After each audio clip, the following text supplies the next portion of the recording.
We are live now.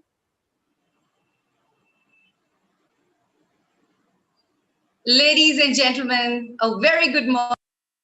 It's my pleasure to welcome you to the BW Business World Flexi Spaces Future of Workplace Conclave. Today, we will have with us doyens of the real estate industry sharing their point of view on future of work and workplaces, co-working and flexi spaces. My name is Vyoma Parihar and I'll be your host today. BW BW Business World led by Dr. Anurag, Editor-in-Chief. BW Business World and Exchange for Media Group is the fastest growing business media house in India. With a network spanning across 15 niche business communities and 8 magazines, BW Business World is proud to be entrenched in various verticals in the domestic as well as global business ecosystem. With over 40 years of legacy, BW enjoys a strong reputation of providing unbiased, independent, and diverse viewpoints. BW in its portfolio has 17 niche B2B communities that organize conferences and forums to facilitate interaction between sectoral business leaders and create a conducive environment for collaboration. I request, can we please now have the BWAV for our audience to showcase its growth journey?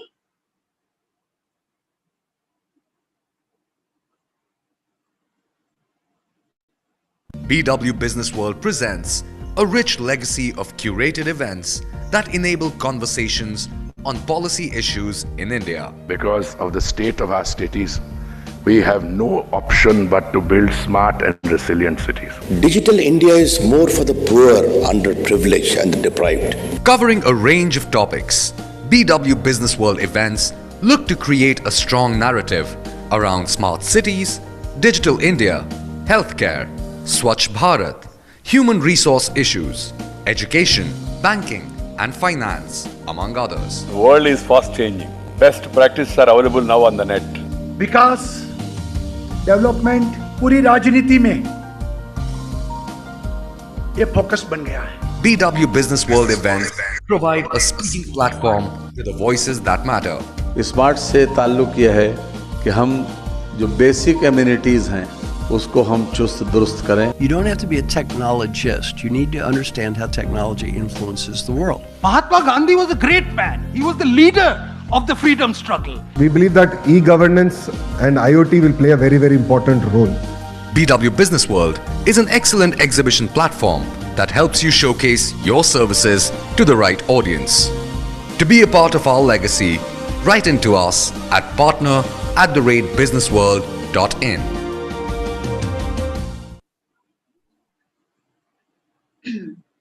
Now that is some journey. So now it's time for us to moving on with the summit. Before I start, I would like to request every one of you around to please on your Twitter and on all your social media handles, please spread the word using the hashtag BWFlexiSpaces. So yes, you know the hashtag. Please, wherever possible, do spread the word. Thank you. So everybody, it's time for me to play the opening welcome address from Dr. Anurag Batra, Chairman and Editor-in-Chief, BW Business World and Exchange for Media Group. Can we have the video, please? Good morning. It's my honor and privilege to welcome you to the first edition of Flexi Spaces. These are Super Spaces, Co-working Awards and Summit. Today is the big lineup of industry's top leaders that determine where the co-working spaces are going. We have a plethora of leaders from real estate services, from private equity, entrepreneurs, ecosystem partners today coming together to tell us what is the future of work, what is the future of office space, hence what is the future of co-working spaces. These flexi spaces have not only become offices, they have become places to have fun, to seek happiness, get together. They become lounges. Post-corona, the co-working spaces have morphed themselves into even more attractive offices and attractive offers. BW Business World brings to you flexi spaces and a lineup of leaders that will help you figure out what's happening with the future of work and the future of workplaces. So, Flexi Spaces, the awards come to you in December. Apply now. I look forward to welcome you all to this first edition of Flexi Spaces. Great set of leaders, great set of speakers. Enjoy listening to them. Figure out what you should do in your business after you listen to them. Keep reading BW Business World and log on to businessworld.in. Thank you. God bless you. Thank you, Dr. Anurag Batra. Now it's time for us to start the summit. So, ladies and gentlemen, it's my pleasure to now invite the creator, Thyrocare, Dr. A. Velumani, to speak on the topic, how much from where your work matters. And everybody, please welcome Dr. A. Velumani for the inaugural keynote address. Good morning. Am I audible? Yes, sir. Yes. Thank you, Business World, for inviting me to start the day. I wish all the participants a wonderful learning, new normal. 200 days have gone ever since we have met, not still met, heard of this virus. A lot of things have changed, completely changed. So, Anurag Batra, who was inaugurating it, probably from remote somewhere, and everyone remote, still we can connect, new world. And on the topic of workplace, now there is a question now, does workplace matter? If it matters, how it matters? How do you work matters a lot. From where you work doesn't to be that important. Yes, there were, I'm a 62-year-old man. I could never imagine when I was 25, there can be an office at home. Offices came first, and then slowly co-working spaces had arrived. And then now there is home working options. People used to have meetings in different venues, hotels, cafes. Negotiations used to happen in hotels and different locations. Interviews used to happen in different places. Trainings also can happen in not necessarily in office. So the workplace definition has come to very different meaning. We had a workplace sufficient for 2,500 people to work, and we were worried that this 2,500 will soon be arrived. Where to buy new building, where to house new staff.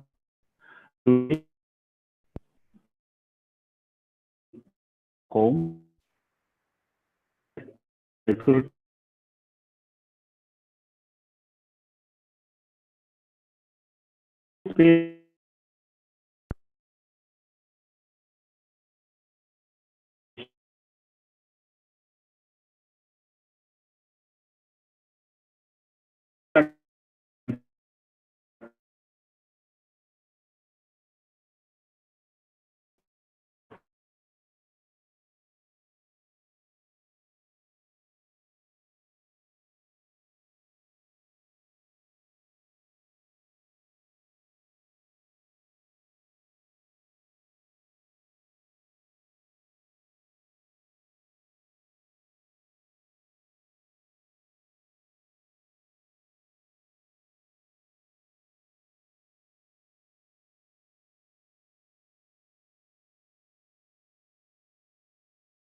Okay. Hello, everybody. So, yes, the doctor is back here. Hello, doctor. I'm sorry, I think I logged out for unknown reasons. Can I continue? Yes, sir. Yes, sir. Right. So it was offices that were hallmarks of brands. Attires were demanded in a workplace, and of course, qualifications mattered a lot. All things have been changing a lot. Today, what matters is an ability to focus, irrespective of where you are, irrespective of what your designation is, irrespective of whether you are an employee or an employer. Focus matters, knowledge matters, talents matter. If you can connect from a smartphone to laptop to cut paste and give a data, you are very powerful sitting at home. If you have to depend upon A, B, C, either it is assistant, personal assistant, or peon, or some clerical support to execute things, probably home is not the right place. How talented are you decides where you can sit and work. Yes, again, it is not same for everyone. For a startup, it's a different story. For a mid-sized business, it's a different story. For an established business where you have all human resources working with various verticals, you have a very different kind of comfort. Size matters, 10 crore, 100 crore, 1000 crore. Size also matters. Your position matters. All employees cannot sit at home. Our employers cannot sit at home. Depending upon your position, you can take a call. The position, the power, the scale, the size, all will decide how and where from you can work. Do employees work from home? Are they happy? Some are happy. Some were temporarily happy. All are not happy. They like good ambience. House is cramped. House has too many distractions. 1 week in the house is all right, but is not going to be a regular solution. A good neighbor in office makes all the difference because you get motivated by being with him or her and doing work with in tandem. Of course, a good company matters to go to your canteen and have that kappa and have that gappa. All these things matter. But having said that, it's still not easy for everybody to travel. Trains are not working. The transportation system is not adequately in place. And let us look at what is that which a HR as a human resources can do and cannot do from office or home. HR has a lot of attributes. I have listed 12 of them. And out of these 12 attributes, first and foremost and most important for an employee or employee to think. To think you don't have to go to office. To think you don't even have to sit at home. To think you can be in a beach, you can be in a restaurant, you can be on a meadow, you can be walking, you can be running, and you can think. Thinking is the most important attribute. Not that many can do, many can work, many cannot think. Teaching. Today, teaching has become completely digital. There is no need for someone to travel. In fact, globally, entire teaching, if you take 90% of it, is happening digitally, and one can very well teach it from anywhere, learn it from anywhere. The next one is working. Working is very different. There are workplaces, factories, offices, laboratories, hospitals, running a taxi, running a train. Every office work cannot be sit at home and done. There are a lot of work, physical work. You have to be physically sitting in an office and doing that work, and there is no option. There are some people who have an expertise in writing. They can write a paper, they can write a story, they can write about a test, a technology, a business, a company, a concept, a personality. They can sit anywhere and write. There is no limitation where they should be. Of course, there are plenty of jobs which need only walking. A marketing man, a salesman, a businessman very often has to keep walking to meet people.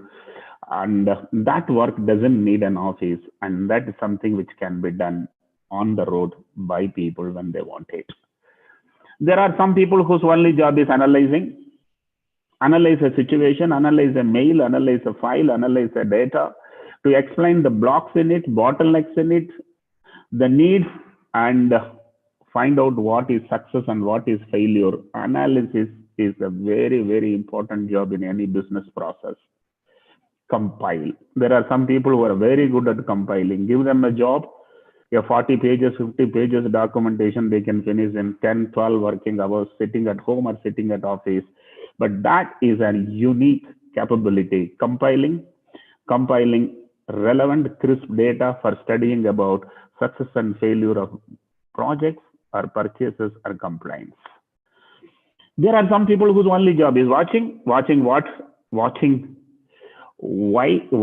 how people or process or machines function and suggest ways of improving them for better productivity. There are some people who only have to listen at customer service. They can sit at home, they can listen, they can answer, they can attend, they can sympathize, they can appreciate. So listening is another very big art. Leading a given team. A leader need not know how to work. A leader needs to know how work works. And that's possible very often by sitting anywhere, connecting people and making them to understand their role, their responsibilities, their targets, and their orientations towards playing a better game. Some people have an ability to follow to the last letter. Follow the team leader without questioning, obediently, disciplined, with an objective to end the task with more contribution than the peers can do. One more attribute is speaking. Speaking can be done from anywhere. Speak confidently, speak with limited knowledge, but with a lot of authority, with clarity, either to a visitor or a stranger or a vendor, where you sound like you only have created the entire organization. So these are all a few HR attributes which I believe needs a different locational advantages. Half of them you need office, for half of them you don't need to be in office. For half of them you don't need to be in either office or at home. You can be in a beach or you can be in a restaurant and you can attend it. So coming to the core topic, workplace. So the workplace definitions have completely changed. What have been built for workplaces are not truly the workplaces going to be. And there will be challenges of too much of crowding, too much of lift requirement, too much of safety concerns. So there will be a very different world, especially the ones who are just now completing their degrees and coming out. They may be interviewed from home, they may be appointed from home, they might have never seen the gate of the company or the production floor, but they may have to still sell the product or still connect to the customer. So it is different. We are an established company of 500 crore. We have a workforce of 2,000 directly employed, around 10,000 indirectly employed. And in our 2000 today, we realize half of them are not having a need to come to office. So the workplace doesn't matter. What is the work that matters? Not just what is the work, how do you work? In other words, there are people sitting at home doing 4 times more work what they were doing when they were sitting in office. One of my friend who runs IPOs, I asked him recently, he said in this ended quarter, they have done more IPOs than last ended quarter of the last year, similar quarter.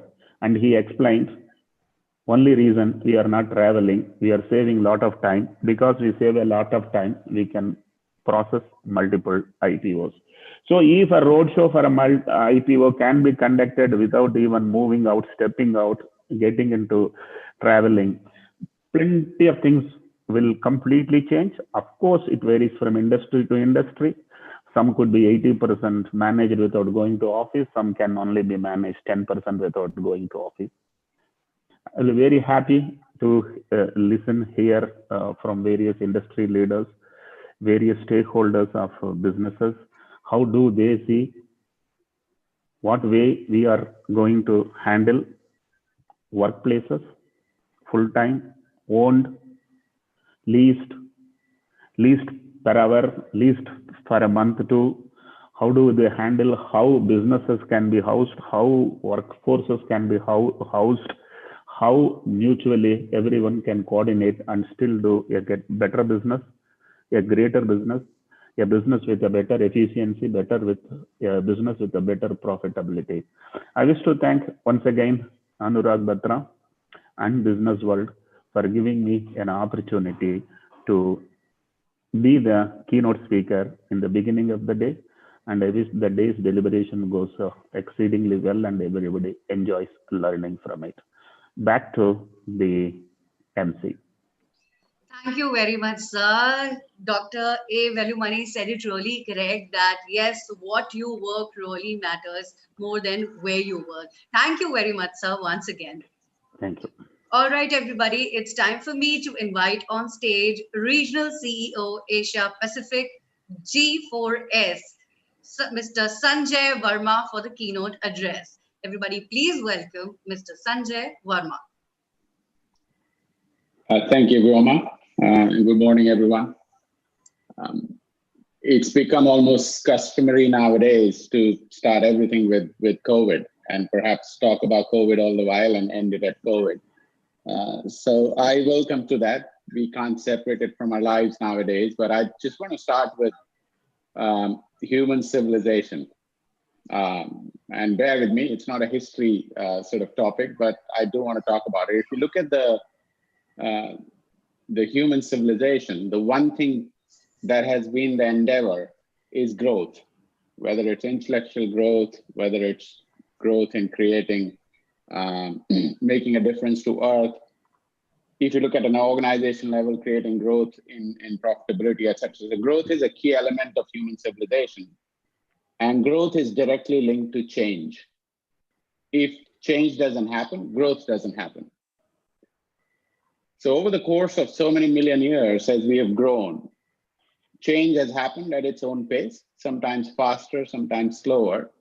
But there have been certain events in the world which have either accelerated or decelerated change exponentially. So if you go back, there are a couple of events that are recorded in the history, some verified, some not, but there have been few events. Extinction of dinosaurs was a key event which made transformational changes to how Earth was going to be inhabited going forward. Then the human civilization, advent of fire, you go further ahead, invention of printing press, invention of aeroplanes, maybe antibiotics, if World War II, and then not very old advent of computing power. And all these things have accelerated change in an exponential way, which have led to significant advancements in where we are going as a race. I do believe COVID is one event of such magnitude. It is resetting the world. So if you go back to World War II, we created United Nations, and I think the way countries treat each other, and several decades after that, I think we're in a better place in handling conflict and making sure that it doesn't impact our ability to grow. COVID, I think this year has been phenomenal in how it has reset the world. There, at least in our lifetimes, I haven't seen anything which is such uniformly impacting the world as this is. Now, some people would say that it is impacting for all the negatives, and we can all discuss that, but it is, we can say without doubt that it significantly reset everything that we do.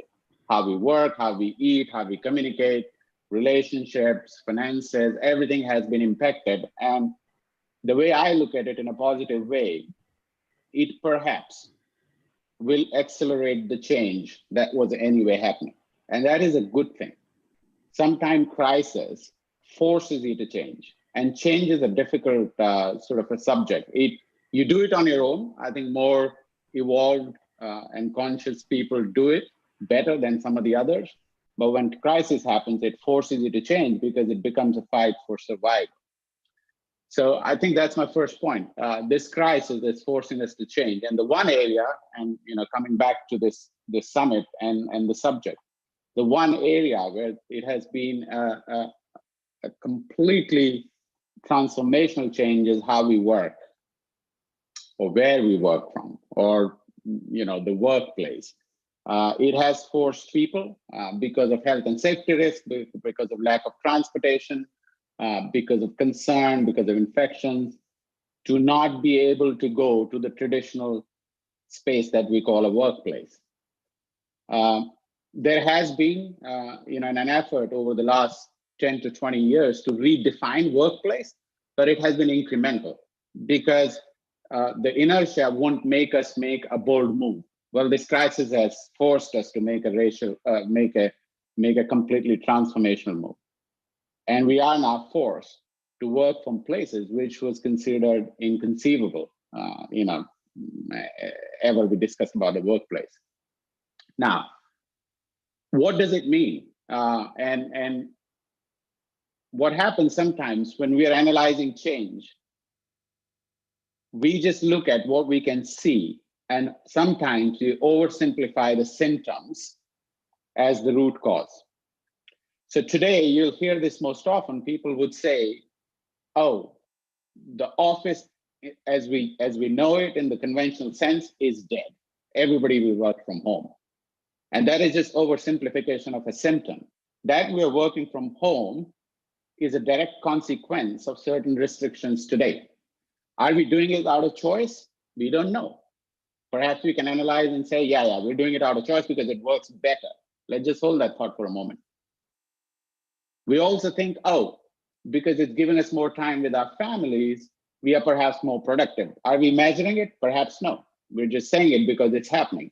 So we're looking at what's visible to us, and we're somehow convincing ourselves that will be the new norm. And I think that's where we need to step back.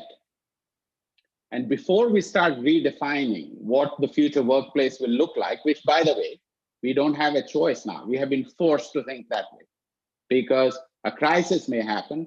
Two, the way the world now works and connects is changing. So this is a great opportunity for us to redefine how we work. However, instead of saying the work will be defined by where we work, so earlier we used to work in an office and today we work in a home. Oh, and we can work from home, so why go to office? Let's kill the office and everybody will work from home. That I think would be, and I'll use a very strong word, would be a silly oversimplification. Instead of saying we'll make that decision based on where we work, we should make that decision based on how we work. What all it takes for us to work from any place. It's not important where you work from home. Work from where? It is important. This crisis is forcing us to rethink how we work. What are the hows? What all do I need to work? How do I measure my productivity? When I change the ways of working, does it create any additional concerns or issues or opportunities?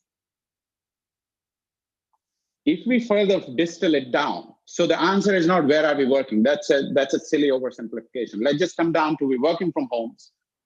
What are the things that we're liking? One, flexibility.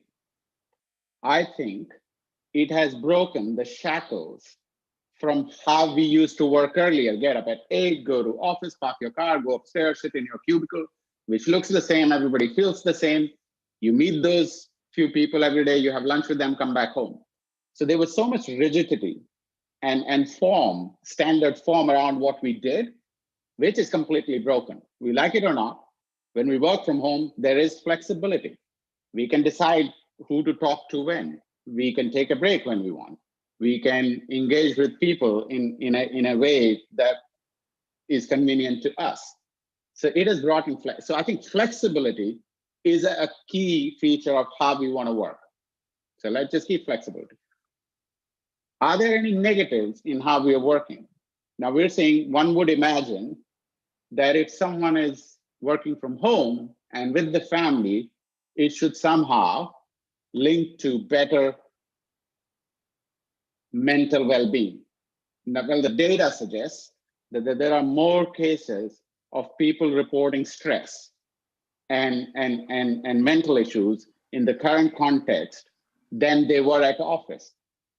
So perhaps we have to filter it down and say it is perhaps not that simplified to say that if you work from home, it is good for your mental well-being. And the other broader question that remains unanswered in this whole thing is, for an organization to grow, it is really important that people collaborate. There is an alternative to that. Now, some people would say you can collaborate with technology equally well, or you don't need to meet. We don't know about that. I think that needs to be discussed. So I think there are 2 or 3 issues that come out of this whole situation. One, we like flexibility. I think that helps. 2, we're not too sure what improves our mental well-being, which is a very critical factor for people's productivity. And lastly, does collaboration and innovation improve when we work from home or work like this or not? Now, it is quite clear to say that when you're working from home, you are constrained in your ability to interact with people. Technology is good, you're forced with it now, but if you had a choice, you'd probably also have one-to-one interactions. What if there was a situation where you could create a workplace that was an extension of your home environment? The fact that you're working from home, like I say, is not a matter of choice. It is, you're forced to today. But you like the flexibility, you like the fact that you can be on your own, you like the fact that there is no rigidity. What if we took that environment and take it to a place where you could do all of those, including interacting with people? And I think that is the whole concept about flexible workspaces, or what we call shared offices, or what we call co-working spaces. And that, we arrive at that conclusion based on where we work. It's not home or office, it's how we work, and can we improve that? With that, I come to the second part of my conversation. This whole discussion about co-working spaces is not a new one. For the last 15 to 20 years, there have been significant debate around what should be an ideal workplace like. People have toyed with open office. It started with open offices are better for collaboration. Then we start with agile workspaces. Then it start with collaborative workspaces, foster communication, foster collaborations. So this experiment has been going on for some time. However, like I said, it was growing at its own pace, and it was a bit of a fad. It was a bit of a thing to do, change the color of the wall, put nice furniture. I think this pandemic has really forced us to embrace that, not as a concept, but as a way of life and how it should improve the working. Certainly, most certainly, the objective is not to reduce cost. The objective is to increase value of investment in whatever office space it is and productivity of the people. So, in my opinion, I think the whole movement towards co-working spaces, and which does not mean the cost or because you want to pay less or more, I think there will be tremendous acceleration in people exploring how we can improve the way we work. And that's it, only incidental where you work from will be one component of that overall design. It doesn't matter. So I think that's a very important sort of wedge in this whole discussion. That I do personally think that now this whole movement around co-working spaces is going to gain more momentum. And when we come out of this pandemic, perhaps the workspace will look like a combination of home, co-working, fixed office. The one thing that definitely should go away is rigidity, as much as we can move on. The other thing, there is a financial aspect to it. Over the years, if you're a CFO, you do realize globally that real estate costs become a huge, like a big stone on your P&L. And it just remains, you commit and you committed for 3 years. There is very little flexibility in that. Now we've realized with this crisis and several others, the businesses go up and down. And I think that's another element that helps the case for flexible offices. I think one of the topics that I've been asked to speak about is emotional security. And one would imagine, how are the two linked and why I'm more qualified to talk about that. it is a subject of a psychologist, perhaps, or a medical practitioner. My 20 to 25 years of experience, I have realized that talent perhaps is the most important asset for any organization and the most important tool for the stakeholders or shareholders to create value in a company. It is a no-brainer.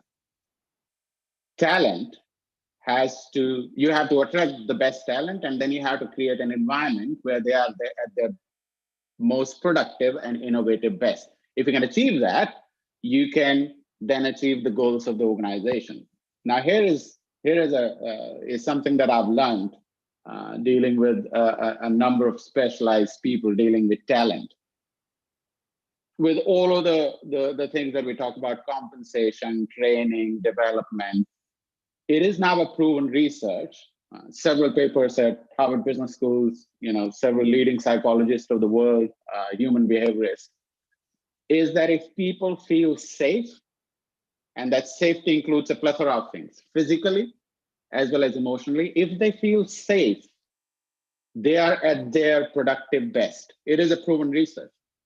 And one would say, oh, we used to take it for granted. Safety means, oh, as long as their lives are not at risk.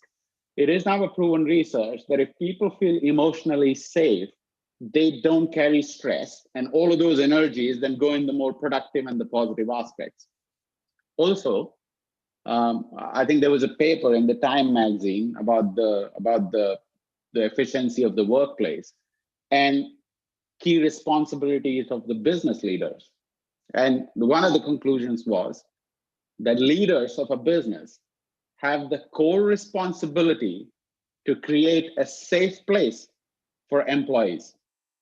And you link the two. It is very vital to have safety, emotional and physical, and it's the leader's responsibility. It's not HR department's responsibility. It's not security in charge's responsibility. It's a leader's responsibility to create an environment where all the employees feel that we feel emotionally safe to deliver our best, which means we don't have to worry about, and I'll in a moment, I'll define what the emotional safety would be, because it's directly linked to your productivity, no matter whichever industry you are in.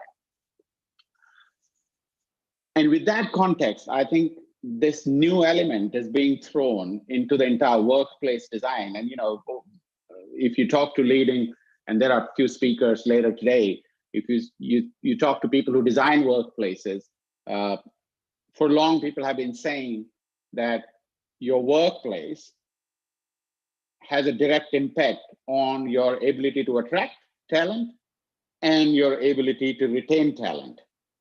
Now, here's another factor in it, because we used to think, there are some basics. Oh, you should have a good environment. You should have nice furniture, open spaces, collaboration, free food, whatnot. Several Fortune 500 companies have done studies, Google to name one of the big ones, where emotional security is right at the top of the list that people need to keep in mind while designing workspaces and while dealing with employees in communicating that emotional safety so that they can be at their best and you can retain and attract best talent. What all would it take, and how is it linked to the workspaces? Like I said, when I say workspace in traditional sense, I'm not talking about a building. I'm not talking about a co-working. I'm not talking about a fixed space. I'm not talking about home. That is not important. It is changing today. It'll change tomorrow.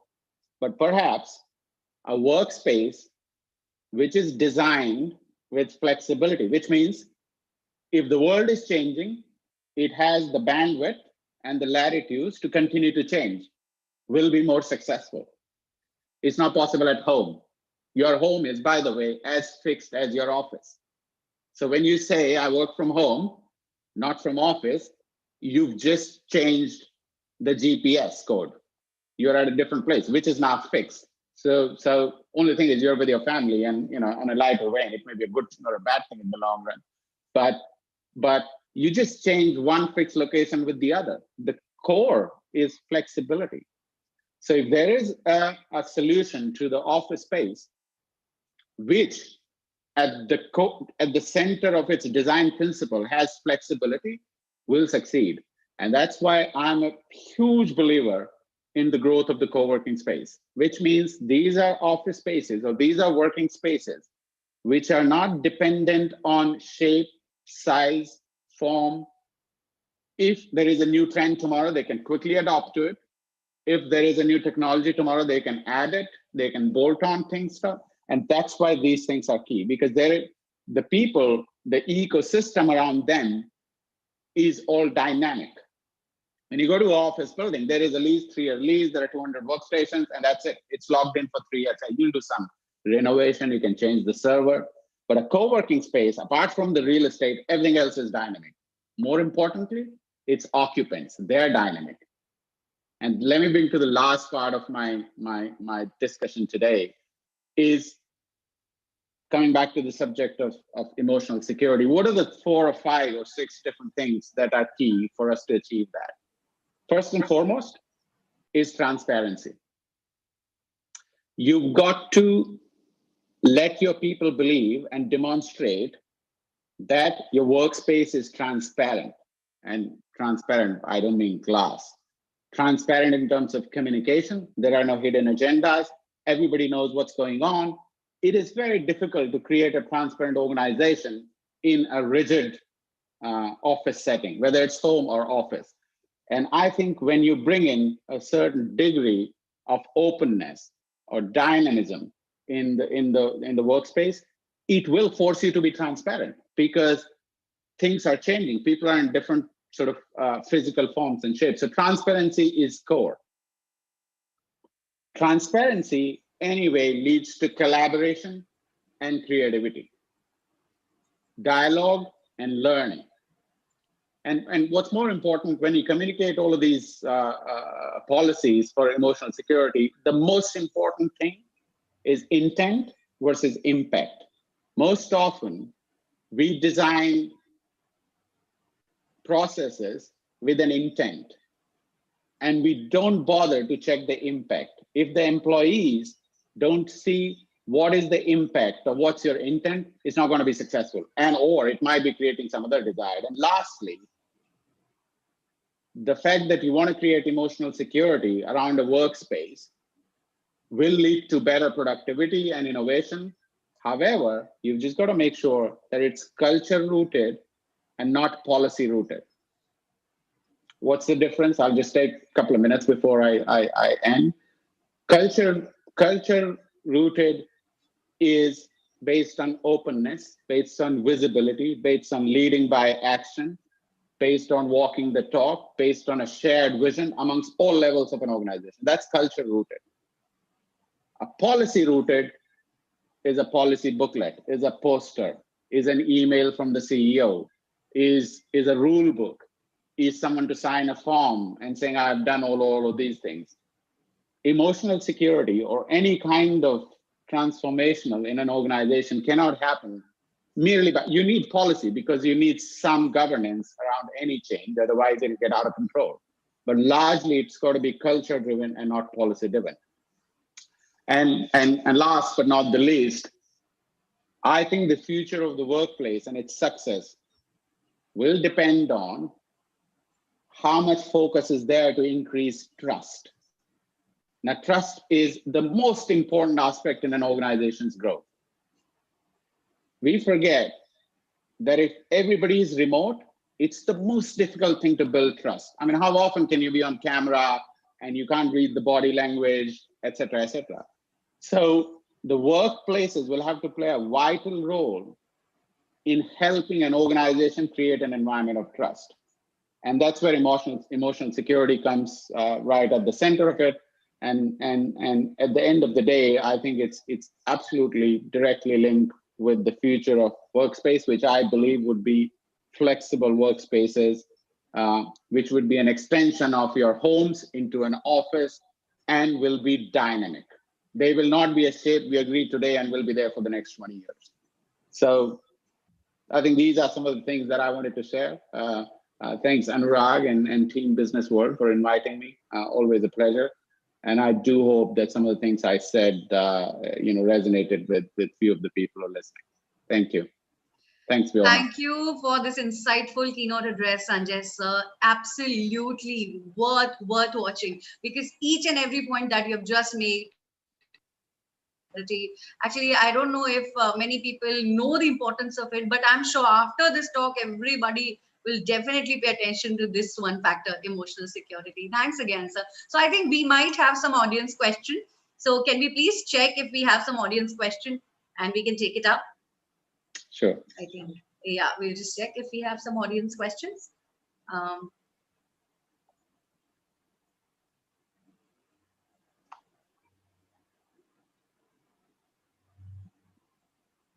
Yes, so I don't see there's any question basically. Sure.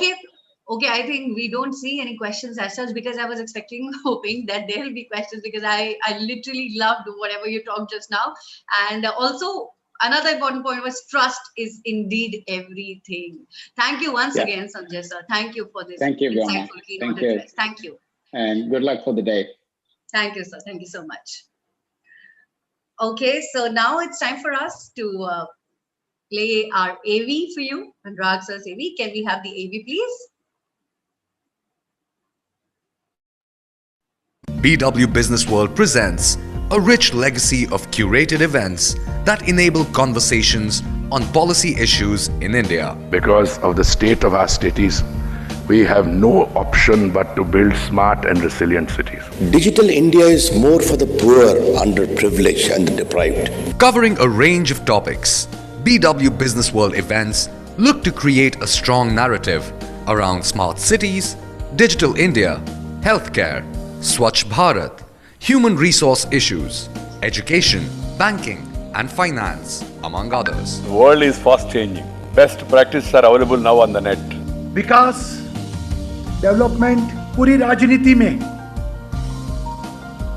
ये focus बन गया है. BW Business World events provide a speaking platform to the voices that matter.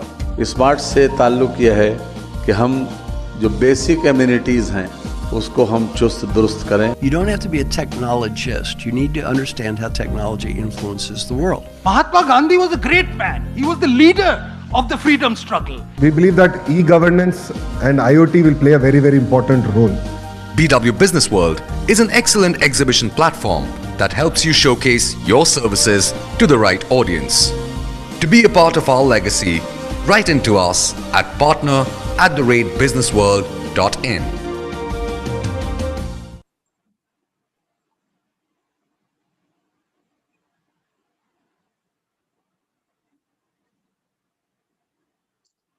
Okay, can we now please have the next AV?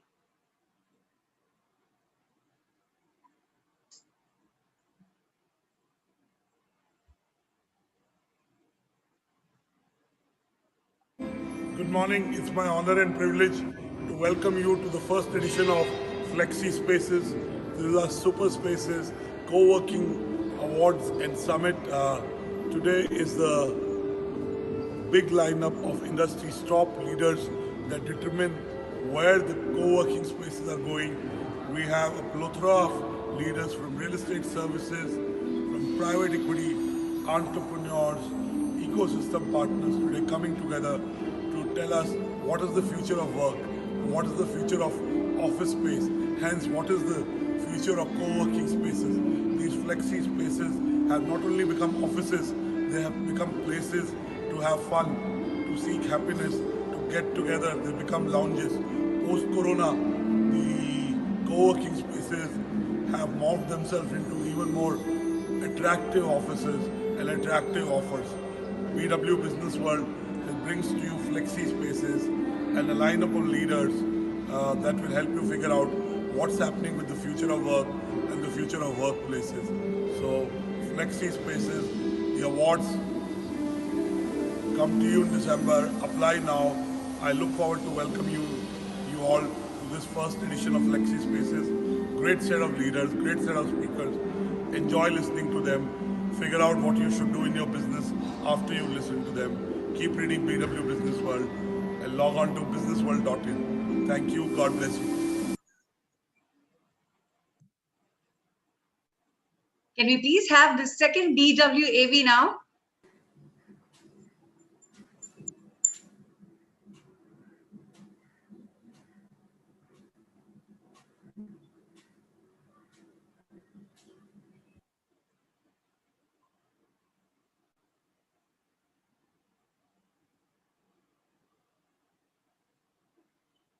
You think business, you think BW Business World. Spanning across platforms from print to the fast-growing digital space, from custom events to insightful industry books, BW Business World continues to capture a critical market space. Enjoying over 1.2 million engaged reader base, we have replicated this success in digital, with a six-fold growth in the past 1 year.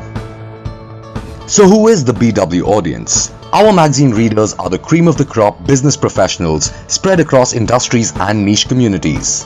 BW Digital engages with a much larger audience, hailing majorly from India and US. We also reach diverse markets including UK and Saudi Arabia. The BW print universe comprises of BW Business World, BW Smart Cities, BW Hotelier, BW Applause, BW Education, and BW People, each profiling industry leaders and niche sectoral stories.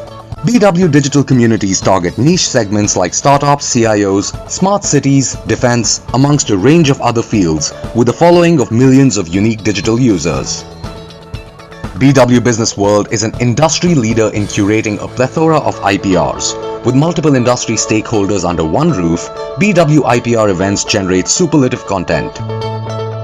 BW Engage offers bespoke brand solutions across functions with inputs from the award-winning BW editorial team. We design and execute a 360-degree marketing model, resulting in top-of-mind recall and a large BW Engage client patronage. Why engage with us? We have an award-winning editorial team. We forecast new scoops and future trends before any of our competitors. We provide 360-degree brand solutions and our clients are always happy with the ROI. This is just a glimpse of our client endorsements. To subscribe to our print patronage, visit subscribe.businessworld.in. Follow us on Facebook and Twitter. You can also connect with us on WhatsApp on businessworld.in/WhatsApp.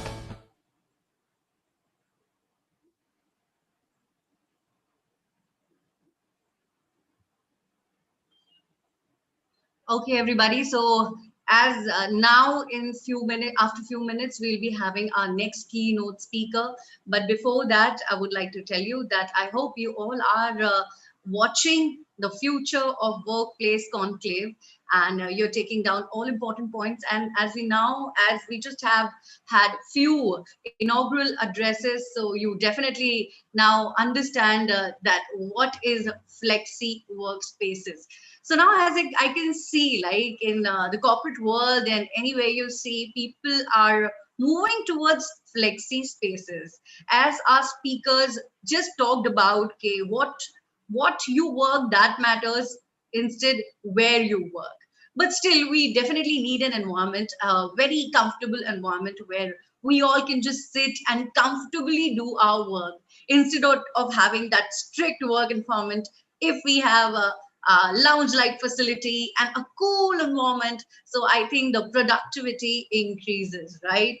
So everybody, now you have just heard few speeches. You have listened to our speakers. Once again, to tell you, if you have any questions, you can please send us your questions. We are live everywhere, whatever your questions you have. So we'll definitely put across to our speakers. And in a while, we'll be having very interesting panel discussions where you can know more about what we'll be talking, flexi spaces, co-working spaces. So we have various speakers from different industries, from real estate, from different fields. So everybody, and also I would like to tell you, I would like to show you a little brief that what all is coming up, so you will have an idea of what all we have today. So after this, we'll be having a keynote address, and after that, we'll be having a panel discussion on the office space of future. So this panel, here in this panel, we'll be talking about what the office space should look like. And I'm sure, because during this pandemic, we all were like, no, we are so used to work at our home and in that homely, homely environment. So why not to have such an office environment where we have that, not exactly homely facilities, but little cool, little, comfortable facilities. So yes, we'll be having this kind of discussion in this particular panel. And then after that, we'll be having the panel discussion on the future of well-being at work. So how do you mix your work with leisure? At times, whenever you're in office, you're always under pressure. And I am sure in this particular panel discussion, you will be hearing a lot more interesting things. All right. After that, we'll be having a few more keynote addresses. Then we'll be having fireside chat with Dr. Anurag Batra, our chairman and editor-in-chief, BW Business World and Exchange for Media Group. And he'll be talking on the topic, what can co-working spaces learn from traditional office spaces? What can traditional office spaces learn from co-working spaces? Balance creates harmonies. So as you can really see, these all are the topics, these all will be the panel discussions where you can literally, know more about how the future of offices would look like. Most of us are, I'm sure after hearing all these panel discussions and all these talks, you all will be really, really, enthusiastic to go to the office. What happens these days, none of us really feels like going to the office, but after, I'm sure, after hearing to the whole conclave, I'm sure you will be every day will be very, very excited to go to the office. And then afterwards, we'll be having the panel discussion of future of co-working spaces, panel discussion on human resource management and take on future of workplaces, panel discussion on why will I still invest in real estate and office spaces, and then so on. So everybody, I think we have our next keynote speaker right in front of us. And I think he's pretty much ready to speak to us. Hello, Paul. How are you? Hi, good. Can you hear me okay? Oh, yes. I'm so happy to see you back again because, before also I heard you, I got the opportunity to hear you in one of the events, and I'm very happy to see you back again. So shall we go ahead? Oh, thank you. Thank you so much. Sure. Sorry, I'm we're starting early, so I'm just setting up here. Greetings to everyone from Bangalore. I hope you're staying safe. And thank you for hosting such an important theme today as well. Glad. All right. So everybody, here we have in front of us the author, the Rule of Five, MD and CEO, Randstad India, the one and only Mr. Paul Dupee for the keynote address. Everybody, here we have Mr. Paul Dupee. Over to you, Paul. Let's go ahead. Thank you so much. Thank you so much. I'm just going to share my screen real quick. Yeah. And Anurag Batra is always saying that it's important not to have long PowerPoints. So I won't have a long PowerPoint, but it's going to help guide me in the conversation today. And if you can just let me know that you can see it when I go into presentation mode, and then I'll kick off. Should be just loading up now. Are we in? Can you see it? Can you see it okay? Yeah. Yes? Yes. Okay, great. So the theme today is really, of course, about the future of work. Closely connected to the future of work is the future workplace.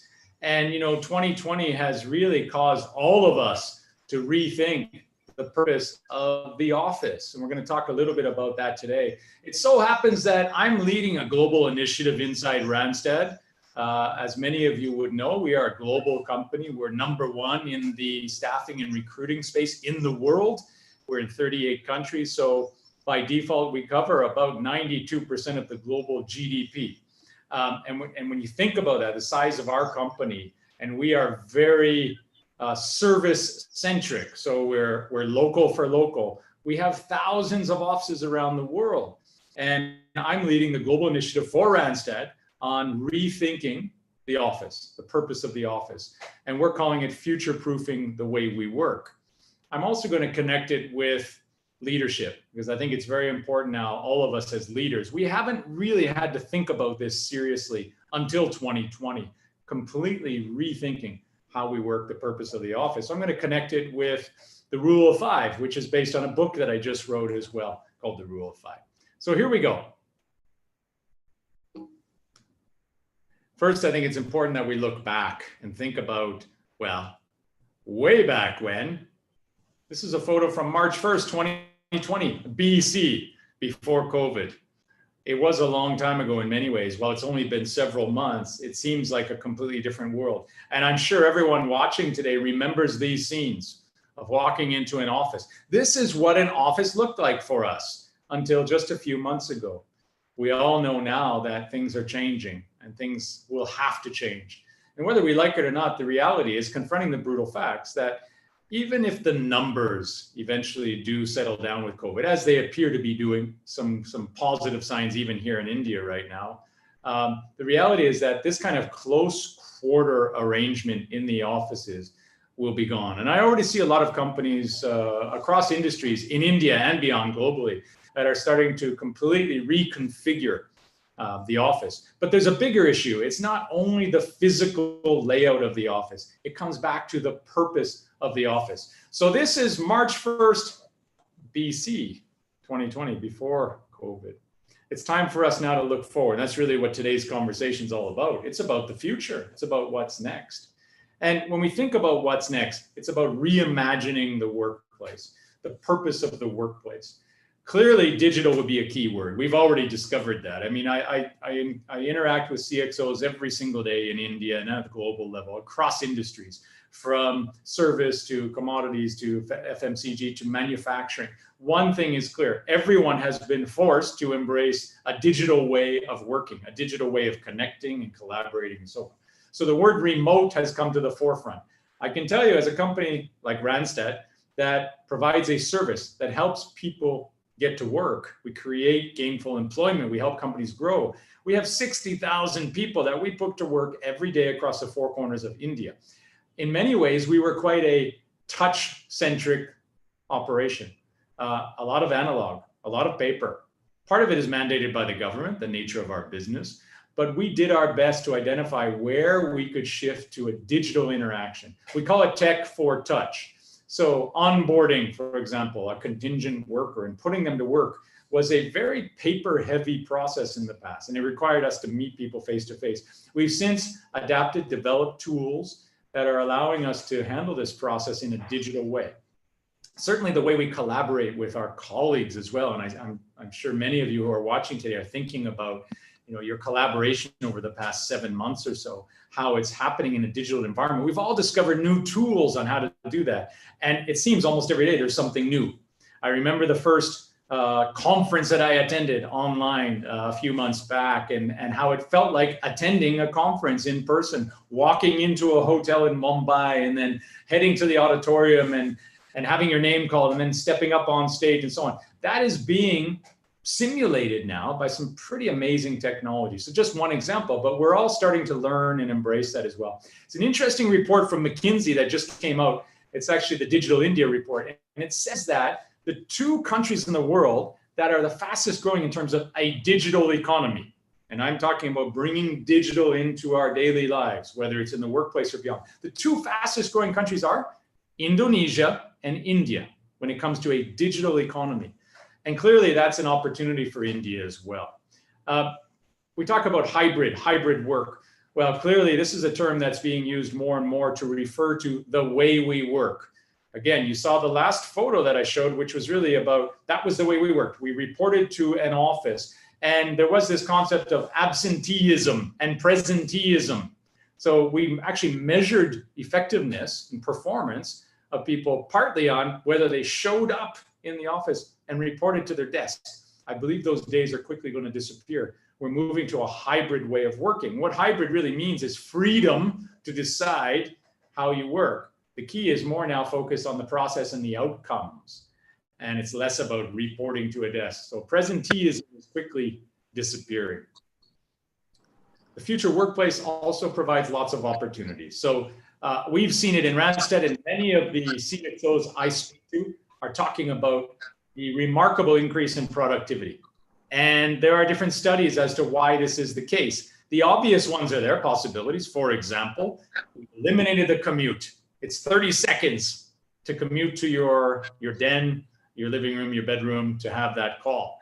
So the commute is gone. There's more time now to focus on the important stuff. At the same time, we're busier than ever, which is kind of the counterpoint here. But there is clearly more room to focus and to be productive. Cost saving as well. Well, a lot of companies now are rethinking their footprint. Again, the office space. There are a couple of large MNCs in India that I know very well that have made big announcements about downsizing their footprint. In fact, one company has just given notice on 1 million square feet reduction. At the same time, there are other companies that are actually securing new office space. But you can bet that the design will be very different. The purpose of the office will be very different. Overall, if we talk about cost optimization on accommodation, and accommodation is a big line item for many companies, we do see companies being smarter with that spend, rethinking whether they need such a big footprint and what the functionality of the office is. However, the workplace, and I would say the work arrangement, that hybrid arrangement we just talked about, does attract talent. In the past, many of the companies that relied heavily on office and a campus and perhaps a cafeteria with free food and all the perks that come with it are now shifting their strategy to talk about, well, we've got some of that, but we also provide you with the freedom to decide how you're going to work. And on top of that, ergonomic allowances and so on. So equipping people to work from remote. And by the way, work from home is only one part of work from remote. It can be work from anywhere, as we've discovered. I talked to a CXO the other day who's in one of my favorite places in India. He's up in Ladakh. And I'm a huge fan of Ladakh, as many of you may know, as I'm in ice hockey. I'm an ice hockey player, and I go up and coach and volunteer in Ladakh every winter. He's working from his version of remote is in Ladakh through this whole crisis. What a wonderful way to spend the time in lockdown. And of course, again, the freedom to decide. What we do know from our data at Randstad is that particularly the workforce of the future, let's call them the young folks, the young workforce of the future, they're quite an agile group, and they thrive on a few things. One, they have a real hunger and a thirst for companies that have values, that have purpose, and also freedom. Nobody likes to be micromanaged, but I would say especially the millennials and the Gen Zs. They want the freedom to move. They want to have a voice. They want what we call freedom in the frame. So the future workplace needs to provide that. The layout and the design also needs to provide that. So some really interesting insights when you think about what motivates people to join companies and what motivates them to stay. And of course, how do you help them thrive? And as leaders, we need to be the enablers, the ones who create that environment where people can thrive. There's also challenges. If I look at our offices across India, we have 73 offices across the country. We've had to completely retrofit and outfit them following the protocols on safety. First, it started with, let's make sure the offices are clean zones and safe zones. But the challenges then become, how do we have meaningful human connection in this new world where we're allowing less people into our offices, for example, with quotas and so on. And we're now saying the importance of distancing and mask wearing and so on. So how do we recapture that human connection that we had in the photos I showed you earlier with the packed offices? I just came off a town hall with our employees across the country, and we asked a question: what do you really miss about pre-COVID, the BC days? What do you really miss? And what was interesting? They were coming in by the dozens, the responses live, and so many people were talking about the human connection piece, having lunch with colleagues in the canteen, going out for chai for a break, celebrating successes, having cake on the floor to celebrate a milestone, birthdays, all these things. Clearly, that's what people are missing. And that's the case across industries, and not only in India, globally. We need to address this when we talk about the future workplace. Certainly innovation, a workplace, in my mind, has always been a place where we think about the future. We ask the what if questions. I call it whiteboarding. And I really enjoy, anybody who works with me knows, I bring my leaders into the room, stand at the whiteboard, and we brainstorm, we dream, we ask the what if questions, we come up with those big, hairy, audacious goals.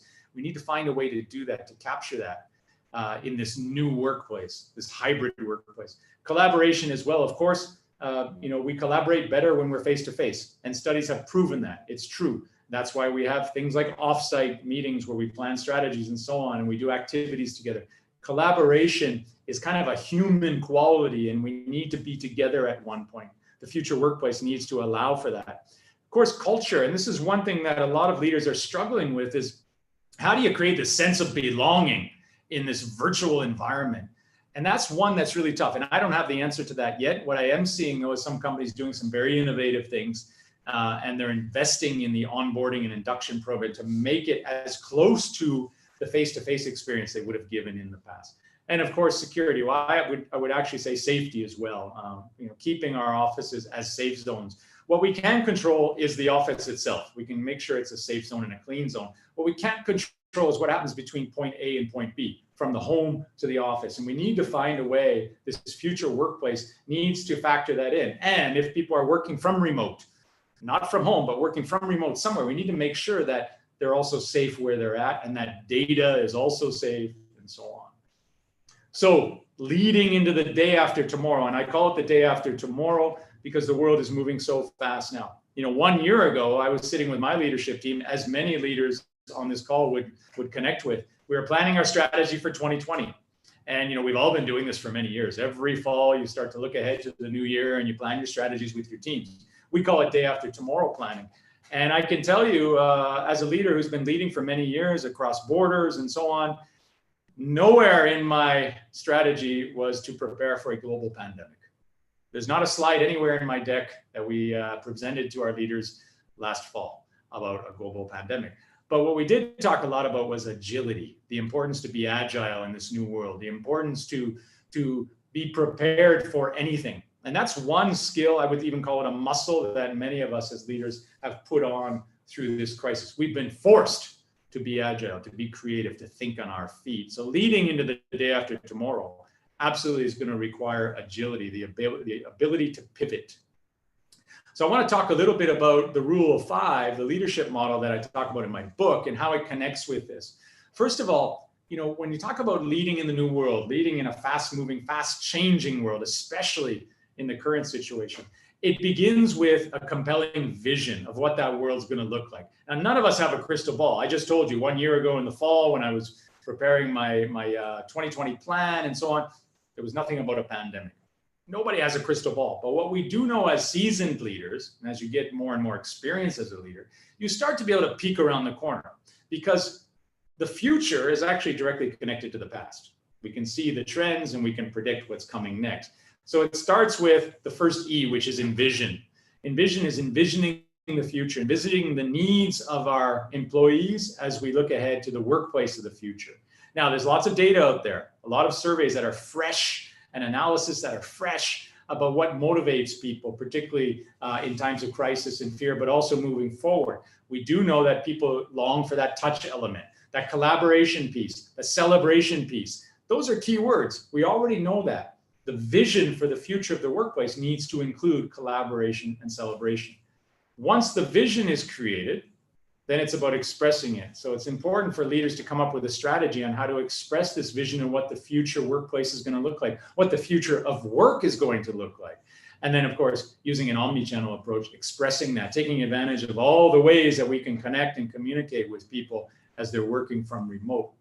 People start to get excited. That's the third E. When people start to get excited about that vision, about what the future is going to look like, that's when things really start to move. And I would caution leaders, and I talk to leaders daily. I talked to a leader yesterday, in fact, kept talking about can't wait for things to get back to how they were BC. Can't wait for things to go back to normal. I'm going to be a bit of a contrarian, hopefully not cynical, but I don't think we're ever going to go back to what you saw earlier, that BC version. I don't think we're ever going to go back to that version of normal. And people talk about the new normal. Let's take it one step further. I think it's the new world. We're moving into a new world, and we need to accept that. Once we accept that, we can express a vision of what the new world's going to look like, what the new workplace is going to look like, what the new way of working will look like in our organization. Embrace it, get people excited about it, even have them be part of crafting that new vision together. And once that vision is clear and people are excited, and they will get excited, especially if they're part of crafting it, this is where leaders need to shift into enabler. What can we do to create an environment, whether it's a physical environment or a virtual environment, where people can shine? Because ultimately that's the key role of the exceptional leader, the game-changing leader, is creating an environment where people shine and then getting out of their way and letting them go. So that delicate balance between face-to-face and virtual, hybrid. And again, I come back to collaboration and celebration. So important for us to create that environment, that opportunity. Finally, the biggest measurement of the effective leader is execution. Always will be execution. If there's one thing that won't change until the end of time, we will all be measured on the outcomes, finally, not just the effort. And so, the new workplace, the workplace of the future, while we think about reconfiguring the physical layout, we also need to think about the purpose. Is a workplace a place where we go to work? Or is the workplace anywhere you decide it to be? In other words, gone are the days of presenteeism. It's not about commuting to an office to sit at a desk. The office then becomes a collaboration space, a celebration space. And then, of course, when you put that strategy into place and you make the necessary changes to the workplace itself, we start to see outcomes. That's where the execution comes. And I think that's very exciting. A lot of organizations are undergoing quite a transformation right now in that space. So I come back to what I said earlier. Absolutely believe the future workplace will be less about a place to report to for work and more about a place to go to gather for collaboration, where the seeds of new ideas are held, where you hold things like Shark Tanks, where you gather people from across teams into one place to brainstorm on a challenge, on a business challenge, and come up with solutions, come up with action plans. But then the actual action can be done from anywhere.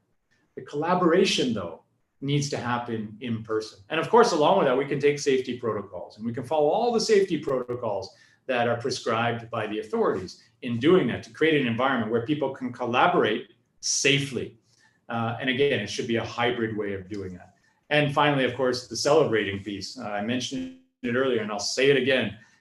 Overwhelmingly, what people are missing is that piece. Being together, having executed on a plan when a team has success or hits new best evers or milestones and so on, having the opportunity to kind of, come together and celebrate that moment is so important for people. And it's being raised again and again by leaders that I speak to, not only in India, but around the world. So I'm going to come back and I want to just conclude, my presentation with what I said earlier about leadership, the importance of leadership in this new world. There's no more important time than now for leaders to start envisioning, thinking about what is the world going to look like in the future. And the first E, as I talked earlier, is envision. Envisioning really begins with creating the time and space to do that. I'm spending time with my leadership teams now brainstorming because I don't know what the future is going to look like, but I have an idea. But it's also about taking in ideas from others. And there's one more element here is, what do we want the future to look like? We actually have the ability to control that. So we know there are controllables and uncontrollables. We may not be able to control what's happening out in the world when it comes to COVID, but we can absolutely control how we react and how we respond. It's a great opportunity, again, to start with the very basic question. What is the purpose of an office in our organization? And that was, of course, back in the day, BC. What is the purpose of an office in an organization, in our organization, moving forward to the future? And to compare those two side by side and start to pull out the common denominators. If collaboration was an important part of the purpose of your office before COVID, then it should be in the future as well, so on. But I do believe we need to tackle this idea of presenteeism. We need to confront the fact that we're not going to return back to those jam-packed offices again, and that presenteeism will become something of the past, will become archaic. There's a moment to be present, but there's also a moment to leverage virtual. So coming back to the final point, tech for touch. There are so many great tools out there now that are being developed and used specifically for this purpose to encourage a hybrid way of working. We all need to start embracing technology. But let's not let technology replace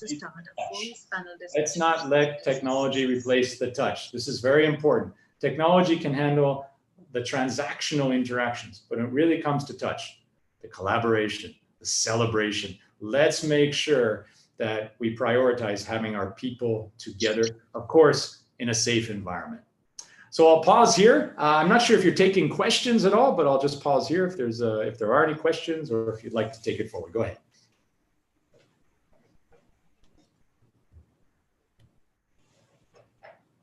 Thank you, Paul. So yeah, that was again an insightful discussion, insightful talk. Thanks again. And I think we are ready for our first panel discussion now. Yeah. Great. Okay. Well, thank you. Thanks so much. Thank you, Paul. Thank you once again. Thank Enjoy, you. everybody. Stay safe. Thank you. Yeah, you too. Thank you. Okay, everyone.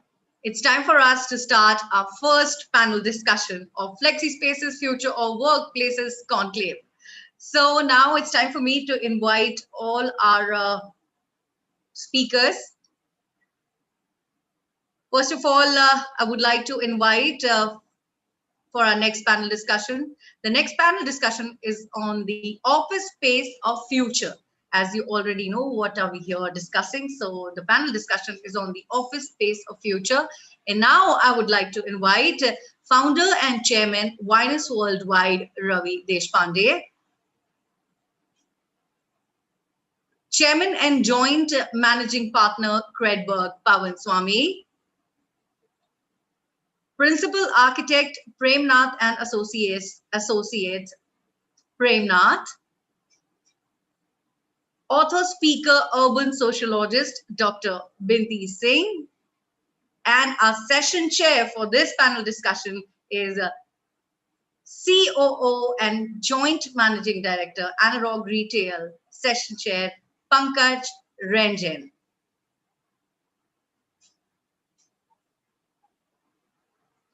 So I think we have all our speakers here. So before we start our panel discussion,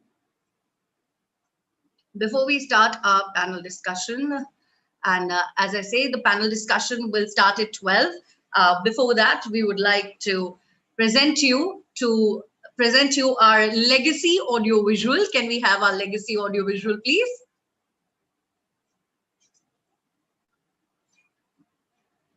A rich legacy of curated events that enable conversations on policy issues in India. Because of the state of our cities, we have no option but to build smart and resilient cities.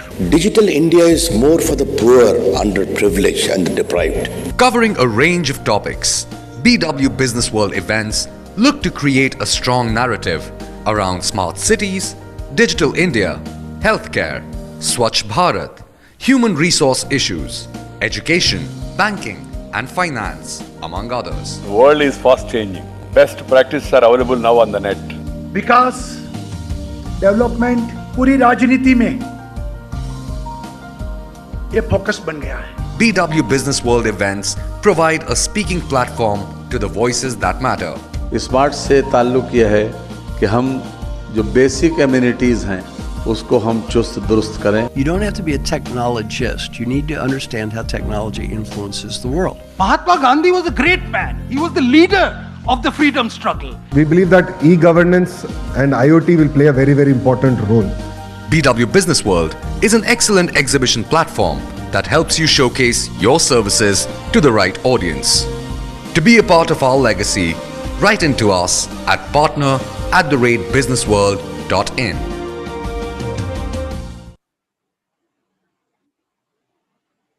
All right, now we have Anurag sir's message to all of us. So can we have the audiovisual, please? Good morning. It's my honor and privilege to welcome you to the first edition of Flexi Spaces. These are super spaces, co-working awards and summit. Today is the big lineup of industry's top leaders that determine where the co-working spaces are going. We have a plethora of leaders from real estate services, from private equity, entrepreneurs, ecosystem partners today coming together to tell us what is the future of work, what is the future of office space, hence what is the future of co-working spaces. These flexi spaces have not only become offices, they have become places to have fun, to seek happiness, to get together. They become lounges. Post-corona, the co-working spaces have morphed themselves into even more attractive offices and attractive offers. BW Business World brings to you flexi spaces and a lineup of leaders that will help you figure out what's happening with the future of work and the future of workplaces. So Flexi Spaces, the awards come to you in December. Apply now. I look forward to welcome you all to this first edition of Flexi Spaces. Great set of leaders, great set of speakers. Enjoy listening to them. Figure out what you should do in your business after you listen to them. Keep reading BW Business World and log on to businessworld.in. Thank you. God bless you. All right, now we'll present to you our offerings audiovisual. Can we have our offerings audiovisuals, please?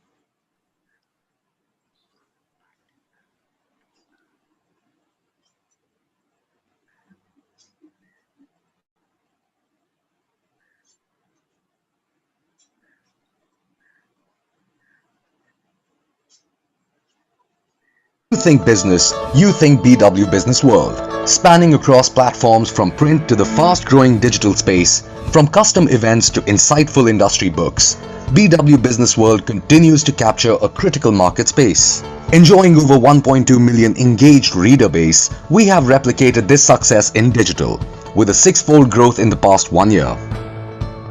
So who is the BW audience? Our magazine readers are the cream of the crop business professionals spread across industries and niche communities. BW Digital engages with a much larger audience, hailing majorly from India and US. We also reach diverse markets including UK and Saudi Arabia. The BW Print universe comprises of BW Business World, BW Smart Cities, BW Hotelier, BW Applause, BW Education, and BW People, each profiling industry leaders and niche sectoral stories. BW Digital communities target niche segments like startups, CIOs, smart cities, defense, amongst a range of other fields with a following of millions of unique digital users. BW Business World is an industry leader in curating a plethora of IPRs. With multiple industry stakeholders under one roof, BW IPR events generate superlative content. BW Engage offers bespoke brand solutions across functions with inputs from the award-winning BW editorial team. We design and execute a 360-degree marketing model, resulting in top-of-mind recall and a large BW Engage client patronage. Why engage with us? We have an award-winning editorial team. We forecast new scoops and future trends before any of our competitors. We provide 360-degree brand solutions and our clients are always happy with the ROI. This is just a glimpse of our client endorsements. To subscribe to our print patronage, visit subscribe.businessworld.in. Follow us on Facebook and Twitter. You can also connect with us on WhatsApp on businessworld.in/WhatsApp.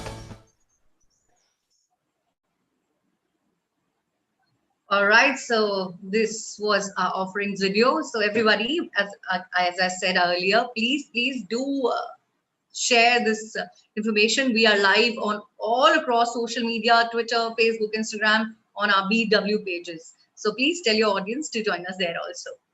Okay, it's time for us. I think we have all our speakers here, our session chair here. So I think pretty much we can start the panel discussion. So I think we have everybody. So once again, before I start, I would like to tell you about what this panel discussion is about. And once again, I will welcome all our speakers and our session chair. So everybody, once again, to tell you all this panel discussion, this is the first panel discussion of our today's conclave, Flexi Spaces, Future of Workplaces Conclave. And this panel discussion is on the office space of future. This is going to be really, really very interesting. So I request everybody who's watching us on Facebook, Instagram, and Twitter, everywhere, please stay with us. All right, it's time for me to welcome all our speakers. Firstly, I would like to welcome once again our founder and chairman, Winers Worldwide, Mr. Ravi Deshpande. Chairman and joint managing partner, Credberg, Mr. Pawan Swami. Principal Architect, Premnath and Associates, Mr. Premnath. Author, speaker, urban sociologist, Dr. Binti Singh. And now I would like to invite our session chair for this panel discussion, COO and Joint Managing Director, Analog Retail, Mr. Pankaj Ranjan. So I think we have everybody out here. So I think we are good to go. Yeah. I would like to give it to our session chair, if he's here. Mr. Pankaj. I think Mr. Pankaj is yet to join. But before he joins in, I would like to ask you everything. How is it going? I would like to ask everyone. Yeah, it's going good? Yes, yeah. it's good. So I am sure that we all are across the country, so I'm in Bombay, you must be in Delhi, and Bangalore maybe. Yes, so Mr. Ravi, you in Bombay or Delhi? Where are you? I'm in Mumbai. You're in Mumbai. Okay, so now I know how the climate in Mumbai, country. Mumbai. Everybody. So I think most of our speakers are from Bombay right now. Okay, is it? Yes. Dr. Binti Singh, you from Bombay too? Yes, this is my college. This is my college, and oh. I'm having my college is located. It's called KRVIA, located in Juhu. Lovely. I just finished my class with the students, and you are now with us. Yes, thank you. So you have more students now. I would like to tell you, we'll be having a lot of students because they're joining us on Twitter, Facebook Live, everywhere. But Dr. Binti Singh, before we start, I would like to know from you, when I got to know this discussion is about the office spaces of future. So I got excited because really, these days all the employees and we, want to go. There are so many people who are like, no, office is boring. So there's so many people talks like that. So why not create such an environment and such a space for people so that they get excited to come to office and they no more want to stay at home. So I think this was something, I was looking forward for, and I'm really looking forward for all the points that you all make out here. And how about Ravi sir? What about you? Yeah. What's your specific question? So my specific question basically is, this is the discussion that's going to be having in few minutes. So what's how are you feeling about this? Because I'm really excited. I really want to know all the points that you're going to be making and how the future of office spaces will look like. No, it's a terrific topic because it's gonna stretch your imagination to its maximum in trying to figure out how things are going to be in the near future and also in a distant future. So how you're going to work, how you're going to produce things, deliver things, how you're going to get compensated for what you do. Yeah. So it's a big maze, it's a big puzzle that the whole world and the corporates or any businesses are busy trying to solve, to resolve, and trying to find answers to. So it's going to be very interesting to hear everyone's point of view, and I've got my 2 bit on this. All right. So I'm very happy to see the energy around. So we have got you all here, all smiley faces. What about Premnath sir? We are really, literally waiting to hear what the future working spaces would look like. What do you have to say on this? Let me say, year 2020 has brought a great change in my opinion. Like all of us over there, we have learned to work from home. We never thought we could do that. Yeah. And we are meeting more people now than we were meeting earlier. Yeah, that's so true. That's so true. I have learned more technology, more of IoT, how to do things virtually. And a great change in working style. And, unfortunately, we look forward to say hello to you, meet personally, missing that. You're missing that. Everybody is missing that, of course. So, so in our one of the inaugural addresses, we had our keynote speaker, Mr. Paul Dupuy. So he made a very interesting point that things won't be the same again. So everybody is in confusion. If the things won't be same again, how would that be then? So everybody has that question mark. Okay, now they are all have become used to working from home in that comfortable environment, and now they're thinking, if not future will be the same, how will it be? So so I'm sure that so many people will join us here to know all the answers, how the future working spaces will look like. So I think are we good to go? I'm just waiting for a heads up from my team. So I think we are waiting for Mr. Pawan Swami. Do we have Mr. Pawan here? Mr. Pawan Swami? Okay. Okay, so Mr. Pawan and our session chair, Mr. Pankaj. एक second. हाँ. Mr. Pankaj is still to join, I guess.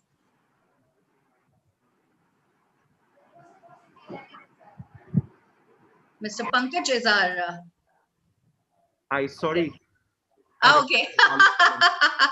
No problem at all. Okay. So, Mr. Pankaj, you're here, right? Yes. Okay. Hello. How are you? How are you feeling? Good. Absolutely all well. Thank you so much. Okay. So you're the first. You're the first person I've seen with the mask. So you just removed your mask, and now I'm. Yeah, I wanted to convey it on to everybody that I'm practicing social distancing and everything, so I'm on record and on the camera. Oh, okay, nice. Okay, so Mr. Pankaj, as you're here, I would like to give it over to you. Now it's time for us to start the panel discussion. Over to you now. I think we have all our speakers. Is there anyone we're waiting for? I think Mr. Pawan now. Mr. Pawan is not here with us.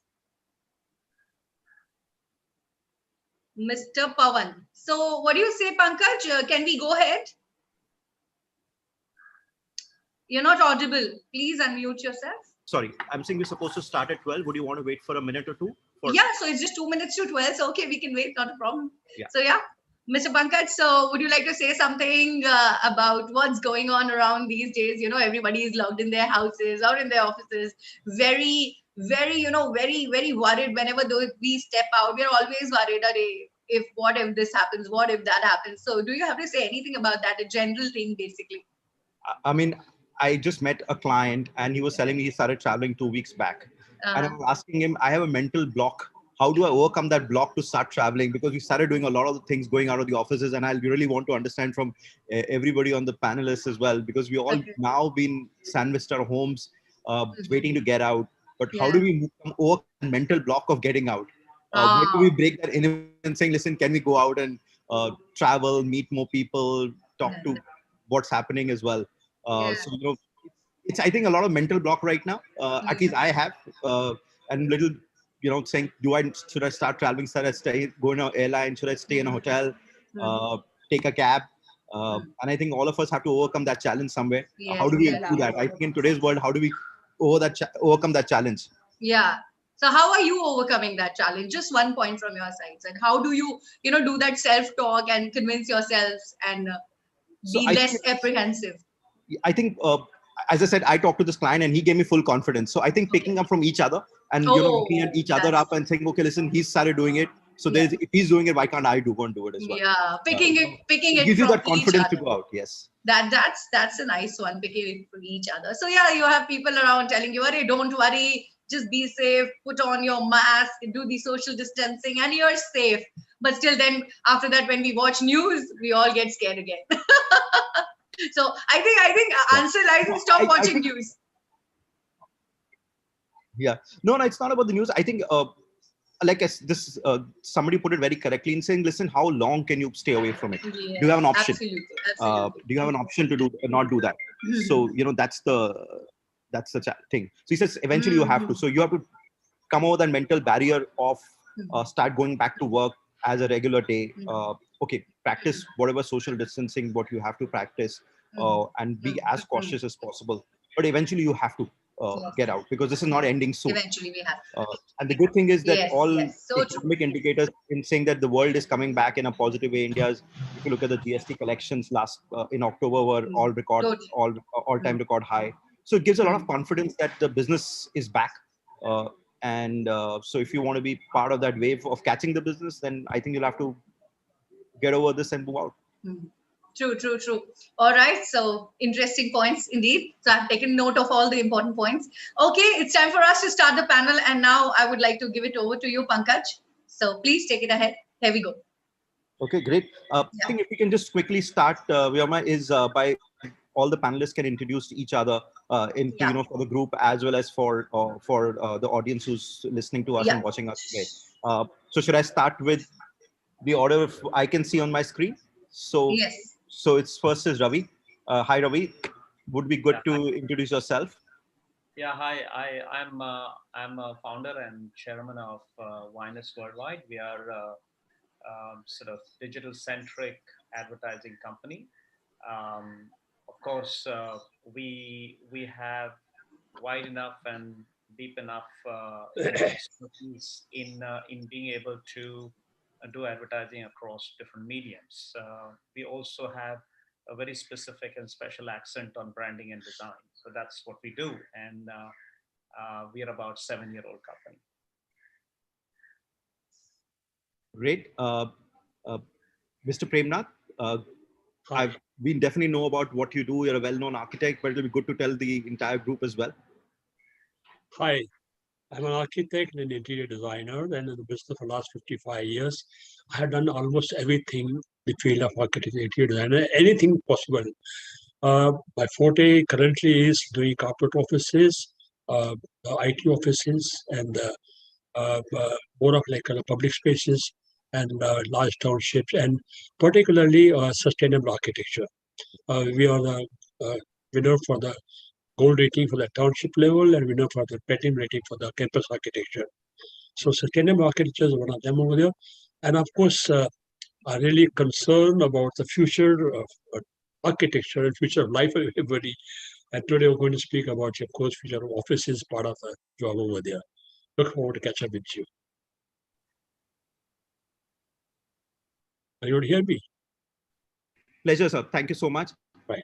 Can I move to Dr. Binti Singh? Binti, sorry, you're in mute.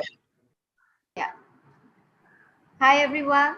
Thanks for giving me this opportunity to be with everybody. And it's a very useful topic because I teach in an architecture college based out of Juhu in Mumbai. And though I'm an urban sociologist and I research and write on cities, and I'm also the book series editor on urban futures with Routledge, Taylor and Francis, and also associate editor with Oxford Urbanist, which is a think tank on urban issues. Thank you. Next on my screen is Deepak.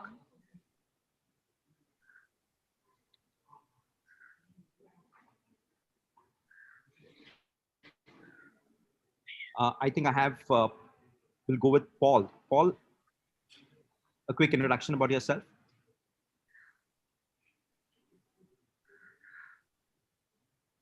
Okay, sorry, I think we have a missing panelist, Pawan. So it's really Binti, myself, Ravi, which are all of us are on the panel. Okay, so should we go ahead, Vyoma? Yes, you can go ahead. Yeah. So, Mr. Premnath, I think you're the most experienced with us, not hinting at your age, but I think what you mentioned, you've done so much work on the architecture side, including townships and office. Since our topic is what is the future? So from your experience, you've seen, must have seen that I have seen in my experience of what having a career span of 22 years, where we used to have cabined offices and everybody write cabins. And then suddenly we moved to only the senior management having offices, personalized cabins and workspaces. And now we've moved to an era of where it is workstations, and then we move to flexible offices. So what do you think is really the next trend which is going to come up with offices? Are we going to have offices or not? Good one. We're going to have offices in any case. By office, possibly we'll have a corporate places and office at home, possibly. We still have to have office to work around over there. See, let's understand. Corona has given a shock to all. COVID has given a shock to all of us. It's a shock to the world over. And it is going to change the lifestyle. I still don't understand. People still understood the gravity of about change going to happen. We've just gone almost a year, right? 9 months time, we've gone through it. But as an architect, I foresee going to have a lot of change going to happen. Basically, eventually we are going to live with the corona. We can't possibly avoid that. So we have to be healthy. We have to be immune to that. So important thing is how to be healthy, and only healthy people go to work. So you be healthy at home and healthy at office. So you need to have a healthy environment around us, like healthy homes, where we can possibly have good light and ventilation and sunlight exposed to more time to nature, and build our immunity and remain healthy to be able to survive, and then to work after that. So we spend a lot of time in offices. We can't do entirely working from home all the time. We office still has to, because office bring more efficiency. I've been recently we've been working a lot from home Then we now starting working 3 days a week from the office. And you go to office over there, interaction saves me a lot of time. Like sitting about 5 minutes interaction with my designers over there, staff over there, I save about almost 2 days, 3 days work over there. That's the question of interaction 5-10 minutes time. What happened in designer? So office you have to go there. So that means even workplaces and offices have to be healthy. That's the kind of future demand, future need will be there. Now, how do you make it healthy? Healthy means basically today, for example, I'm at age 80 now. I had a very active lifestyle. But I do spend time on myself over there. I do a lot of spend time in the morning for walks and expose to sunlight and nature and be over there to stay healthy, to be able to remain fit and everybody do the same thing over there. So the people have devote time to themselves, but when they go to offices over there, they must have a space for that to be able to possibly indulge in nature. So our lifestyle, working style will change. Like we can do at home, be healthy around, move around here and there. But offices basically cramped places over there. Today, the corporate places over there, only roads and office building, nothing else. But that has to change. I'd like to show you a few slides basically. Sure, please. Yeah.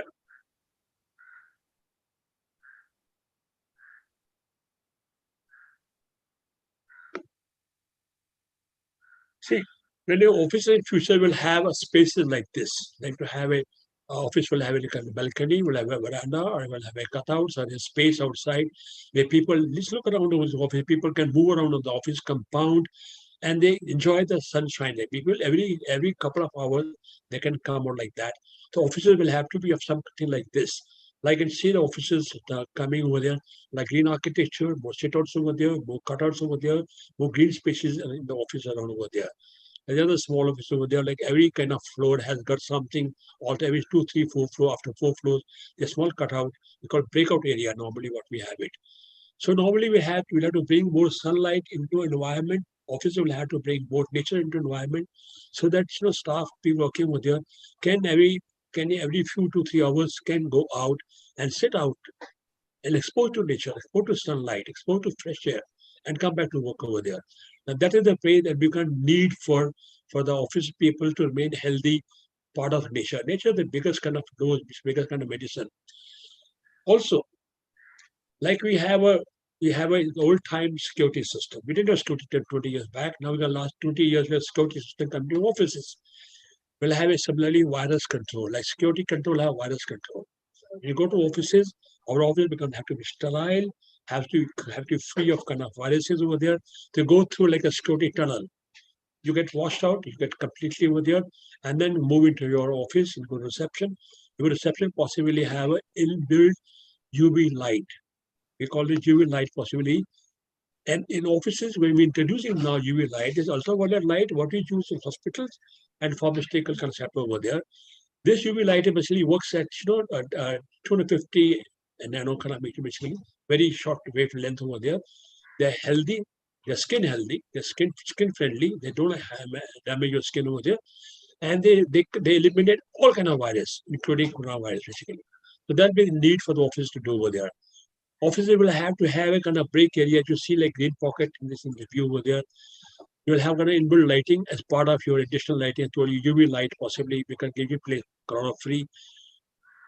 We have been having crowded offices where we have large halls and open office we call them, and then we have a common ducting, like a common plenum and common ducting.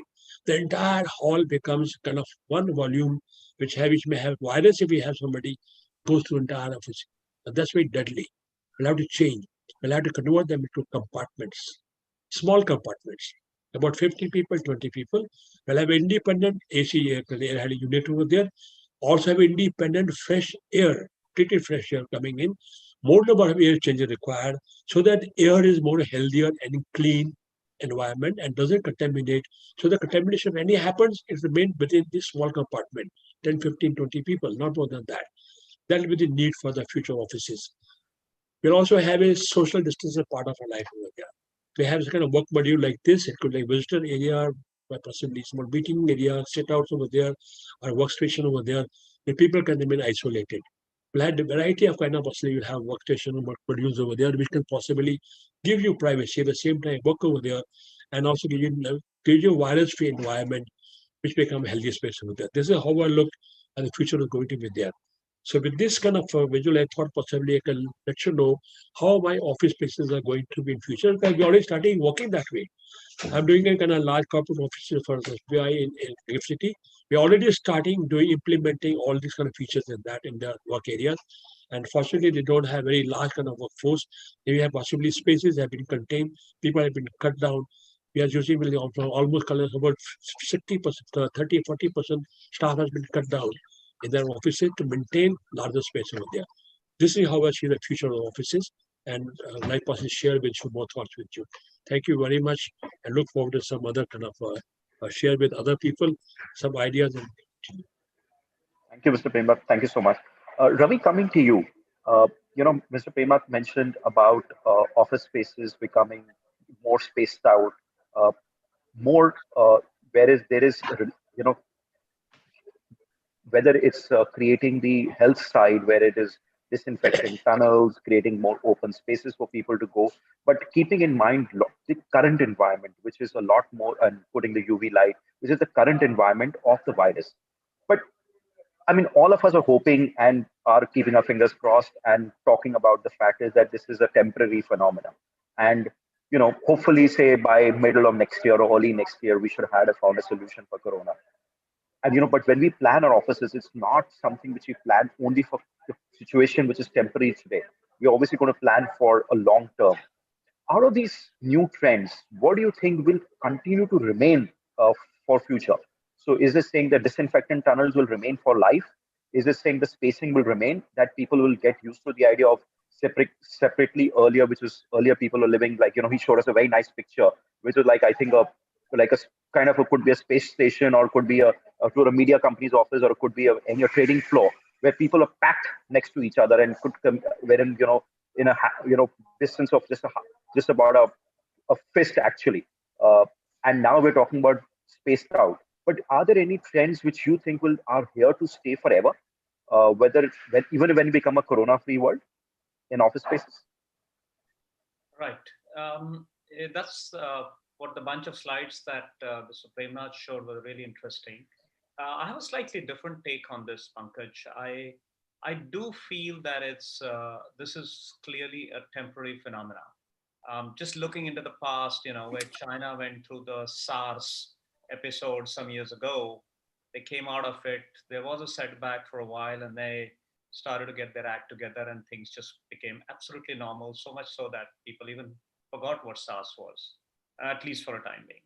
So I don't think this is kind of a forever situation. It may have a slightly longer tenure than anyone's comfort is. It may just run into even fair bit of 2021, or perhaps all the way down there. But nevertheless, it's temporary. It's not going to last for next 100 years or 50 years or 25 years. So there is going to be some kind of solution, and people have to move away. I think what's really interesting is if you really make a note, Pankaj, there had to be some difference. Now, COVID had just sort of disrupted the entire convention, but there was some trend coming in of, first there were typical corporate offices, manufacturing places, retail places, and the business was done in a particular way. But as the travel time started to increase, the pollution in the city started to get to you, the cost of real estate started to go through the roof, places started to get crowded, and it started to become very difficult for most companies to manage the cost, thanks to the fact that you need to create these massive offices where you park people in and get things done during the course of the day. Had started to have an issue with the cost. In some cases, there was an issue of, say, the new entrepreneurial spirit that has started to come in, and also sort of that model of the old times where you had a building and thousands of people working and getting out of this building had also started to become a bit of a boring, stuck-up work culture. From there, there was a rise of co-working spaces, and then that became a little bit more flexi. And then COVID descended on us, where everyone was sent home. So So as a result of that, there was some kind of writing on the wall that things had to change. COVID just sort of changed it in a sort of rapid way, but things had to change it largely because the costs and the travel time and the work culture had changed. I mean, there had to be something different, and therefore things have changed. Now with this whole COVID thing coming in and everyone being relegated to home, and of course, your regular services such as manufacturing units or your businesses that needs physicality, offices, airports, I mean, that can be shut for a while, but it cannot be shut forever. So it'll be compelled to get back to in as normal as possible way. And sure, a lot of health intervention can happen, a greater care in the office environment, such as Mr. Premnath that did sort of touch upon. So that angle will come in, but I don't know whether to what extent that change will have to be executed, because that again amounts to a lot of costs and a lot of intervention and a lot of changes in the way the current physical spaces exist. A lot can't change. There can be few interventions that starts to take care of health problem and so on and so forth. So I think there was going to be a change. Now we trapped into this work from home culture, and of course evidently there are some not such good results also coming out of it. This whole thing of social currency burning out, where people don't meet each other, they don't greet each other, they're not learning from each other, they're not networking. As a result, you know there is some kind of sort of weirdness creeping in the way you work purely virtually. So I'm sure this would have to be end somewhere. And the next phase naturally would be some kind of hybrid model where you partially go to the office and partially work from home. You divide your time between home and office.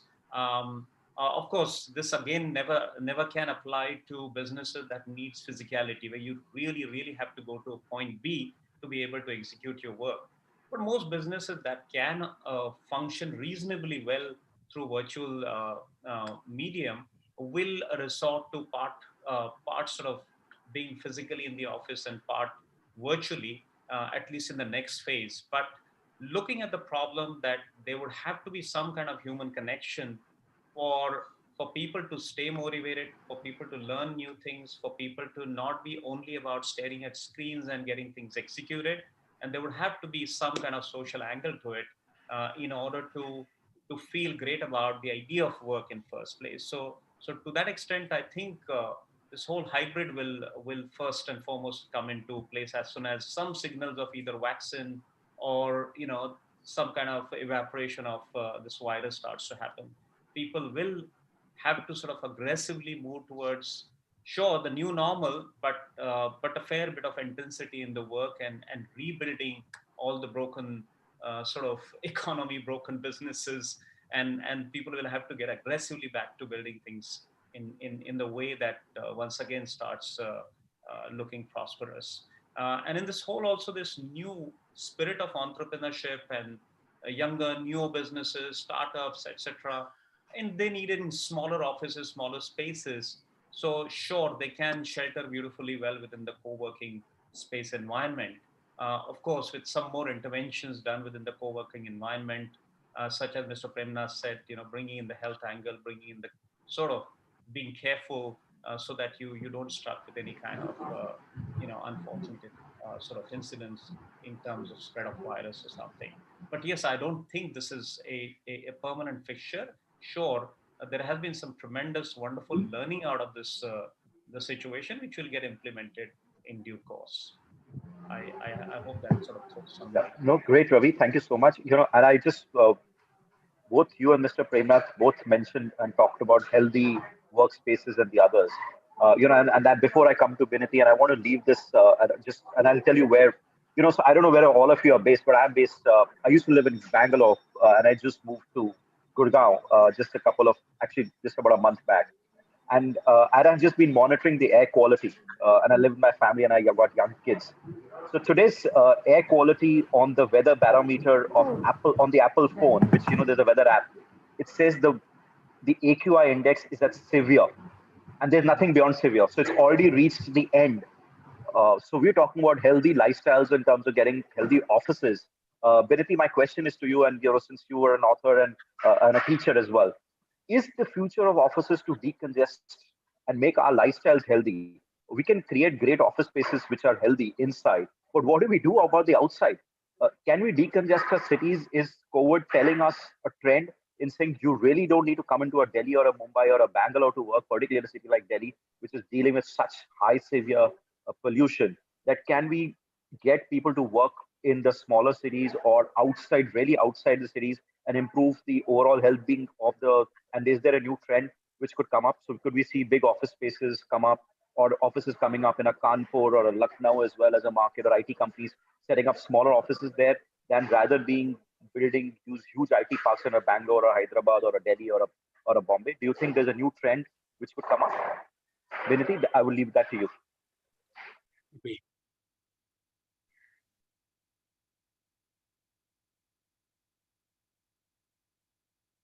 Are you asking me?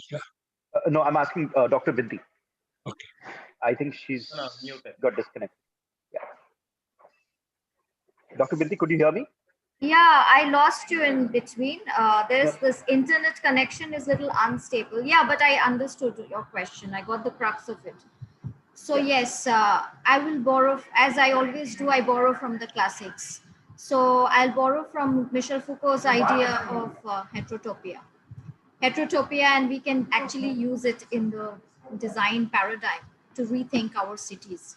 Because it's really this COVID and the new normal, or whatever we are calling it. Many people are saying the new normal is the normal, actually, because suddenly many things have come to the fore. You know, how our cities have been functioning, the fact that we have not been paying attention to health, social infrastructure, the digital divide, and then suddenly we are confronted with this technology-based world where we have to adapt schooling, the way we work, the way we school, the way we interact, everything is all.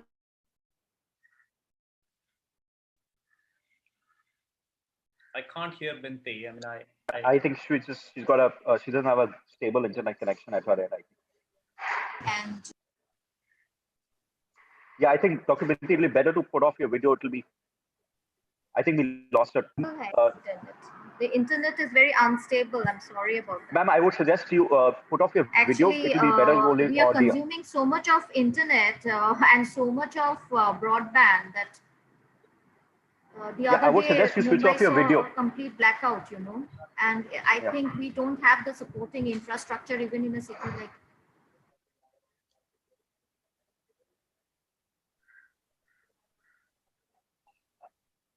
Vayama, I think if you could just text Binti to say that Can I if say you could switch something? off a video. Binti, I think I'll just, yes. Binti, if you could just switch off your videos and just turn on your audio, I think then we'll be able to hear you. Just switch off the video and just speak, you know, then I think this is much better. Yeah, we can go ahead now. Yeah, so as I was saying that, yes, the city as such, outside, if we move out, taking Pankaj's question, that if you move out of the office space and go into the city, what about those spaces? What about the coming together of people, activities, and urban spaces? We need to really rethink that.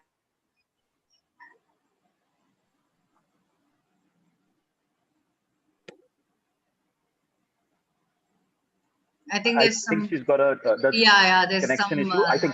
I think we'll switch over to Dr. Mr. Premnath. Can I say something? Yes, please, sir. Please go ahead, sir. I can tell you. I'd like to answer this question. See, she remembered old time back, about 20 years back, there was a trend moving out of offices from metro cities to suburban areas. It happened in New York to begin with.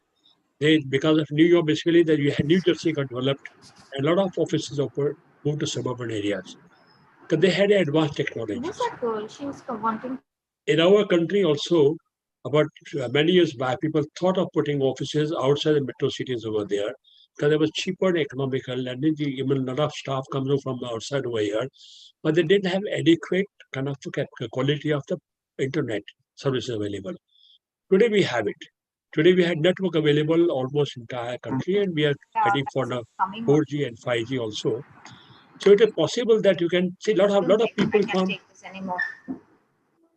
people from outside cities. They come to major towns over there, metro town, for employment because cities are well equipped over there.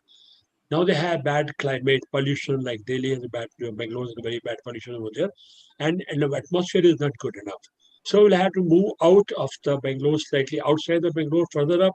Similarly, in case of Mumbai, move out further towards Panvel side, New Bombay side over there. Similarly, in Delhi, outside towards more Nevada side over there, because we had network available there.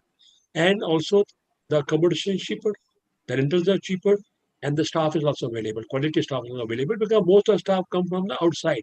They don't come main city. They migrate. So they are happy to work. And sometimes in small towns, the good qualities like place like city like Indore, now which is compared to Bombay, compared to Delhi, it is very well equipped over there. It's a good space over there, healthy environment. So I got better opportunity of happening over there. New IT kind of facilities and offices, particularly which work mostly on the internet basis, basically. So there are a lot of chance. So they have a healthy environment and have new office go over there, and people move there because of places, accommodation is cheaper and spaces are more healthier. That's the trend that may offensively shift into B-class cities. And more development will happen into smaller cities, smaller towns. That's the future trend of it. Yeah, that's what we foresee in that real estate point of view. Thank you so much. I'll move to Pawan. Pawan, hi, welcome to the panel. I know you joined a little late, but we did a quick round of introduction, but I don't think you lost. And just to give you Pawan's introduction, he's been in the office space market and now in the capital markets of investment side, so he understands the office space business very, very well. So Pawan, I have two questions from you. One is the days for offices like BKC and Connaught Place or the prime suburbs of Gurgaon over. Is that going to be very severely impacted? Because I can tell you, I have been going to my office building, and I just find the parking spaces being only occupied about 10%, and 90% is vacant. So there's a free for all parking because there's only 10% occupied. They don't even care. Earlier, where there was the biggest fight at the time of leasing, and Pawan, you would agree, at time of leasing office spaces to big multinational tenants was how much parking you want to get.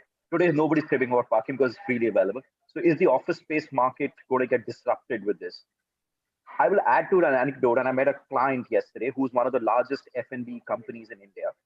They were telling me they have given up a very large prime office, corporate office of theirs, which was in a Mumbai suburb, and given it up. And they just moved into a small 1/5 the size of an office for only their legal, finance, and a little bit of HR compliance team, and a shared for everybody who comes into office. Rest, they all are going to be operating from cafes and wherever they are traveling, and have extra passes for a WeWork or wherever they can use conference facilities as well. So is really the office space market really getting disrupted there?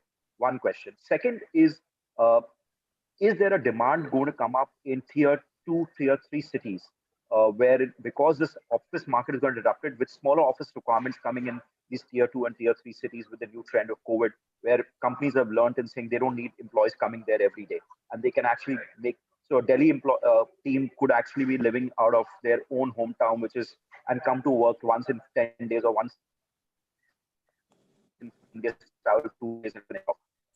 Demand from the spaces in tier 2, tier 3 markets. Over to you, Pawan. Thanks, Pankaj. So yeah, I think let me just be a little bit positive first. I don't think I think the office space market is already disrupted. But let me just kind of classify the office space in India into two different pieces, right? The commercial real estate market in India is kind of broken up into the outsourcing / backend, which is about almost 70%. It used to be 80, but with flex office coming, is about 70% of the total office space, operational office space in India. And then there is this, headquarter space / BKC or Connaught Place or city centers in Bangalore as well, kind of rents being extremely high. So I look at this, the scenario that's playing out in two different ways. One is, I think today we are still smack in the middle of the virus. I don't think there's only speculation about when vaccines will come. And I think both end users and investors are kind of nervous about how this front-end office space will get absorbed, because clearly higher rents with lower margins and money's coming in, inflows coming in lesser is an issue, right? So are we seeing a significant amount of drop in rent in collection by any of the big boys like Brookfield, Blackstone, Probably not, right? A lot of these people are deferring rents, but every one of them is continuing to pay their rents. You see the REIT collections, the monies are actually coming in. And I think the background of that is that somewhere, at least here, people feel that that kind of space is needed. Now, coming to the specific question that Pankaj asked on the example he gave of someone kind of giving up an office space in Mumbai and just kind of working out of cafes. I think, we've reached a stage in not just in India, but in global markets in real estate, where there will be new economy companies and old economy companies. Digitization/data has become fairly critical. And I think those are the kind of guys who are going to be able to pay your top dollar rents, right? So you will see, and this won't happen over the next 6-9 months, but over the next 18 to 24 months, and you can kind of see this happening a little bit in the global markets, where you're seeing that the newer guys, which have slightly smaller offices, are being able to pay top dollar rents because their ability to grow because of the global scenario playing out is different. So I do think a lot of that space will have to get refitted. And there's I've got very elite company on this panel who can tell us whether that space can get retrofitted, whether it can get done. But I think city center space will continue to remain important. Whether it will in exactly the format it is today, or whether we'll have to retrofit it and redo it is a question, right? My sense is probably the latter, but it will remain relevant. Coming to the tier 2, tier 3 questions, tier 2, tier 3 city question, I think, Pankaj, there will be an increase for space offtake in tier 2, tier 3. And that is because, to the point that I alluded, that the older economies, those businesses are still going to continue, right? So they will still have a lot of their workforce and work sharing. I mean, humans are social animals, right? They do need some amount of workspace sharing. And while some of the big boys in the US and the Silicon Valley have said, there is going to be permanent work from home solutions, we know one of the big tenants who has just said that, there's going to be a lot of work from home, but I've just taken 1.3 million square feet free lease, in one of the big 4 cities. So I think there's contradictory things kind of happening. I think tier 2, tier 3 growth will happen. Maybe it won't explode, but yes, there will be a fair amount of growth where some of these old economy companies that are trying to cut costs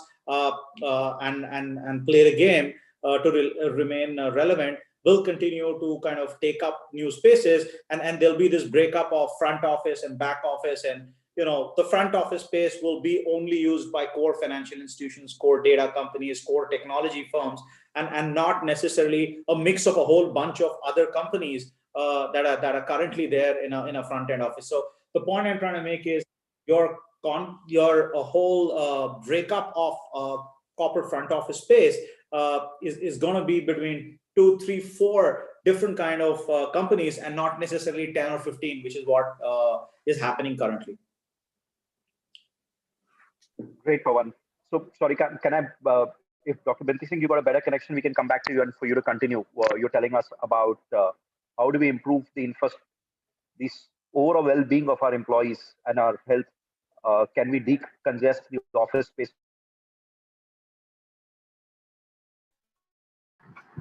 Yes, actually, when I was a student at IIT Bombay, it was very mandatory that we could not work from home. It was mandatory that we stay inside the campus and be there all the time, 24/7, and but with good internet connection. So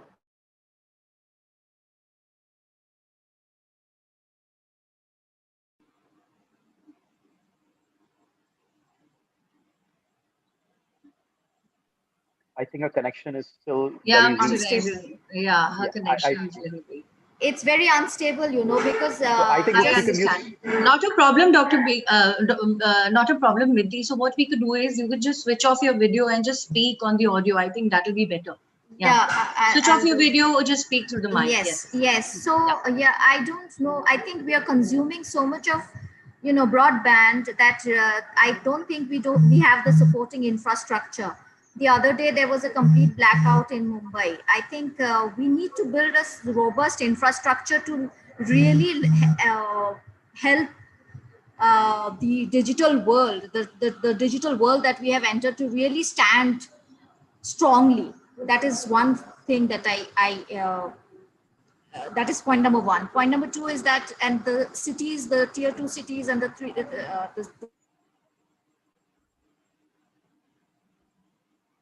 I think the network is really unstable out there, so we can move on to other speaker if possible. I want to come to you, Ravi. Yeah. So I think those cities, really have a chance to correct themselves, learn from the mistakes of big cities like Bombay, Madras, Calcutta, Bangalore, and whatever. The third point is that this urban public spaces, which is the most important component of city life and density. How do we really reconcile the paradox of having public spaces and also maintaining social density, social distancing? This is something that we really need to think about, because existing paradigm does not really show us the way. So therefore, again, the idea of hypertropia of Foucault comes in, because it is how you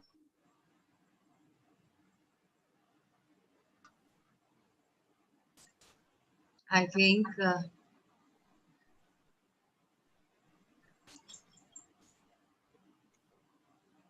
Mr. Ranjan, her network is not stable, so we can move. Yeah. Ravi, you are a creative person. I was reading your profile, and yes, you help do a lot of other things as well. And I was, from your perspective, from a creativity perspective, office spaces tend to be very monotonous. Yes. Right. And Ravi, we typically see these are typically about workstations, conference rooms, as well as also about maybe a breakout area where they started. And when they started talking about breakout areas, it was about putting a pool table and putting some couches in some place and just creating a cafeteria. Do you think the office space design will completely change with today in the world, in terms of wherein we are talking about a much younger population? And Pawan really rightly mentioned that the world is going to get divided into two parts, which is going to be the old age uh, manufacturing or typical the old age business companies, and the other one will be the new age digital companies, which will have typically more younger population, who will be disruptors. And who, a couple of years back, when I remember, whenever I used to walk into a corporate office building or any big office building, people used to be dressed formally, and they used to be everybody wearing formal black shoes or beige or tan or brown shoes, and with a formal wear shirt, maybe tie was a little exorbitant, but I'm just saying the others. But today, when you walk into an office building, you find people walking around in floaters in India. You will probably find an occasional guy wearing a shorts and walking around. But you find a lot of people wearing jeans, casual. There's nothing called formal or casual wear. It's your own choice of the day. So do you think that the design of the offices will also change completely from inside? And do we have to adapt to the younger generations who are probably coming into the workforce, who are in the 20s and 30s? And we need to change that way as well. How do we design our buildings as well as our office spaces? Yes, absolutely, Pankaj. Like I was saying in the earlier comment, that things were already changing thanks to the newer entrepreneurial spirit, the type of businesses that have started to emerge on horizon, in the way people have started to think and work, and of course, forever increasing costs and travel time had led to a definite change in the way things had to be when you reach office. Now, things like pool table, TD table, those I think I've seen that also in and around our offices. And not pretty much used. I don't think those things really sort of made that much of a difference in the way people feel, as against maybe just a very nice work environment combined with and when you say nice environment, it did boil down to a beautiful calming design that just gets more out of you without stressing you out. The less sterile office is more cozy, more comfortable, aesthetically pleasing, and also something where to an extent you blend the company's philosophy or what the company stands for, had to intervene in some way for people to talk to each other, for people to absorb what that company stands for, and why do you reach that office space in first place. So that was then. Now, sort of, in the present situation, particularly looking at, like I was saying, this whole social currency burning, there are unforgiving work hours with many of the people where you don't know when you start working, when you don't know when it's ending. You sort of expect it to be connected all the time. You had to do fair bit of digital transformation for yourself, using apps, using the tools that are essential for you to effectively work. And kind of there are a few other peculiar problems that are rising, which is there's a less trust between employees and so on and so forth, because your interaction more often than not is just with your laptop, and because people aren't meeting each other, a lot of people have not seen people they work with in the office and so on. This kind of weird situation that is emerging. So all this obviously had to end somewhere, and let's just sort of for a minute think of the offices that you're going to get back to now, having taken a major toll on like I said, the bottom line, the business. It's going to take 2-3 years, maybe more, for people to start recovering their losses, and at which point in time they're not going to be able to offer, let's say, any kind of excitement that costs, for employees, other than just sort of very smart, compact offices where fewer people can mingle, probably have a drink, probably have a cafe atmosphere, but at the same time, not to forget the efficiency. I mean, there's a business, there are strategies to be born, there are things to happen, there are people have to produce things. So to that extent, from technology as well as interaction point of view, where people have to interact with each other, they would have to be fairly efficient spaces. However, those places will sort of shrink. Now, just also going a bit towards, say, co-working or flexi-working spaces, Pankaj. Now, what happens is those spaces are designed beautifully, and there are all kinds of companies work within those spaces. Now, what is your company's, say, visual manifestation or a design manifestation? Like, I'm an advertising company, somebody's marketing, somebody's in finance. They're all going to that building, which is kind of giving you certain cues of relaxed working space or beautifully designed, etc., etc. But at the same time, there would have to be something, your own DNA would have to sort of prevail for you to know that you work for a certain kind of company. So in the future offices, that is another thing that would have to be taken into account when you sort of shrink spaces. You make sure that what you stand for is beautifully integrated through the power of design or to the power of communication. Bring in a little bit of creativity into design so that people know who they work for and what is expected of them. But my sense is people are going to, places are going to shrink, and of course there will be a rise of co-working again, because that probably will be the most affordable model. And to that extent, even like just before we walked into COVID, we were working on a couple of new startups that were about to come, where you could sort of plug in through your app and actually book a space in a restaurant and work from restaurants. So restaurants were going to turn into some kind of co-working spaces. So all that is already there in terms of a whole new way of working. COVID has sort of disrupted it, and now very clearly the new offices will have to be much smaller, or in certain cases, resort to co-working or flexi-working spaces.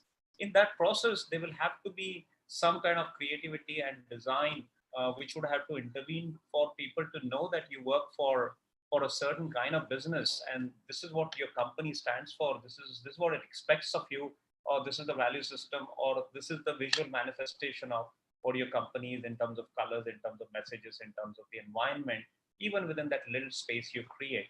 So yes, there will have to be some kind of creativity coming in the design going forward.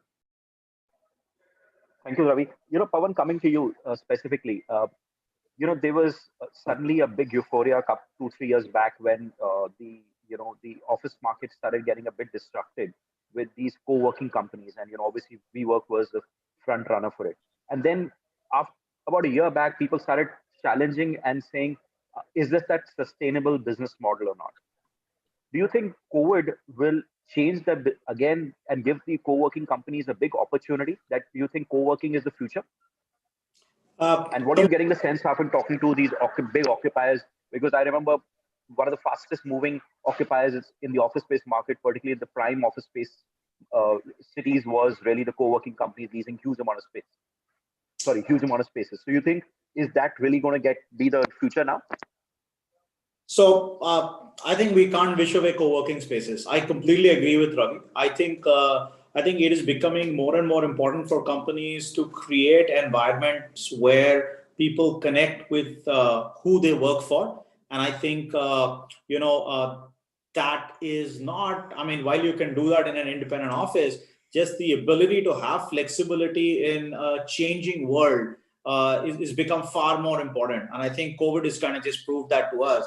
So to me, I think flex office spaces will make a big comeback, right? I think it's a timing thing. I mean, to be able to say that it's going to go all crazy is probably not correct. But I think it has a space, and I think there'll be a whole bunch of companies that will probably never ever look at getting an independent office and just be in these flex offices. And I think that the thing with good quality, great flex offices is you actually go in there saying, once I become a certain size, I'll actually move out. And you actually start, enjoying that atmosphere. And you then say, hey, you know what? I am just going to take and make this a larger piece of what I want to do and actually not go into an independent office. That's happened to a whole bunch of people who've gone into, co-working and flex spaces. Now, from a financial model, I think there's still a few tweaks that will have to be made because, some of the big boys, their model was, creating short-term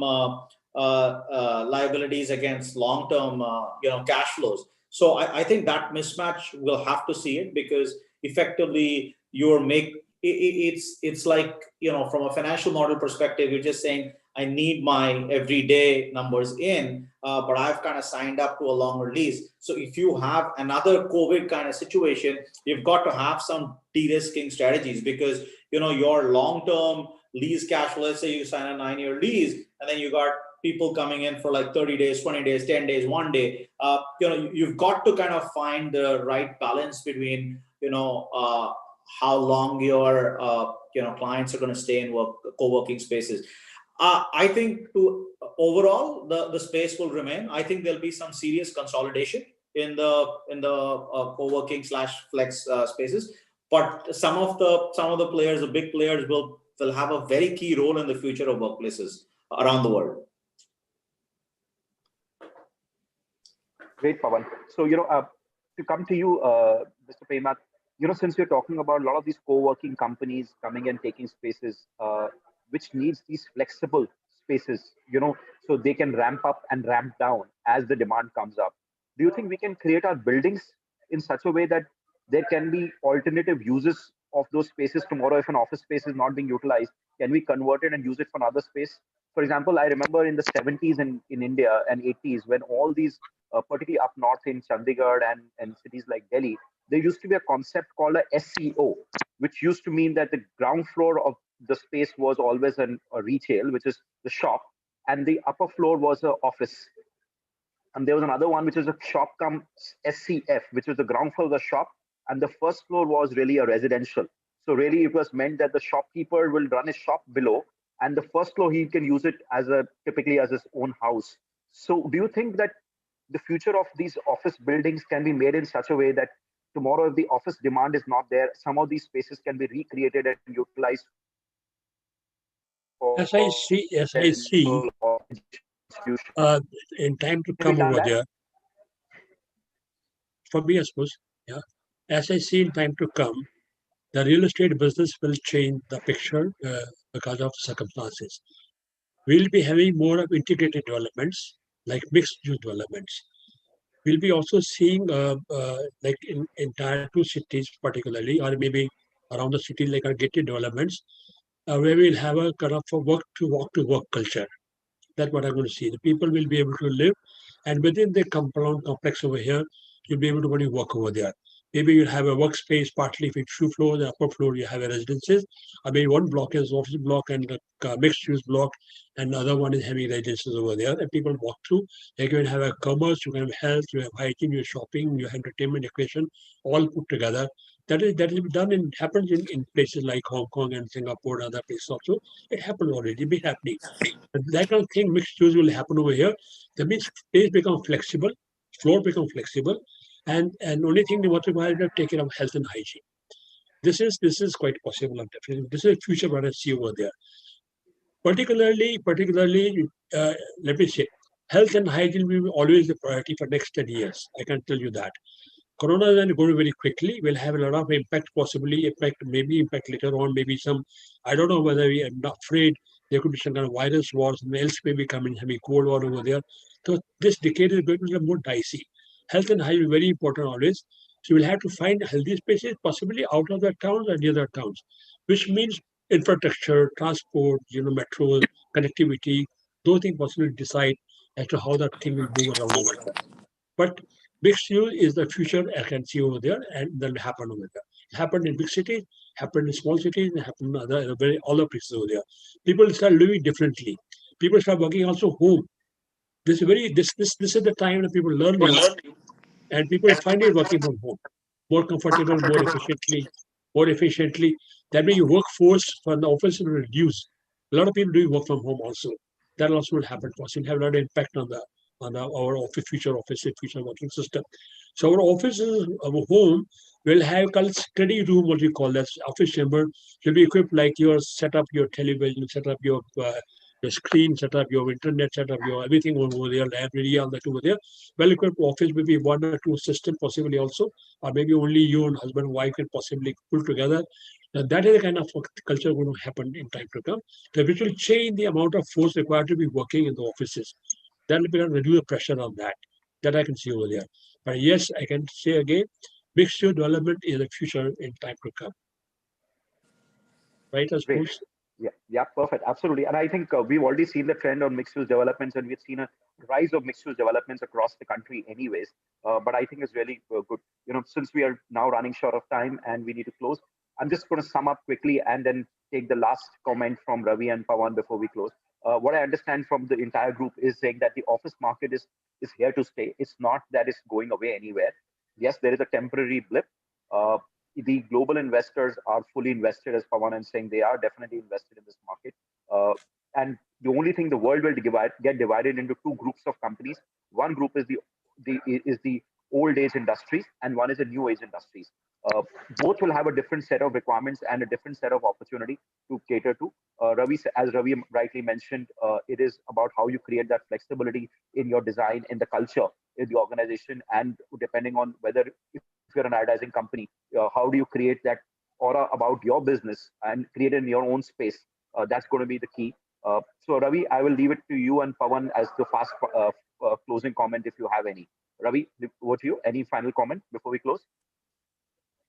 Well, I mean, there is something interesting about what Mr. Premnath said, which is in the olden days we moved from, say, the downtown to suburbs, and then maybe in some cases further away. Like take Delhi, for instance, it went to Gurgaon, it went to Noida. So as you started to sort of spread out, you may penetrate further deep into sort of not wilderness, but other kinds of cities which might have to be developed in order to sort of make it viable, make it more sort of pleasant to work in, as well as manage your costs well. I still believe that each company will find its own way to express itself in terms of the size they can afford, how they can yet sort of prevail their own philosophy, their own culture on the people. What's the best way they can produce results at the end of the day. So to that extent, a lot of companies will have to make their own decisions as to what's the most suitable formula for them to get the most optimum result, and make things work and keep moving forward. It won't be sort of formulaic or one size fits all. I think there will be that kind of sort of different solutions different people will bring in, or different companies will bring in order to sort of decide how they want to move ahead. But they will have to be, and within that there will be, of course, a lot of creativity in using what's the best way they can produce results for themselves, because they have to hang in there with the businesses they have. that's what I feel. And of course, this I continue to feel, perhaps, sure, it will creep into 21 or whatever, but this would have to end somewhere. And some terrific learnings that have come out of this episode of COVID would have to get implemented in going forward. But I don't really think life would change that dramatically, because world has very short memory. As soon as things starts to rock and roll, people will go back to, just as you had a sort of embargo for 3-4 weeks, and then just as you removed it in Mumbai, it doesn't feel like there's any COVID. So when you had 250 patients, it felt like there is a major disease. But now you have lakhs and lakhs of people sort of suffering from it, but the city is functioning just as it used to be. But so I think human beings are too free in their mind to be curved for too long. So this would be wiped out in due course. I think the decisions will be more economical, more smarter.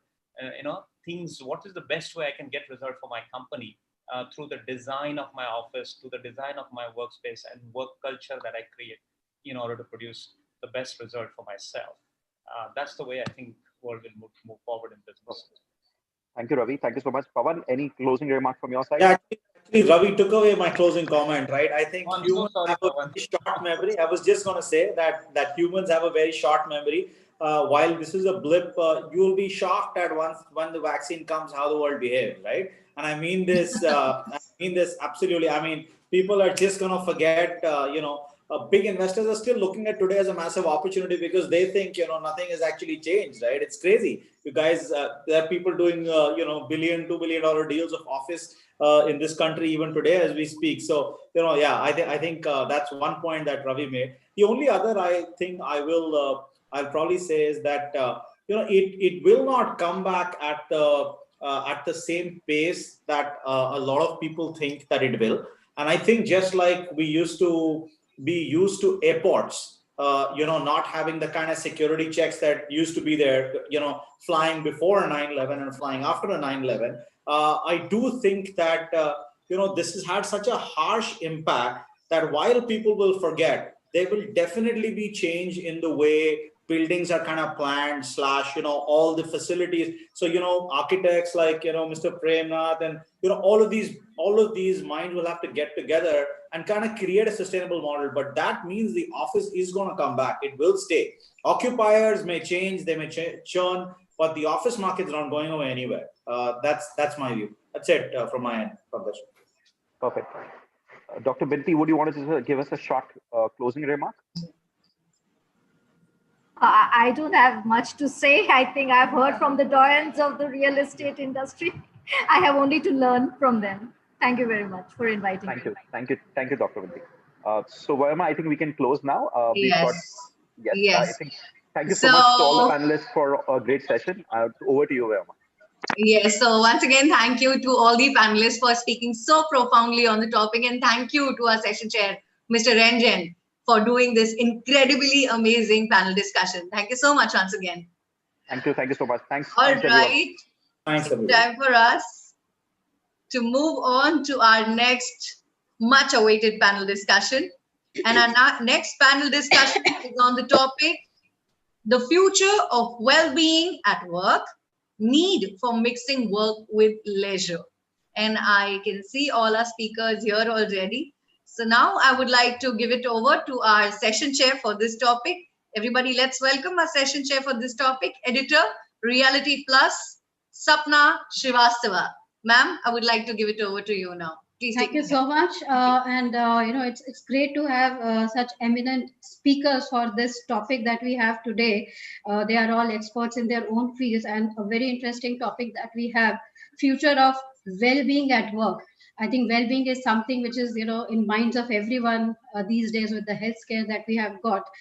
So, coming right, to the questions for our speakers, let's talk about work from home that we are doing. But before that, let me just introduce our speakers. As I mentioned, they are all experts in their fields. I'll introduce them in an alphabetical order. We have with us Mr. Aman Kapoor, who is the CEO for Airport Land Development, GMR Airport Holdings. And we all know GMR is into a lot of verticals from energy, infrastructure, land development for industrial parks, business parks. So thanks, Mr. Kapoor, for being here with us and joining this panel. We Thank look you. forward to Great hearing to be your here. views. We also have with us Mr. Mohit Mishra, who's the Chief Marketing Officer of Office Business at DLF. And DLF, as we all know, is one of the biggest real estate developers of the country, and especially in Delhi NCR. Mr. Mishra, thanks for being here with us today. Our next panel member, Mr. Paras Arora, he is the founder and CEO of QDesk, which is a booking platform for serviced office spaces. So in fact, he has the pulse of all the co-working and the flexi spaces of the country. Mr. Arora, a warm welcome to you. And last but not the least, we also have with us Mr. Sunny Bijlani, who's the Joint Managing Director for Supreme Universal, again, a big real estate company, with a lot of projects across residential and commercial, and he's coming up with some very interesting projects in the commercial space. So, thanks, Mr. Bijlani, for being here with us, and we look forward to knowing what the future of workspace is going to look like. So, as I said, let's talk about first what we are doing right now, which is work from home. Most of us, we are working from home. And what the reports say that remote working is going to stay for many companies, especially IT companies. But, we all are, already experiencing Zoom fatigue, using wrong kind of furniture and having back problems. So, how, I would like to have opening comments from all our speakers about, the well-being of employees. Does it belong to a planned space which is actually designed for office spaces? How sustainable is remote working? Mr. Kapoor, we'll start with you. What is your opinion on that? Yeah. See, there are obviously very big announcements from some of the largest tech companies in the world about work from home and how they are extending work from home pretty much up to the end of next year. But if you really think about it, the largest tech companies in the world, Googles and Facebooks and Microsofts of the world, what would they want the world to do in order for them to grow? They want the entire world to be glued to their systems. So work from home isn't a strategy for work necessarily, but an idea that you have the entire world connected and using their platform. So it's a business growth strategy. So let's not confuse, first of all, work from home just because the top 5 tech companies have announced that they could potentially work from home all the time. That's not a blanket statement for everybody else to follow. They have a business model on it, on that aspect. The rest of the world may or may not. So I think in all fairness, every business needs to evaluate how work from home works for them. And it'll be different for every set of group of company, every set of industry, etc. I think work from home, where it really works is that it has opened everybody's eyes to the fact that work from home can work. So in my view, in the next few years, we will see more and more opportunities for employment being given to those who had to leave employment because they were pregnant, or because they were incapacitated, or because they had a broken leg. All of the reasons for which people had to take time off, or to spend time with family, or they had to run some chores, or they had to look after some elderly in the house. People were taking off, people were quitting jobs. And I think one of the realization the entire world now has is that because of all of these reasons, you don't have to quit work, that you can work from home. So I think we're entering a world where employers will be more comfortable in allowing their employees to work from home occasionally as they deem fit, and a greater amount of trust on employees from employers and vice versa as the work from home culture evolves.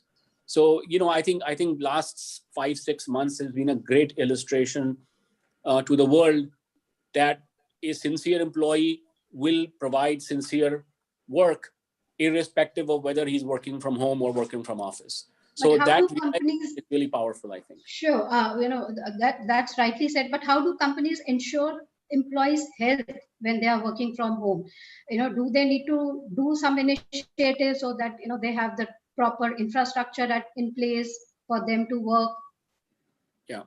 So this is a big problem for particularly if you look at the ITES business in our country. You'll see that the entry-level staff have their home conditions are not suitable for work from home.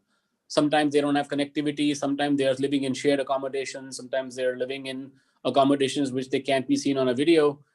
And we're really getting into people's personal lives. And there is a large faction of the ITES industry which does not have the infrastructure to work from home. And I think if you look at how the IT industry grew and how the employees were lured into working for ITES companies and call centers, was they were providing food, they were providing transportation, and they were providing all these incentives. Today, the employee has to stay home, work from home, eat at his house, cook at his house, take care of all the chores. It's not easy to work from home for people who can't afford to. So I think that long short, work from home is suitable for a certain type of people. It's not meant for everybody. It's also meant for a certain type of work.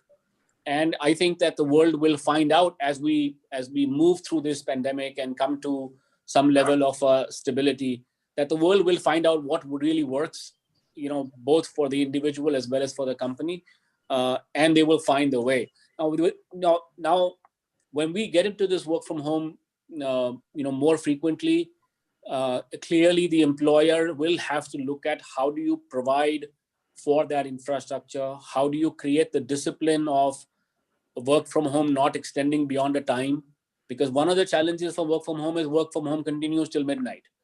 And all of a sudden the entire discipline of, it's 6 o'clock, we have to stop working and, we have other things to do in life, that is taking a backseat. So I think more importantly than infrastructure provisions really is to create a discipline in a work culture. And I think that is one of the biggest things that companies will need to do to improve the work culture in their workforce.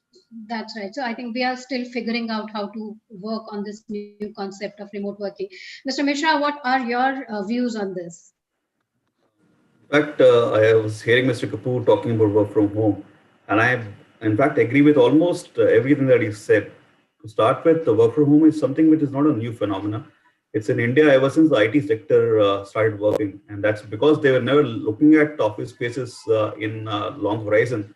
It's when the entire work from home started for IT sector, and they have been working like that. It just about in the last 6 months, it became more of a business continuity tool, and became a good option to survive the pandemic. And that's why most of the companies, they extended it.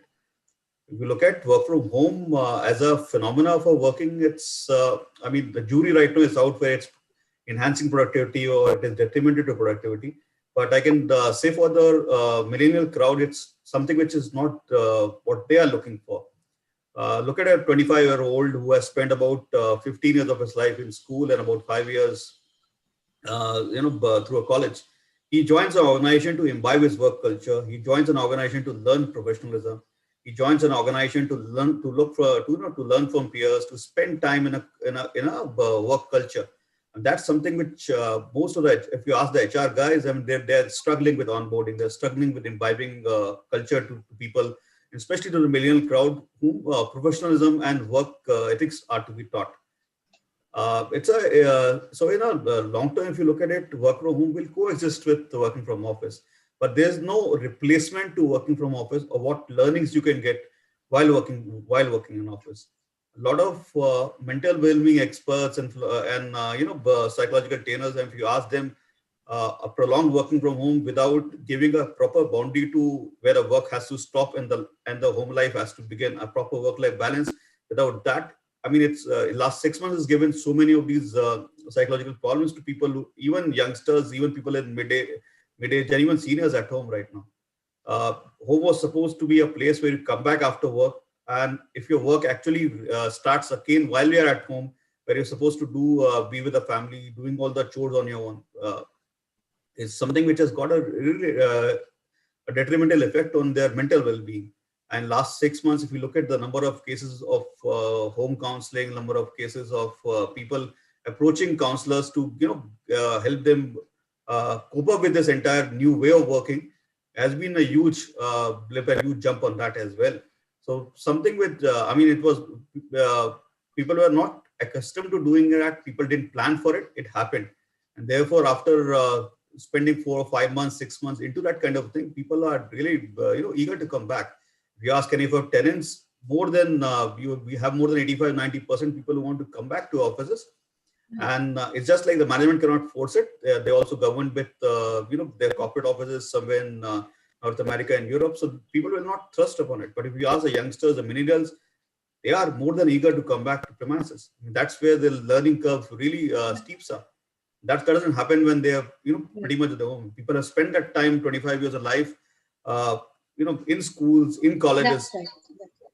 That's where we are right now. If you ask me long term, it will coexist. It will not be either or. It will coexist. It depends on, as Mr. Kapoor said, it depends on the industry. It depends on the kind of people whom you are offering for.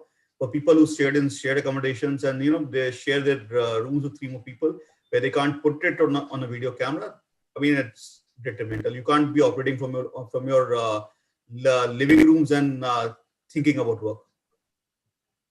So right. So like Mr. Kapoor said that physical infrastructure would need to be provided to the employees, and like Mr. Mishra said that even the mental health of well-being of employees, if they are working from home, will have to be addressed.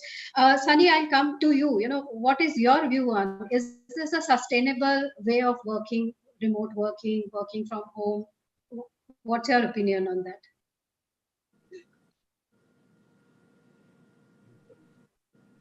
I think, Sunny, maybe you're on mute. You want to just unmute yourself. Sapna, I'm actually totally in sync with what the panel is saying and what even the early panel was saying. Work from home doesn't work for everybody, honestly. I'll give you our own example. People in our office, we were happy to have them come back to offices maybe in December and even Jan. And we gave people the options. And we started getting messages from everybody that we are dying to get back to work. Because not everybody's home setup, office setup, and the number of people they live with is conducive for them to really focus on what they're doing. Humans are also emotional beings. If you need to connect with with your workforce, you pay them for their time. You don't pay them for their performance. You have to connect with them emotionally if you really want them to perform. And without having a culture of people collaborating and working together and actually socializing with each other even at the workspace, it's very difficult to really create a culture and to imbibe that in various levels in your organization. So there are some people who I feel can probably work from home at a certain level, but like what even Mr. Mishra was saying and what Mr. Kapoor was saying, a lot of guys today are not comfortable working at home because of various reasons. I mean, I can give you some reasons what people have stated actually. uh, Globally, people have nuclear families. They live, with just their husband and wife or maybe kids. Kids are away pre-COVID, at least they were away at school. In India, a lot of people still live with their larger families. Women are still living with their in-laws. It's not very comfortable for them to really be at home and be as effective and even probably have the kind of space requirements that they do. So I feel it's a model that is going to kind of be a hybrid model. Uh, Employers will start giving an option to the employees for their comfort. Yes, it does in terms of time saved because of traveling. It does really help and it does work. But again, it'll kind of have to be seen what kind of employees and what kind of companies can really work from home. If you look at our industry, real estate, there's no way you can work from home. The team that's executing on site has to come to site, and a lot of the architects, etc., have to be there because a lot of discussions have to be in person. A lot of things cannot probably be done online. So a lot of surveys actually are being done right now, and companies like Gallup are doing these surveys on even if work from home has to exist for a certain set of people and a kind of industries, what is it that the employer needs to do to be able to manage performance? No longer, if you're working from home, there is a lot of metrics that are evolving in how you can really manage performance because now a lot of things are remote. So those are interesting things I think that are going to evolve, and a lot of HR guys are actually obviously evaluating the economics of work from home. But I feel we're still very early to make claims that office consumption is really going to reduce because of work from home. So, Paras, all our speakers are, they agree on one thing, that remote working is depends from employee to employee, depends on the physical infrastructure people have. It's going to be a hybrid model. Work from home is not a very sustainable way of working. Do you feel if remote working is here to stay and work from home is not a very convenient option, service workspaces nearer to home can be an answer to remote working? What's your view on that? Absolutely. Work from home. There are a lot of, we can do a lot of commentary around work from home from various angles. And I think panelists have pretty much covered that. I think the hot winds of, COVID did a lot of testing for organizations. And the most important thing is the productivity quotient. Work from home ensures continuity, but not productivity.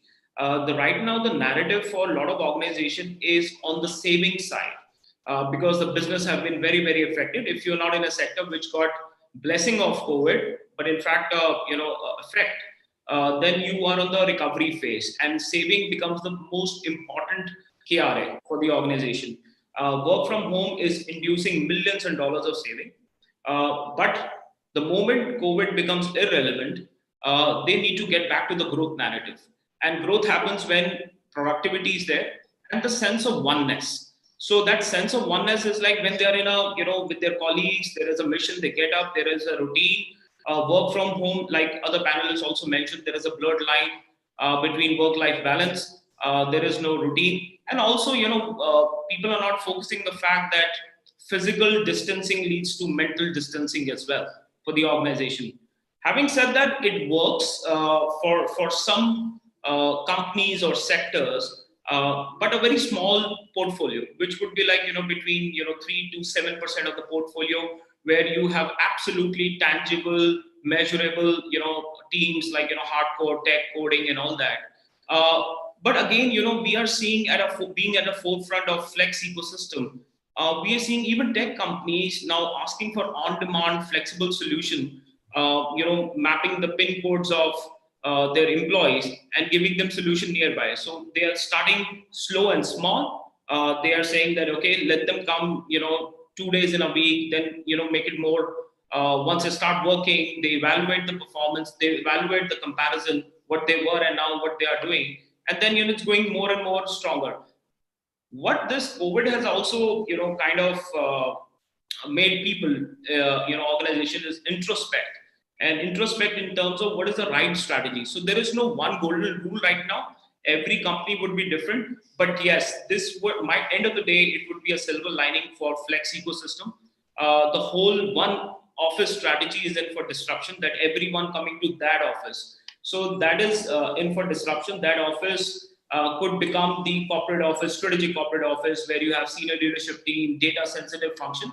And that office is supported by multiple, spokes like flex offices. And then last leg towards work anywhere and giving absolute flexibility to the employees. So great. We loud and clear we hear, from our experts that remote working has a lot of variables attached to it. And if we are looking at a physical and mental well-being of our employees, then yes, a designated space which is designed for them to work, to come, to have a regimented day and discipline, then yes, office spaces are necessary for everyone. Here we'll also come to a very often talked about, lot of discussion is happening on me spaces and we spaces, collaborative spaces and individual spaces. So within an office space, because of social distancing, will there be more focus on individual spaces, or because we want to provide some kind of a leisure to employees for mitigating the epidemic induced stress, so some more collaborative leisure spaces, informal spaces? So what is the transformation that we are going to see in terms of collaborative spaces and individual spaces within the workspace? Mr. Mishra, we'll start with you. What's your view on that?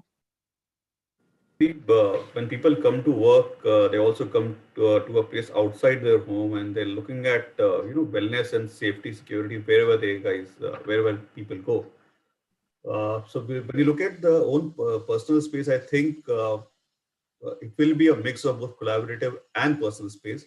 personal space. In fact, the norm currently in real estate is about 80 square feet per employee. I mean, that will go up to 100, 110. So people will look at that kind of a social distancing between the employees who are sitting in office. There will be people working in shift. There will be people working, in phases and batches to ensure social distancing. Even after a vaccine comes, this thing of what pandemic has taught us about maintaining a safe distance from people next to you. It's not just about the COVID virus. In fact, everything else that can be transferred by touch or this one, people will be much more aware of that, even in the days and the years to come. And that will not go off. At the same time, people will look at how they can maximize the time when they're all together. I mean, giving an example outside real estate, look at how IPL has been done this year. It is not. I mean, the cricketers can't work from home, but still they're being given a tool to go and play the game the way it's supposed to play. People are still watching it. The viewership has not, dipped. It's in fact gone up only. But I mean, we need to look at a model like that in the days to come. So if we look at the personal workstations, they will become wider. They will become to a space where you can maintain physical distancing. But wherever something that needs to be done collaboratively, people have to look at how they can, do that thing of social distancing, as well as same time look at collaboration, people coming together and doing that work. Mr. Kapoor, what are your views? How do we maintain health and well-being, both mental and physical, in our office spaces? I think, I mean, in the pre-COVID era, there was a lot of discussion. We've already, in the last 10 years, we've seen significant change in design of the office space. From the traditional offices to now more and more offices having collaborative spaces, and rather increasing collaborative spaces and adding leisure, adding, games and sports and entertainment rooms, all of that, and bringing that space into the workspace has been the trend for the last maybe a dozen years.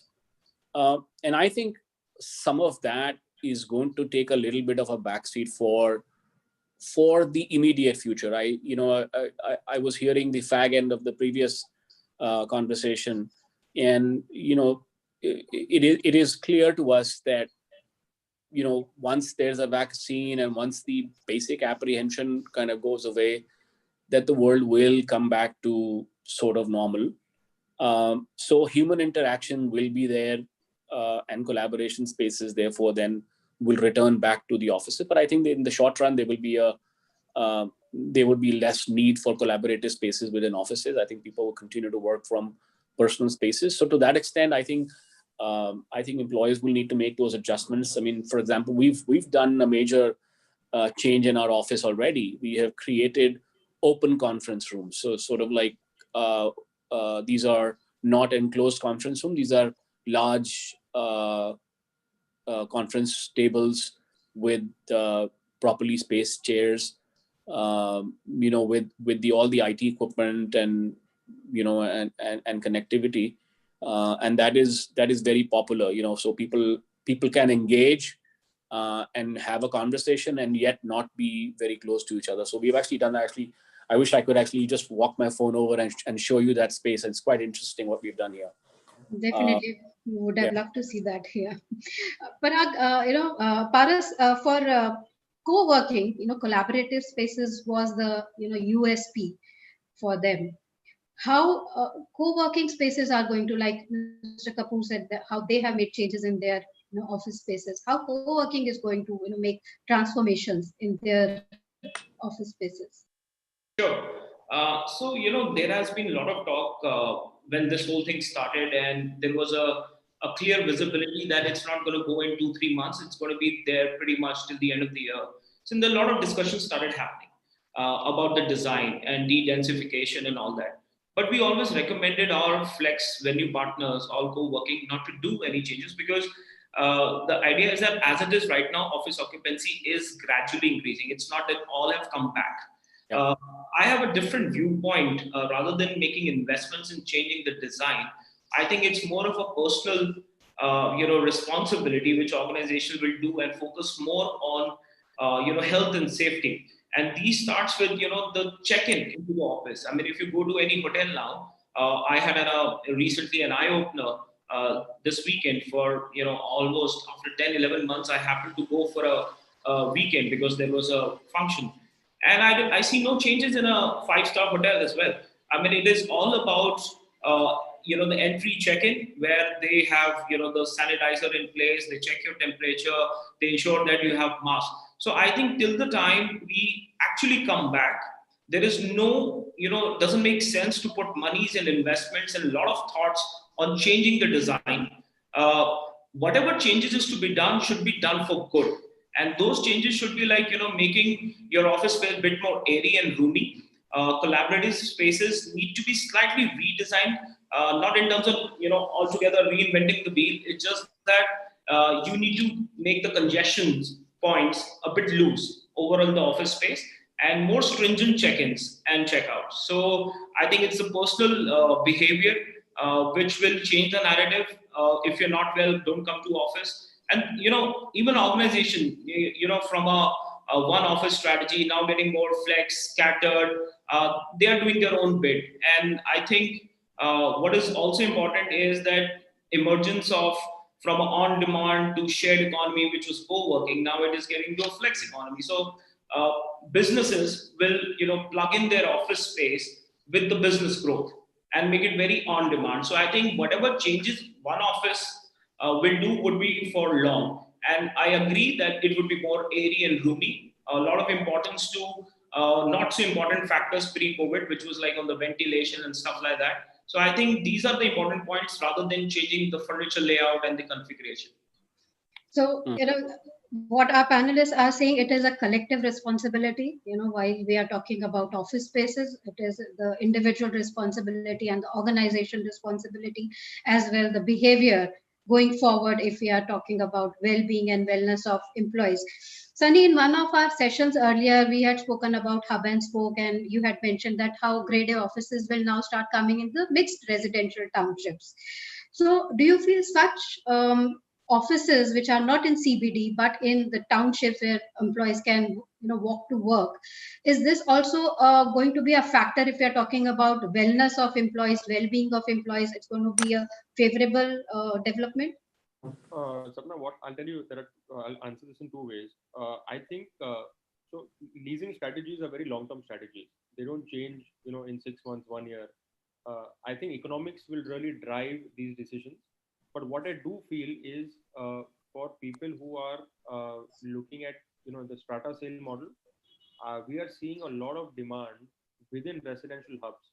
People who small and mid-sized businesses who are looking at procuring office spaces now afresh, they are very happy to do that closer to home, because people have realized there's a basic math that everyone comes and talks about, is if I'm traveling for 2 hours every day, I'm effectively in the car for 25 days in a year. Now that 25 days I can spend effectively probably being more productive at work, or being with my family or pursuing a hobby or whatever else. So I think to improve quality of life, these decisions could be taken by small and medium-sized businesses. But larger companies that are leasing larger spaces, I think it'd be a more economic decision. I don't think these decisions really will, for employee well-being, fragmented offices, and the whole strategy of leasing offices, I don't think will change overnight. I don't think that'll be very viable and feasible also. So I think the walk to work culture is obviously going to exist.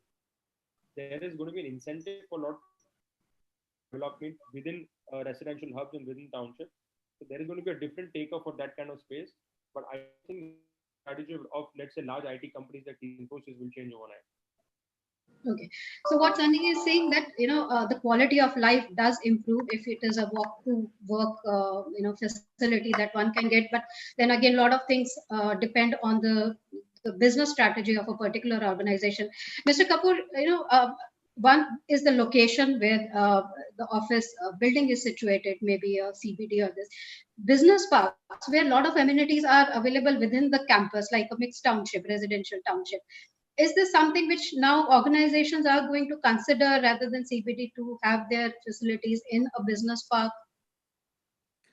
So, again, it's a very difficult one to answer, but, in my work, I do work in Delhi, in AeroCity, and of course we have large developments here in Hyderabad as well. We have very recently started to see, now Hyderabad airport was not a very good office market. I mean, although we have a small business park here at the airport, it's not very popular. But over the last 3-4 months, we have seen demand coming in more as business continuity, not necessarily, essentially not necessarily driven from COVID, but driven from the lockdown. So because what we saw in the pandemic was there were these areas that were locked down. So, containment zones, etc. So for example, when Gachibowli went into containment zone, the entire workforce kind of stopped for a little while. So I think companies have started to look for smaller alternative spaces. Although I really like Paras's point about having offices closer to where employees live, and that certainly has been a phenomena. But we've had recent demand coming to the airport predominantly as an office. So what 2-3 companies have done, that during the lockdown in Hyderabad, they relocated their offices at the airport and flew in employees from Bangalore to come in and populate them, because the employees here in the Hyderabad could not, were all in containment areas. So I think from a risk perspective, people have looked at it. I am not sure whether it is purely a decision. I think it's a great idea to have an alternative location which can provide you that risk mitigation. Okay.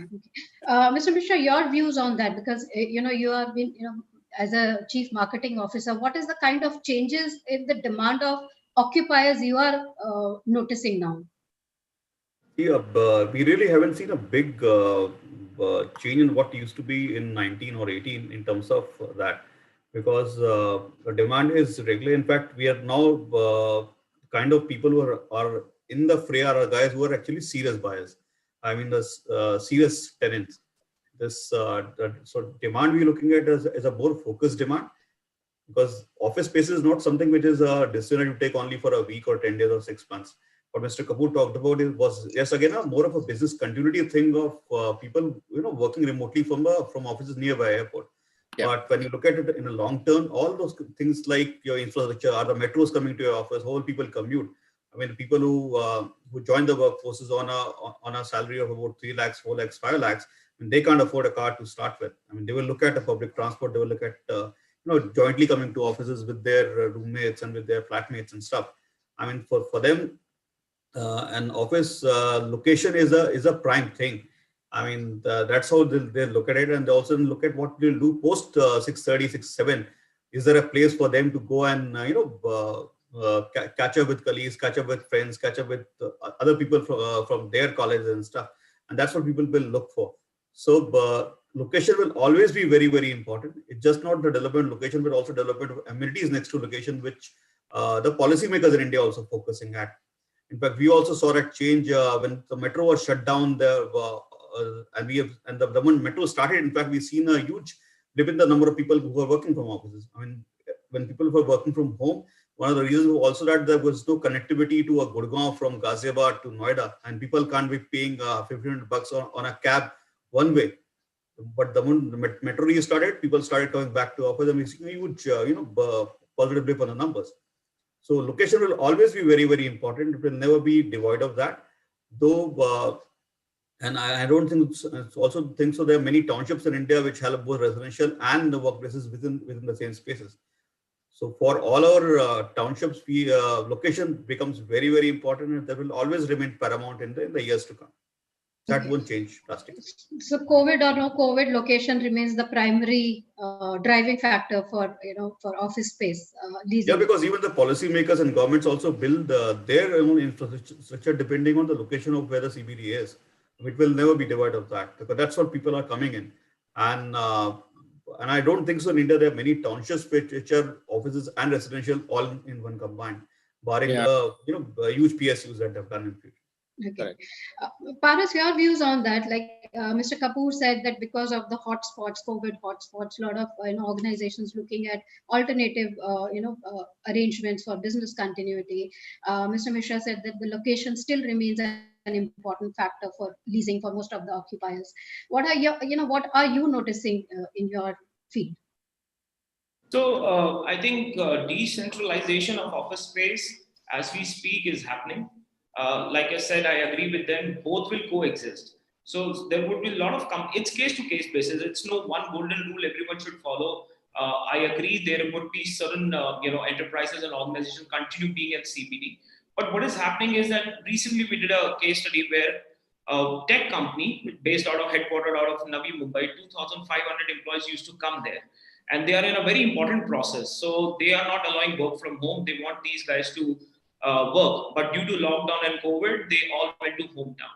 So what now that company which had all 2,500 people coming to one office, now 600 people are working there, and the balance, right now 540 people are working out of 12 offices across India. Because they're in an important process and the data sensitivity was such they wanted to be in a productive space, controlled space. So I think decentralization has started happening. COVID has a lot to do with it. Ensuring, not only this, ensuring productivity in a, decentralized co-working spaces, but also when you reduce a commute time and carbon footprint, it's overall good for ecology as well as personal motivation. People come to Gurgaon from Delhi, they spend 3 hours to and fro. And if we can have a proposition where there are within Delhi NCR there are 3 offices, that is I think a boon overall for employees and motivation. They will reduce cost, they will reduce commute time, they'll be more productive. A. B, I think they would have more work-life balance if all these things are in place. Plus, there is a cost saving. So once you call everyone to one big office, you have to do a lot of investments in terms of design, layout, managing it, security, housekeeping. But when you take it into a serviced and flex format, you don't write off all these things on your balance sheet and P&L. Okay, so one way of probably managing employees' well-being is decentralization, uh, like what Paras has mentioned. But again, what we are talking about here is the future of well-being at work.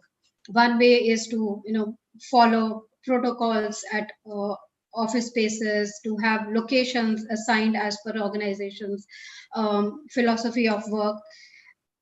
Talking about the business strategies of corporates, how companies are integrating well-being, because till now for well-being, employee well-being meant physical health.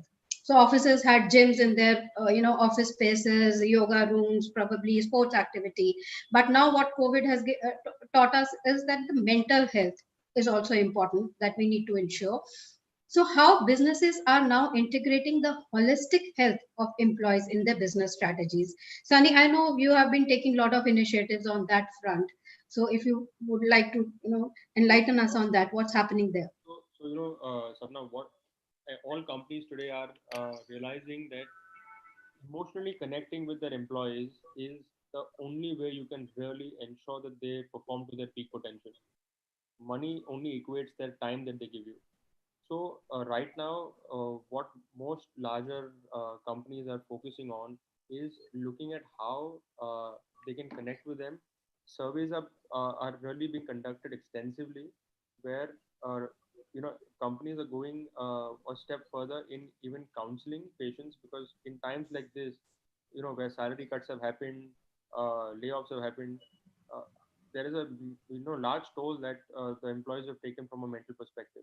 So from counseling to even coaching, companies are training their team leads to become more like coaches than bosses, because the millennials and the baby boomers today, who are also part of the workforce along with the generation that was probably born in their 50s and 60s, it's a diverse mix of people.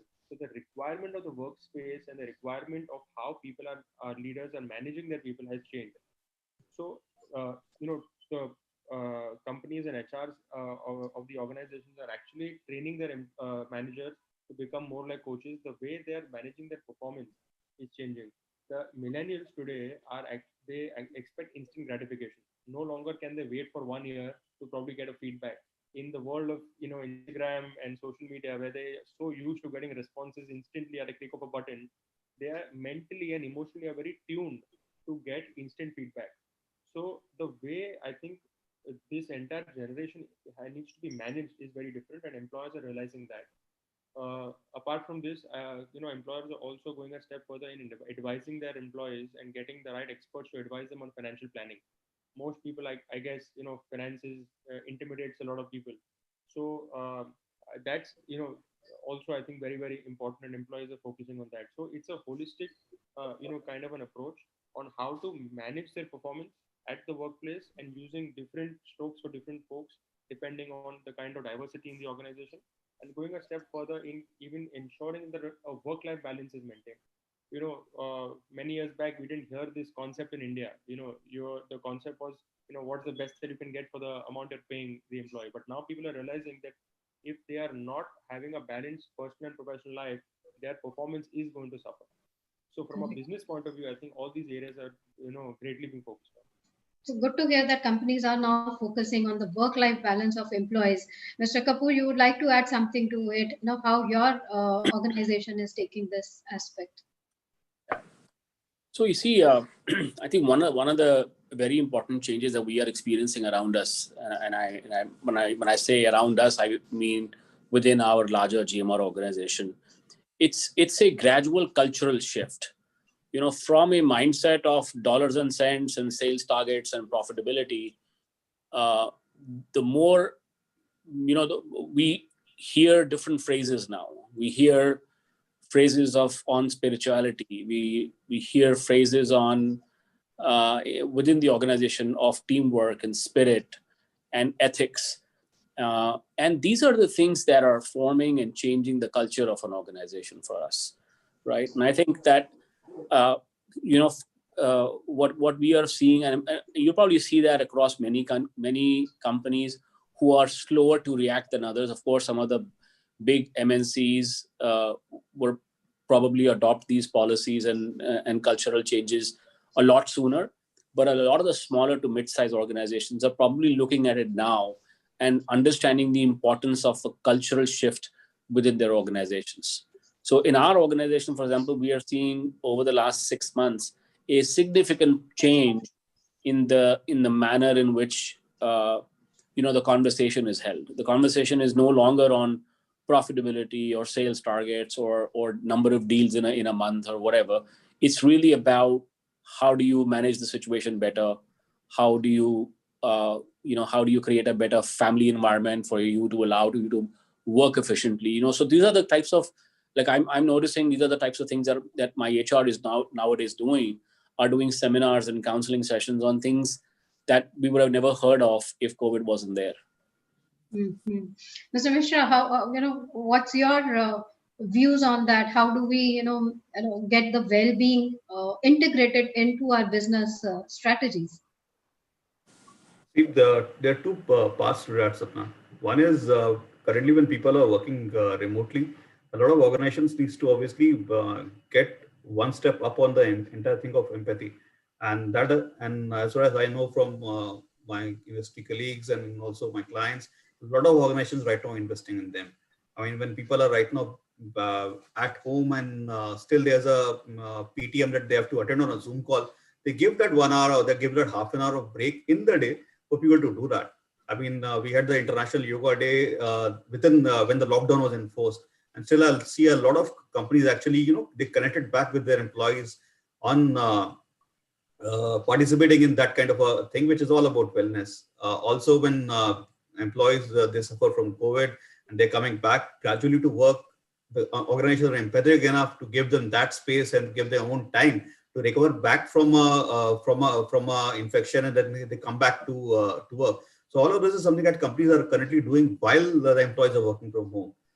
Coming forward, as our vaccine is in, when people come back to offices, apart from wellness and safety, the creativity at work also will be there for all kind of organizations. People will look at workspaces which also, imbibes creativity. They ensure wellness, they ensure safety for employees. And speaking on behalf of DLF, in fact, it's not that the clients asked for it, but we proactively in last 3 months went to all the international assurance bodies for certifications of what our efforts have been in terms of safety and wellness. We got British Safety Council accreditation on COVID assurance. Last year, we won about 13 sort of honor from them. This year, it's all about COVID assurance. We also 42 of our commercial projects back the wellness certification from International Wellness Institute.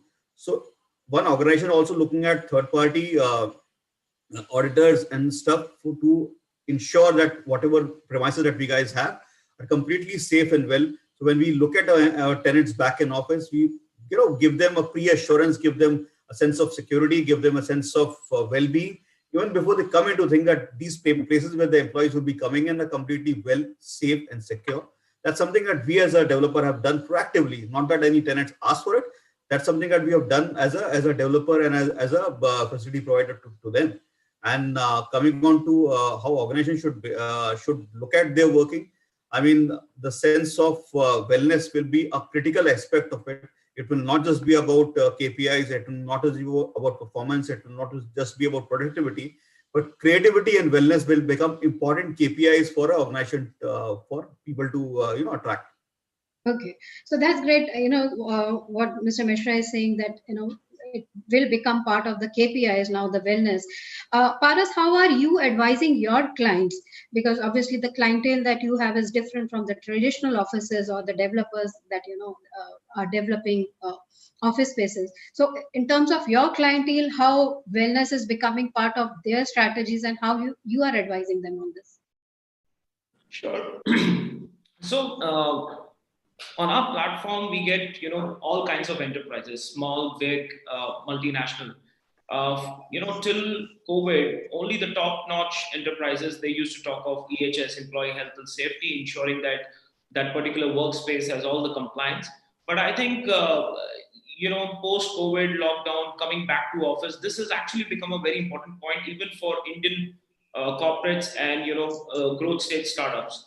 So this is actually going to be a very important decision matrix. It is no more going to be just budget and the location. The third element of whole look and feel, design, employee friendliness, commute time, all these things are certainly part of the principal requirement matrix. And workspace providers are ensuring that to the team. They are ensuring, even if they were loose on a couple of accounts, they have started working on it. Yes, they were, cash, or I would say the business got affected because of no occupancy or low occupancy. But now, last 1.5, 2 months, people are coming back. They have started filling in and they're getting their, occupancy levels from, 5% to almost high as 55, 60%. And if you go to tier 2, tier 3 cities, it is as high as 80%. Somewhere it is related to the micro market and the corona effect to it. I think EHS for enterprise at large is going to be an important factor, and from a cold decision it would be a warm decision while taking an office space. Okay, great. My question now to the developers who are on the panel. We have spoken about the strategy, we have spoken about how spaces are going to be designed, but talking about the building itself, are developers now accelerating their focus on creating healthy buildings, where we are talking about indoor air quality, where we are talking about natural light, we are talking about acoustics. So how developers are looking at creating healthy buildings, where the focus is on that rather than maybe interiors or adding a snooker table or adding a jogging track? Sunny, your views on that? So honestly, Sapna, I don't think as yet there's a drastic shift. Basic things like the thermo machines, etc. All that is there. There are outdoor breakout spaces. So these are few things that we are planning in our buildings, at least, because we don't know what's going to happen in the near future. Having outdoor breakout spaces is a way probably slightly safer than having things indoors. We are going a step further to provide the right kind of air conditioning facilities. Normally probably would provide complete bare shell, but we are providing the right kind of units probably that can easily get serviced. So we are doing little things, but I don't see there being a massive and a large shift in terms of how we are planning our building, at least as yet. Okay. Mr. Kapoor, you'd like to add something to it? How is there a focus on creating healthy buildings with focus on the basics rather than adding the bells and whistles? Well, you see, for all of us who live in Delhi NCR, very well versed with the pollution problem that we have in our city.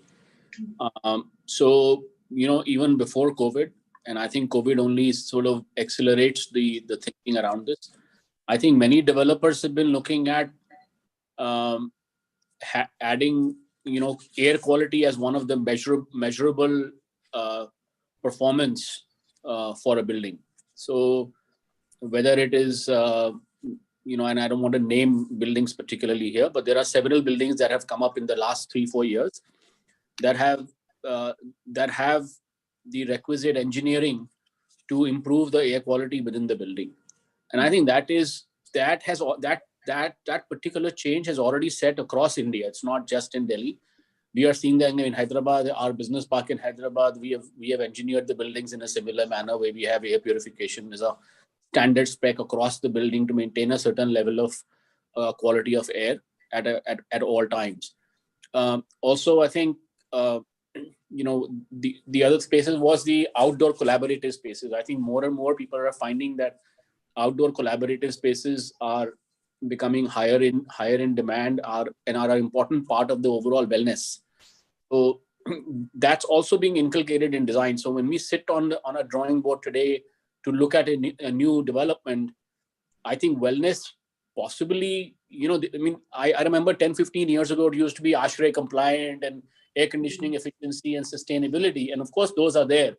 I think the building design is already moved, not now, but maybe 3-4 years ago, where wellness is a very, very important part of the design process in a building. Now, you may not have seen a significant number because a lot of buildings are historical, but a lot of the new developments, in South as well as in North, and even DLF for that matter, in all of the new buildings, I've been privy to some of those designs. They're doing a fantastic job by adding wellness as a very, very important component to the building design. Okay, Mr. Mishra, what's your take on that? Has this trend of creating healthy buildings already started and now it's accelerated it, or we had already been doing it before COVID? What Mr. Kapoor said is really right, Sapna. In fact, wellness and safety are two of the 5 pillars that we already have for DLF commercial properties. So all our buildings are completely compliant on wellness and safety parameters. It's just not now. It's there for years. In fact, that's been a core of what we promise to our tenants. What COVID has done out right now is also when we guys have been making that for tenants, we also have been now getting all the certifications and all the accreditations from global organizations who actually audit these buildings on those parameters. So I talked about International Wellbeing Institute. I talked about British Security Council. We have been taking those kind of certifications from them as well. We have been completely open our cyber cities and our cyber parks for that kind of a check as well. So it's been a paramount to us ever since we guys started working on our commercial spaces. And what COVID has done it is make actually paramount for the entire competition right now, apart from us. So all our buildings are completely well safe and secure. That's been our core. And in the days to come, when we don't leave any stone unturned to promise them for our tenants, and it's been paramount. It will always remain with that kind of importance for us. Okay, so that's good. At least the organized players or the big industry players, developers are already aware of the health of the buildings and their importance.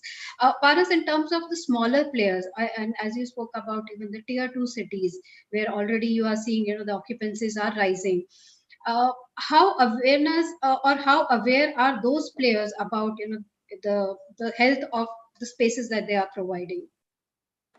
To be honest with you, for them the priority was different, and they've been also in a way lucky with even COVID pressure, because it didn't affected most of their micro markets. Initially they were affected, but now because they have more or less they have a smaller footprint within the office space in terms of number of desks and seats. I think the whole well-being has 2 aspects. One is the hygiene factors, which enterprise ensure with the right EHS norms and air conditioning, ventilation, and all that. The other is the motivator, which is like what enterprise does or a workspace provider does for the occupants. So I think tier 2 needs to prioritize that. For them, it has not become a need of the hour. But in terms of tier 1 and premium operators, this is like, the topmost offering now. Okay, great. So our closing, I would like a closing comment from all our speakers. We have spoken about a lot of transformations that are happening in office spaces, whether it is traditional office space or it is a flexi co-working office space, serviced office spaces. Lot of transformations, lot of changes, lot of new focus areas now we are talking about. Going forward, what according to you in one sentence is the identity of office? What would be an office space look like in future? Sunny, let's start with you. Makes things more economical and efficient, and ensures the health and well-being of everyone in the workplace. Okay, fantastic. So, Mr. Mishra, what's your comment? What's the identity of office going forward? A place that gives an environment of wellness, safety, and security. And I'll just add one more value to it, which is creativity now. Because people go out there to to best to the potential. They're already carrying a stress of what pandemic has left them with. So a space that's secure, safe, wellness, and imbibes creativity. Okay, so space to play and work both. Mr. Kapoor, what's your closing comment on the identity of offices that we will be seeing now? Well, I just hope that the offices are not packed like sardines, as they call it, right? So I hope the change will be driving sense into our IT companies and stop looking for, ultra efficiencies in buildings, but really kind of focusing. And it's not developers' fault, but it's really the tenants' demands that have led to that. So I just hope that what future has to offer is a better quality workforce, for our workforce. Okay, so the good quality workspace is what Mr. Kapoor is saying that will be the future. Paras, your last comments, and we'll close this session. What's your? I think for us, we would love to see that office, the narrative of office space or a workspace from a real estate, it becomes a growth platform. And it could be in various forms and shapes, and it could be centralized or decentralized. Okay. So it should be more of a productivity platform rather than a physical space. Fantastic. I think our speakers have covered all the aspects of what the future of workspace is going to be and how the well-being will be part of this entire transformation. That's good to hear, I think, from the speakers, Vyoma, that, well-being is now at the center of their strategies, of their development of office spaces. So great. I think it was a great session. We got to hear some very valuable comments from all our speakers. Thanks, Mr. Mohit Mishra, for being here with us. Thanks, Mr. Aman Kapoor, for sharing your views. Sunny, thanks as always. You added a lot of value to the discussion and with your views. And Paras, thanks for presenting the collaborative spaces viewpoints here on the session. Thank you so much. Thank you.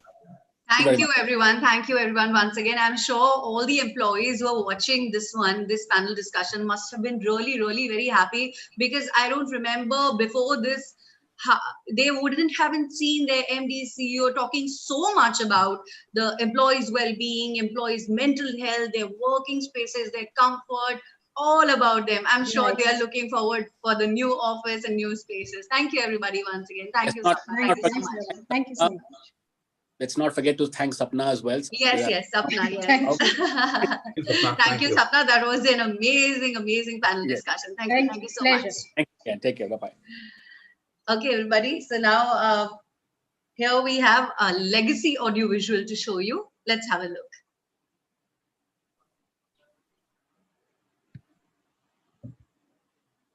W Business World presents a rich legacy of curated events that enable conversations on policy issues in India. Because of the state of our cities, we have no option but to build smart and resilient cities. Digital India is more for the poor, underprivileged and the deprived. Covering a range of topics, BW Business World events look to create a strong narrative around smart cities, digital India, healthcare, Swachh Bharat, human resource issues, education, banking, and finance, among others. The world is fast changing. Best practices are available now on the net.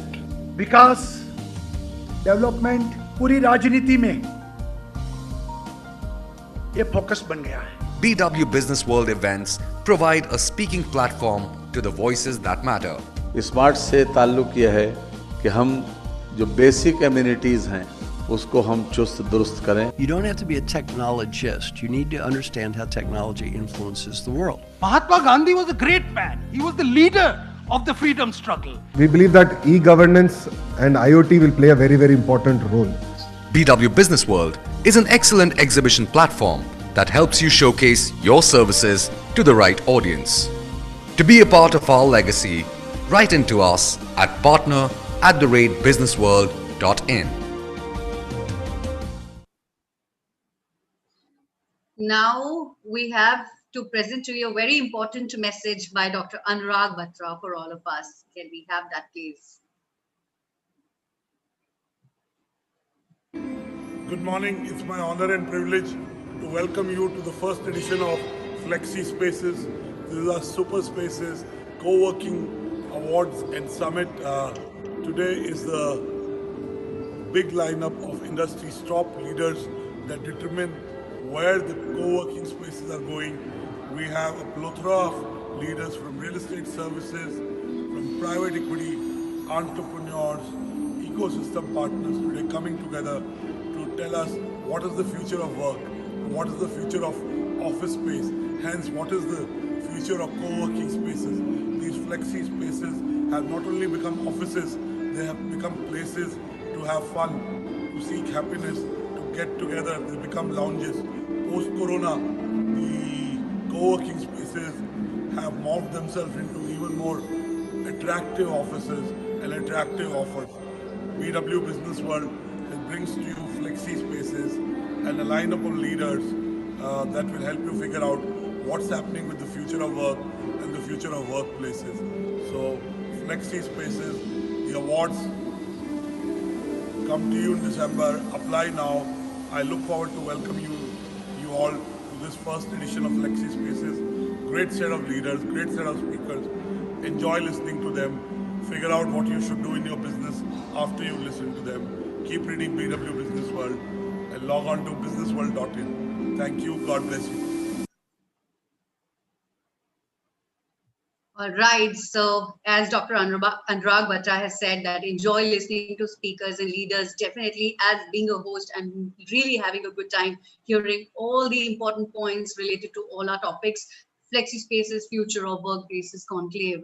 And ladies and gentlemen, it's time for us to go ahead. And now it's time for me to invite founder and chairman, Anurag Property Consultants, Mr. Anuj Puri, for the keynote address. Can we have Mr. Anuj Puri, please? Hi, Vyoma. Hello. Hi. Over to you. Over to you, Anuj, sir. Thank you very much, Vyoma. It's always a delight to be here, to be a part of the BW world. I look forward to your programs. They're very well curated and very knowledgeable.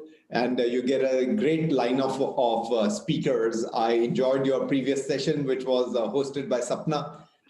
Very intellectually stimulating session that was. It's interesting. The topic that I have is on the flexi spaces. And Vyoma, what flexi spaces really come to my mind when you say flexi spaces, it looks like, it's a startup thing who are going to go into flexi spaces. It's the youngsters who are going to go to flexi spaces. It is small teams who are going to go to flexi spaces because they want the flexibility of payments, of not having taking all the admin responsibilities of running and managing an office. And if you are 1 or 2 or 3 member team, then it's easier to do flexi offices. Used to be a fraction. It used to be a fraction of the overall office space. What we are now finding, Vyoma, is moving forward pre-pandemic itself. And I'll come to post-pandemic a little later. Pre-pandemic itself, we have discovered that there is a huge amount of appetite from larger corporates who want to get into the flexi offices. So it is no more a startup. It is where we are seeing larger corporates come on board and join. And when you start to peel the onion and you say, but why would a larger corporate want to come into a flexi office space? You discover there are lots of things which the flexi office spaces really produce, really deliver. One of the biggest things that I have seen, and this I've seen in our firm as Anurok as well, we have an office in BKC, which is our corporate office. But what we took space was in WeWorks in BKC, and we discovered that the people who were working in that environment were very, very comfortable from a point of view of culture. So these flexi office spaces are delivering the culture which large corporates really, their employees enjoy. It is not about just a startup mind. It's also about being able to bring in that culture. And the way that they build the culture is by bringing in the right kind of speakers to come in to be able to vitalize the minds of these employees who are working in large corporates. Equally, it is flexi in terms of the commitments that they make, and also flexi in terms of the administration responsibilities which these large corporates don't have to take. So we saw probably 2 or 3 years ago, startup going into flexi office. Pre-pandemic, we saw larger corporates starting to go into flexi office because of the culture and the other benefits that the flexi office spaces were being able to deliver. What we have now seen, during this pandemic, a huge amount of demand for flexi office by lots and lots of corporates who had not previously gone into the co-working spaces. And when you really meet up with these corporates and you say well, why are you guys going into the flexi office? They are saying perhaps we don't want to now consolidate all this into one office building. We want this to be more scattered. So, we say work from home. It's sort of work from near home. The employees of these large corporates are saying that we are unlikely to travel 1.5 hours to come to the head office. We are quite happy if you are able to have an office space given to us within 15-20 minutes of where we live. And that's what these corporates have started to do now. They're going into flexi offices in various localities where their employees are living. Many of the employees are finding to work from home very difficult because it's poor infrastructure at home, the internet facilities aren't there, there are lots of people at home, the cat and the dog and the in-laws and the parents and the small kids, particularly if you are speaking with a client and you want a quieter environment, then you really need that space. And then office furniture, fixture sometimes becomes a bit of a problem for many of the people who are working from home.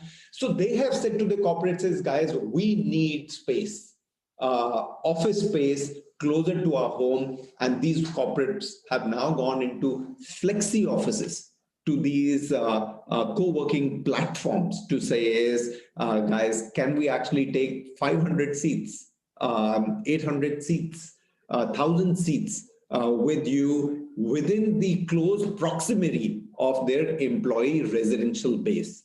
So at the start of the pandemic, we thought the first thing that is going to get hit is going to be these flexi offices, because the flexibility that you can actually withdraw from the commitment that you have given to the operator of the flexi office as an occupier. But we have now subsequently seen that the larger corporates who were previously going or who were previously not looking to go into the co-working environment now saying we need to go into that co-working environment. It may be 50,000 square feet, 30,000 square feet, 80,000 square feet space in that flexi co-working environment to be able to provide to our employees who want to work near home and may not necessarily be able to travel longer distances for longer duration of time. And that's where we think is that co-working has got a flip up in this pandemic.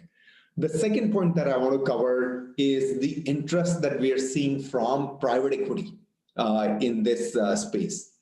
I do believe is that just like what Uber and Ola were able to do in terms of disruption for the taxi services, like that, co-living has started to do that in the lease rental accommodation on residential, and I feel is co-working is doing that on the offices to say is how can we get the same asset sweat more. Clearly Uber and Ola decided to do this with the car to say is, well, if you're an owner of the car, you really don't need to use it all the time. How is it possible that I can make sure that your asset, which is a vehicle in terms of Ola and Uber, can be monetized, can be optimized, can be utilized even more? This is what the private equity is thinking is when they're getting into the co-living spaces and when they're getting into the co-working spaces to say is how can we make this office asset sweat more? Because this is all going to be about sharing economies going forward. Millennials are going to be looking at sharing economies going forward. So during the pre-pandemic, we saw a lot of the private equity taking very keen interest in the co-working area, in the co-working spaces.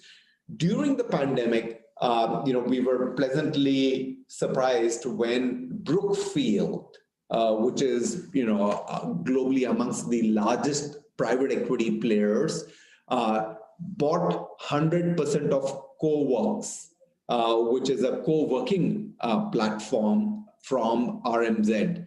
It was a fantastic news, fantastic deal that Brookfield, during the pandemic, paying top dollar value to be able to acquire a co-working operator from the owners who were previously RMZ, and being able to now look at expanding it and taking into the other Brookfield parks. Like that, we're seeing a number of the private equity guys wanting to dwell more into this space because they do believe is that sharing economy, which is what the millennials are looking at, has been fructified and going forward will continue to take place. So that's the second point that I want to cover, that it has got a huge amount of interest from the private equity and from the sponsors. We're seeing a lot more interest in that space. The third point that I want to cover really is on the design and how does this fit in comparison to the traditional office spaces. When I say design, it is just not the interior fit out. That's not what I mean by design. By design, I mean to begin with on the technology side.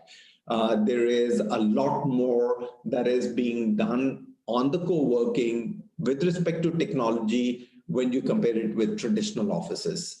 So clearly, technology, networking is way ahead of many of the traditional offices, what the co-working is able to produce.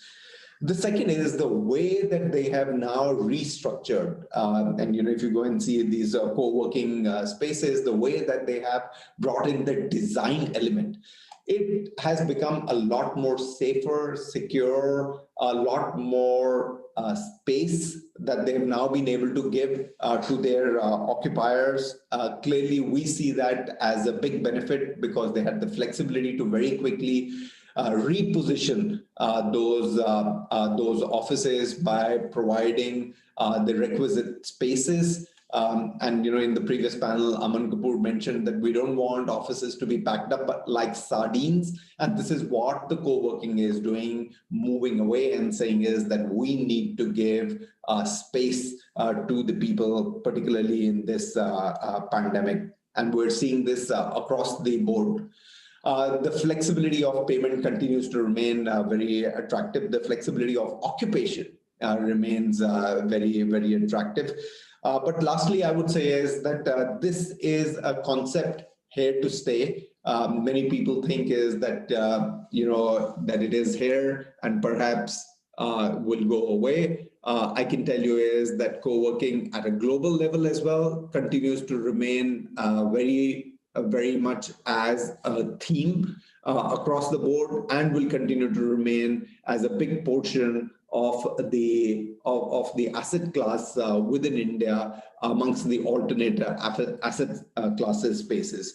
Just in terms of the data points, we have about 25 to 30 million square feet now that has gone onto the co-working platform. We believe is that this will just ramp up a lot more quicker than what we have seen in the past, given that that during this pandemic we've seen a lot of the larger corporates saying is we need to give flexibility to our employees to work from close to home, and work from close to home means that they need to immediately provide space in co-working platforms to these employees who are being able to really enjoy the co-working culture, the co-working design, the co-working flexibility that they have in these platforms. So as a final comment, I would say is that the flexi spaces as a concept will continue to dominate amongst the occupiers of the offices, and this will only augment the overall demand for office spaces within this period. That's really what I had on the co-working side. I'm happy for me to pass this back to you.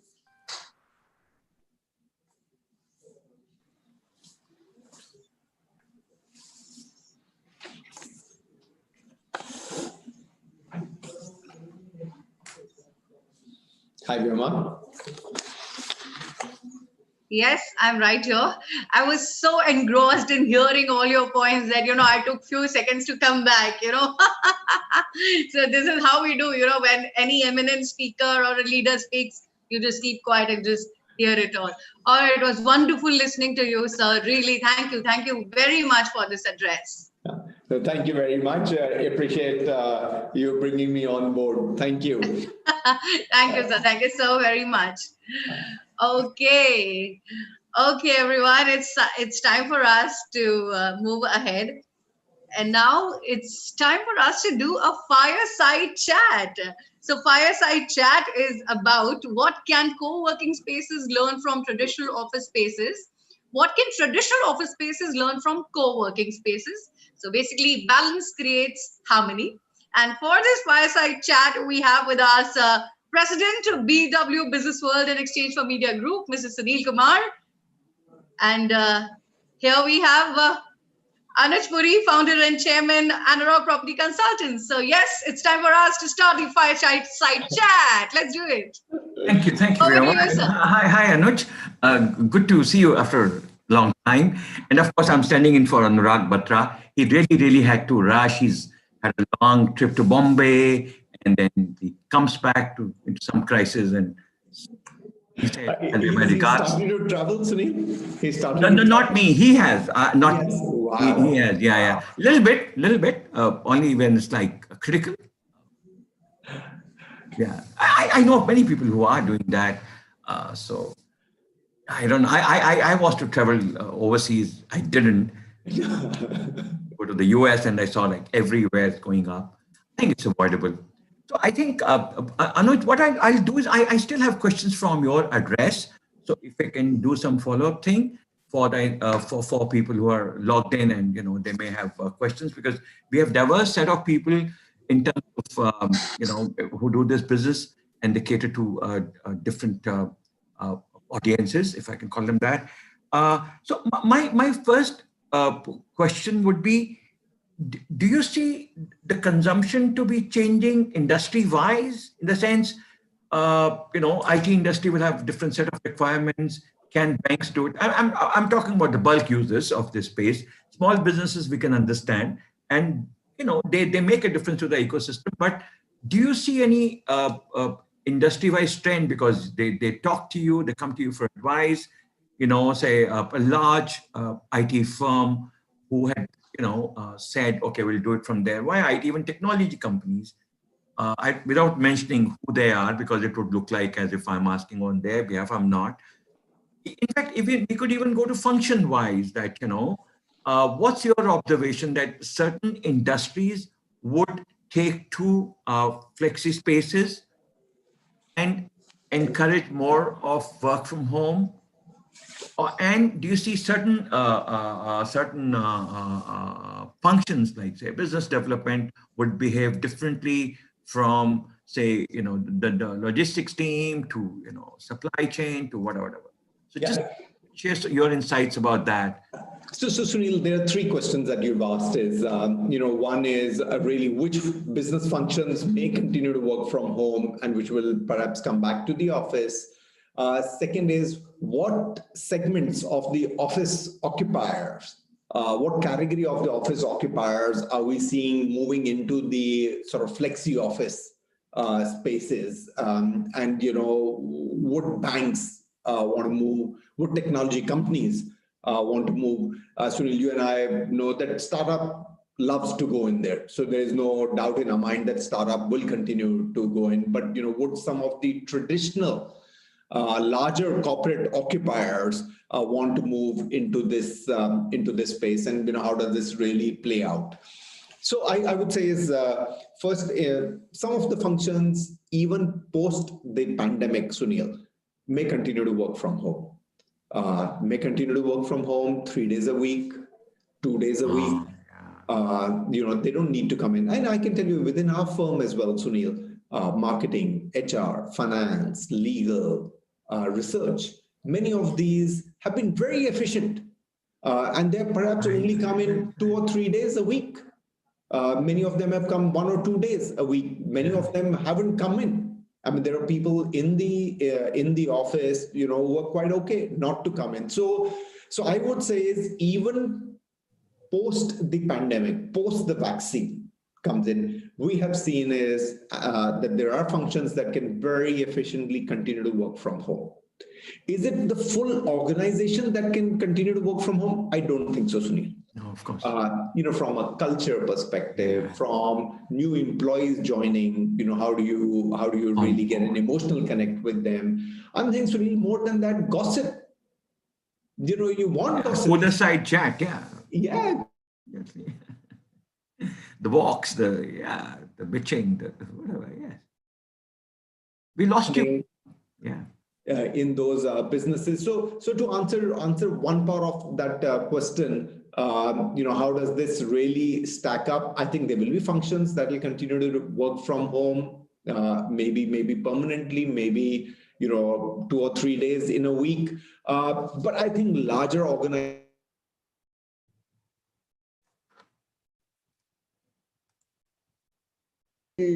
on innovation, on collaboration, on teamwork, without really coming together physically in an office space. To answer your first part of the question, which sectors have we seen post-pandemic move to the co-working, and is there been a shift apart from the startup world? Yes, absolutely correct, Sunil, which is a very interesting point is we haven't yet seen banking sector move in there. Maybe, Sunil, because it's security. And because the data is very sensitive. Data is important for everyone, but I think in the banking, it is a lot more sensitive for them. And we largely find, Sunil, that banking, when they outsource to countries like India, they actually do not give it to third party. They set up their own captive environment. So they take very large campus and they set up their own captive environment. They put in the full security and the safety as if you were operating in North America. And that is largely they want to do that. So they've not even gone fully into third-party outsourcing. So I dare say they will go into the co-working because of the security in the data. But what we have, Sunil, seen Sunil positively is the move from the technology firms. Technology firms never went in very large numbers to the co-working, the flexi offices. They are the guys who are now saying is that we're happy to take up spaces in flexi offices. And the reason for that, Sunil, is that their employees are, maybe a 25-year, 27-year-old, 24-year-old. Sunil, he is living in a chamari accommodation with 4 or 5 other guys in there. They are like, I need to get out of here. I'm just not efficiently being able to work. I'm sitting on my bed and I'm working all day. They may not have proper ergonomic table, chair, internet connection, quiet. If there are 4 guys working and they're having this Zoom call, they're going to be sort of disturbed across the board. So they are the ones who are now pushing these IT firms to say, guys, we need some place. I cannot travel 1.5 hours from city center in Bangalore to Whitefield. Can you please give me a space close to the city center? I need to go there for photocopying. I need to go there for my printouts. I need to go there to make some client calls. I need to go in to have some team meetings in there. I just need to go out and get out of here. And I just want to have nice coffee. I want to have a nice environment. I want to meet up people. We're social animals. Yeah, of course. So that is what they're saying. And these large IT corporates, Sunil, are not immediately able to take leases so quickly and fit it out. So what they have gone ahead and said is, let's go out into this flexi offices. Fantastic. Yeah. So they have tied up with all these flexi offices, 10, 12, 15 flexi offices they're taking and saying is, guys, so this is 500 seats. You can come and go whenever you want. This is your floor, security, safety, everything done by us. And this is only 15, 20 minutes from your house. You don't need to come all the way to the head office. And there is, whenever you want to go, you can please go in there. So they may have like in that micro market, say 1,000 employees, Sunil. Yeah. 500 seats because they know at any given time the full 1,000 employees aren't going to come in. But whenever you want to go in there, you can, even late in the evening, late at night, you need some printouts, you need some help, you're going to be able to get access to that in these flexi office spaces. Call internet. Fantastic. So, Anuj, I'm only asking you things only where I know only you can answer, honestly. And, those foresights would help people who are logged in, who are investors, who already have properties, or they're thinking what's going to happen. So, kind of address their anxieties, to address the issues they would have in mind. So one of the other things that has been one has been knowing about is that the businesses may want to move to less congested cities, right? Because health is going to be a big area, a big concern for everyone. This pandemic will get over eventually. But that concern, that consciousness about, you can't be in closed spaces. Do you see that to be happening, to be centers to be emerging in tier 2, tier 3 cities? Because the people also now, in pandemic, a lot of people work from home meant going back to the city they came from. Somebody came from Trivandrum, somebody came from Tirunelveli, somebody came from Muradabad, wherever they could go. And they realized that earlier, because the offices were here, so they came to the city they went to, right? But now, do you see that to be happening? Small towns providing office spaces and flexi spaces?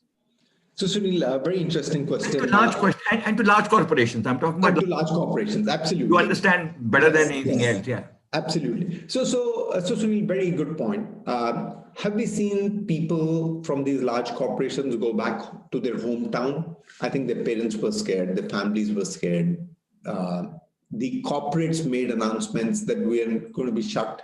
We're not going to open office till the end of this calendar year. Yeah. Many of them have now said till the mid of next calendar year that they are not going to open it. So, if I am a small town guy, unmarried, living all by myself in a city like Mumbai, Sunil, and I'm from Ranchi, my parents are going to be worried that, you're not going to be able to get domestic help at home. During the lockdown, there was very little availability to do it. If something was to happen, how would anyone take care? And the parents have requested their kids to go back. And most of them have gone back to their tier 2, tier 3 towns and working very efficiently. Sunil. Oh, yeah. Technology working with internet connection, yeah.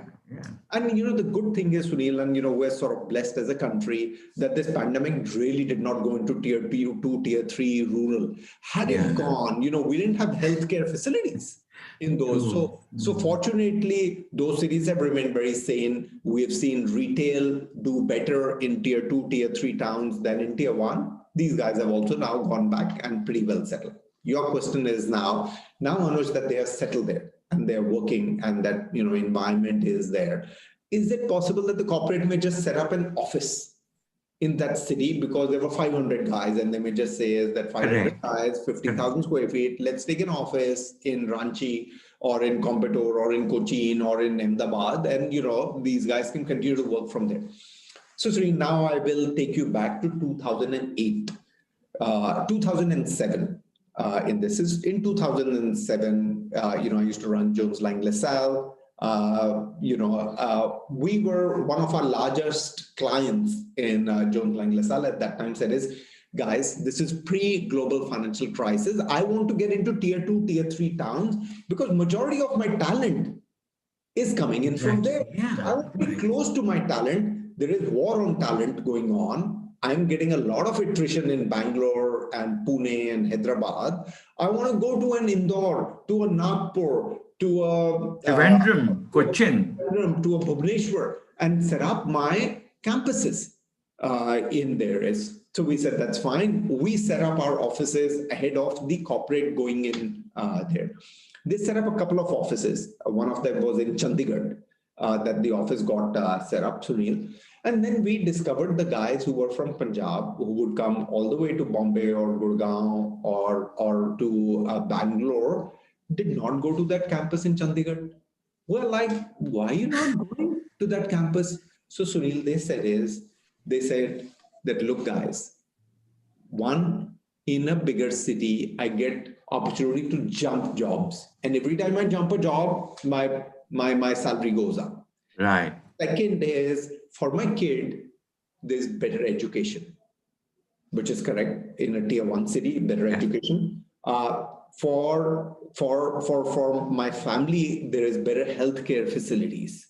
There is better social fabric. The malls and the hotels and the entire infrastructure is better in a tier 1. But the biggest point was, Sunil, that his wife said, I do not want to stay in this tier 2 town because if I stay in this tier 2 town, I have to live with your parents. I have to live with my in-laws. Right, yeah.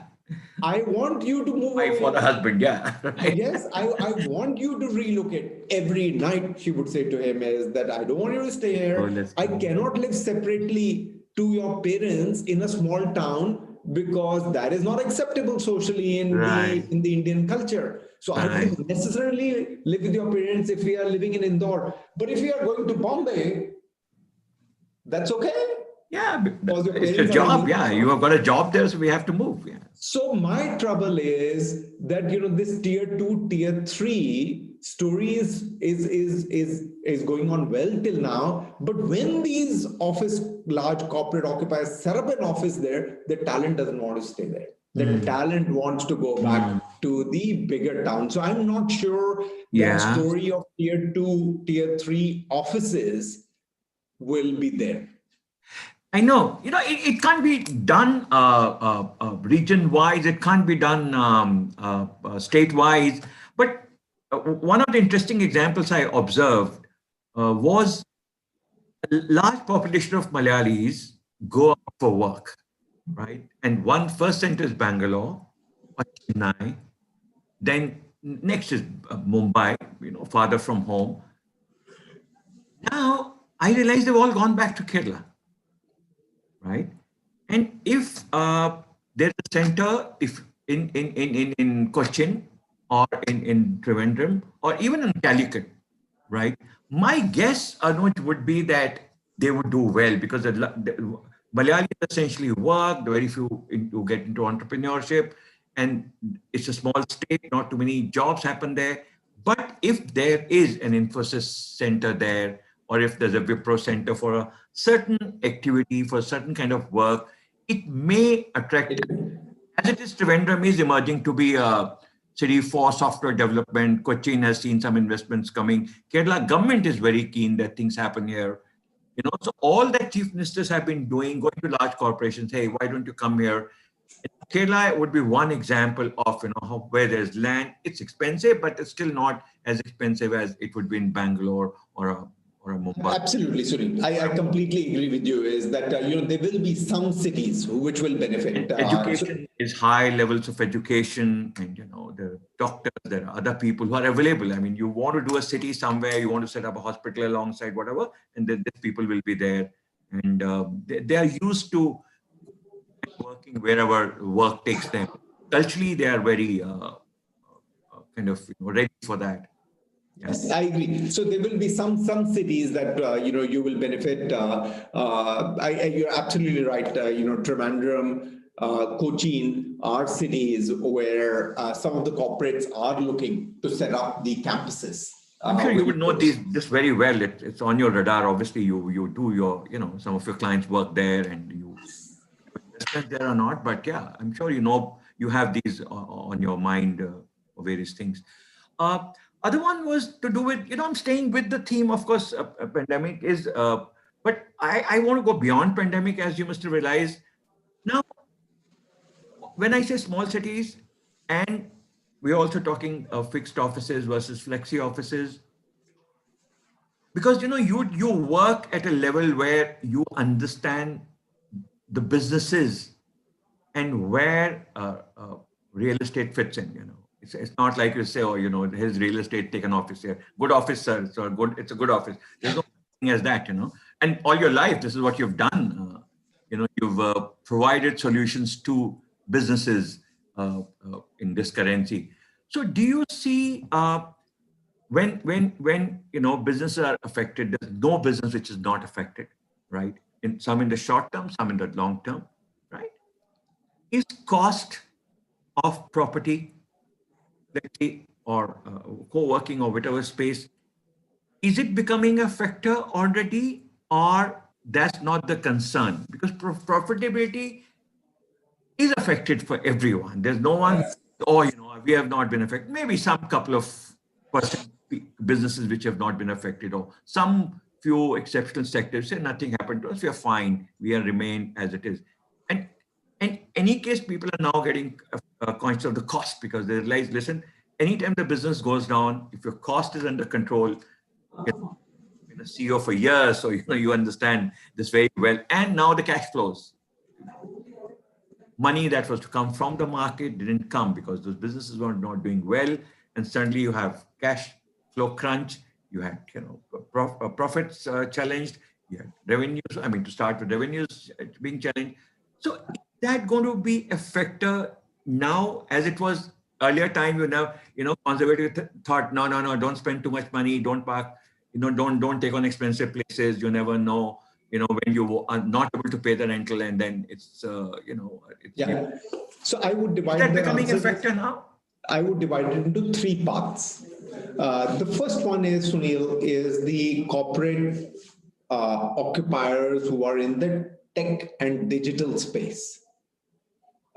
They've actually benefited out of this pandemic. So, and that's about 50% of the occupier profile. Oh. So 50% of the occupier profile for offices every year that gets absorbed is from the tech digital industry. So that 50% is doing very well. Their businesses haven't got impacted. If anything, Sunil, it's only got positively impacted.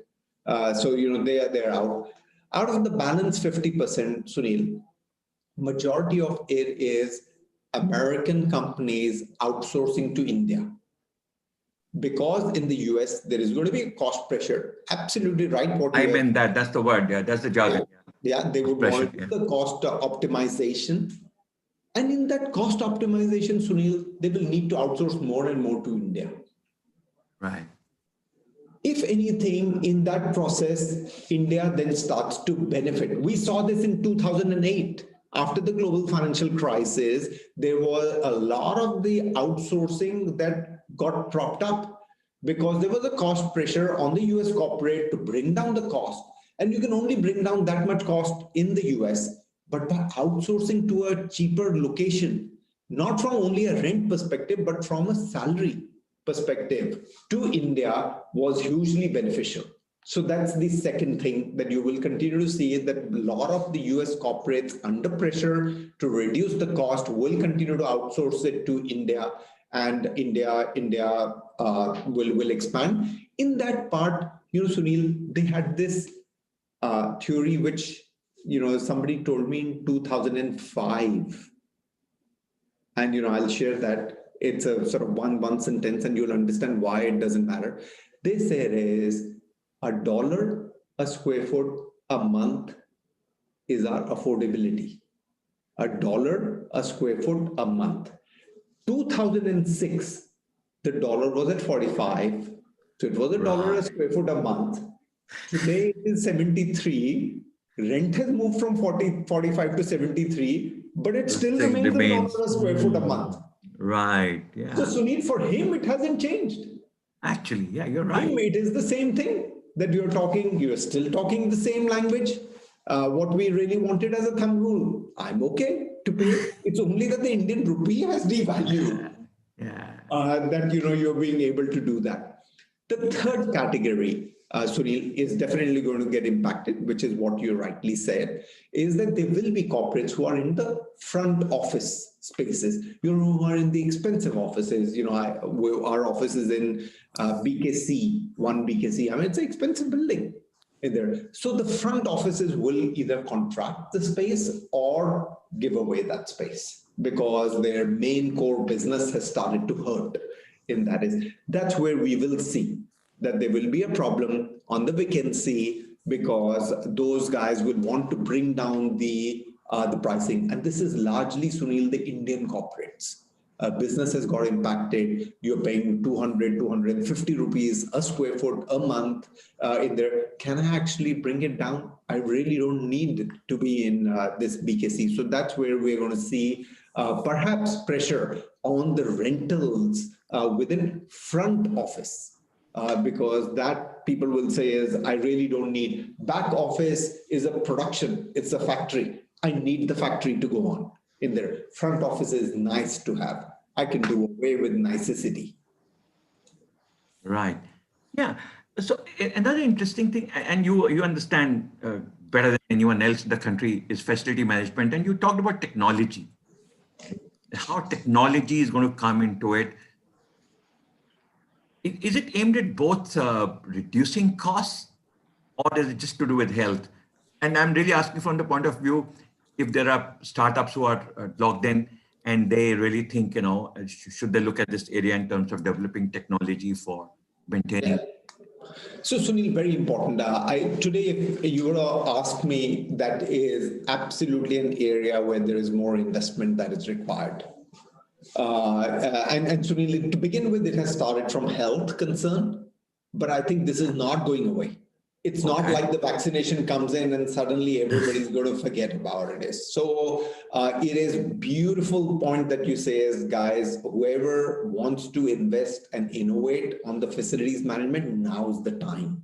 You will get acceptability. You'll get real acceptability in large portfolios of these developers, of these private equity. I mean, Blackstone today has a portfolio of over 40 million square feet. They're looking how you're going to be able to make our spaces more safer, more secure. Exactly. And, I'll give you one data point. I won't say which developer. There is a Sunil developer in India. If you were to put all their parks together, all their parks, which are the IT parks together, they have 110,000 people working in those parks pre-pandemic. 110,000 people working in those parks pre-pandemic. Today, it's 8,000 people only. Sunil, from their perspective, they want these employees to start coming in. The lessee, the corporate who has taken the space, he's paying the rent to the developer, there's no problem. But the developer is thinking, guys, we need these guys, his employees, to start to feel safe, secure, for them to start to come into the office. Because it can't be from 1,10,000 people every day that used to come to my park. Only 6,000 are coming. Yes, I'm not getting hurt today on the rental, but this may be short term. Long term, it may become like an habit. So they are wanting these guys to come in. That's where, Sunil, they are wanting to invest hugely in saying is, guys, what can you do for us? What can this millennial do for us? What can you do innovation? What can you do as a startup? How can you make my parks more safer, secure? And there is no holy cow, Sunil, that you have to be a big guy and you have to be this and you have to be that. They are willing to talk to anyone today to say is, guys, if you got an idea, you know how you can make my space safe, because I need to get these guys back into my parks because they are my lifeline. I have to get these guys back. My food court is not working. My ancillary services are not working. My hotels in those parks are absolutely empty because there's no employee only, no F&B only, which is happening is, so startup guys, think, what can you do to make that employee feel safe to come into that park? That is where I would say is it will absolutely be required. And this is a permanent thing. Cost is the second criteria. Health, safety, security, being able to get out, that employee into the office is what they are wanting. Subsequently, if you are able to save money, their money is not their criteria today. Yeah. Oh, you answered a part of it in your talk earlier, that it's not it's also not just the cost, or not in terms of how it all has to happen in the campus, in that area. It's also to do with shared economy. Right? If there is a service, if you can manage something which can be done remotely, I'm talking facility in terms of facility management, then why not? Yes, right? absolutely. You used a great example of Uber, that that's the kind of services. If there's something, it's already there in many homes. There are people who take care of one particular activity in that entire area, right? Say whatever DLF2, if there are offices, if somebody offers that service, so everyone is benefited by that. Now that has to be replaced by, if there's a technology, if I can have a command room, so to say, in that area, or even at a national level, and I can control a few things and go the IoT way. For instance, if I have alarms done at a certain places, which banks use even now. Today, if there's a mishap in a bank, there is a command center where that so-and-so branch in so-and-so city, there's a problem with my signboard or with my fire extinguisher or my ATM machine, right? Increasingly, that's happening. But that's where the technology is going, Anuj. So I really was very impressed by what you mentioned, that those are the areas which are going to see a lot of growth and should see a lot of growth, and they are needed, right? Because if I can reduce human intervention, that reduces the cost, makes the whole thing more efficient, and then eventually, as you said, people come back and if they feel safe.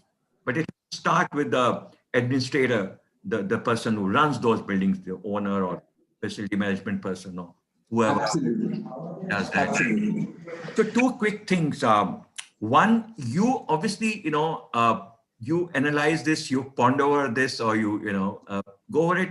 When is what going to happen? What's your, I know it's a question that's being asked in every conversation that happens in the city, every friend you talk to, every relative you speak with, when is it going to end? But for you, it's to do with business. And I'm really thinking, what kind of projections you're talking to your clients? I'm sure you revise it every week, every 10 days. You actually look at figures. You actually do a little analysis of how it's happening in the world, how things are playing out in Europe, how things are playing out in other parts, because you understand that, how things are linked globally, and the learnings from other places, your associates in other countries that you work with. I know you have presence in other countries, and the problem is the same. It's a health problem.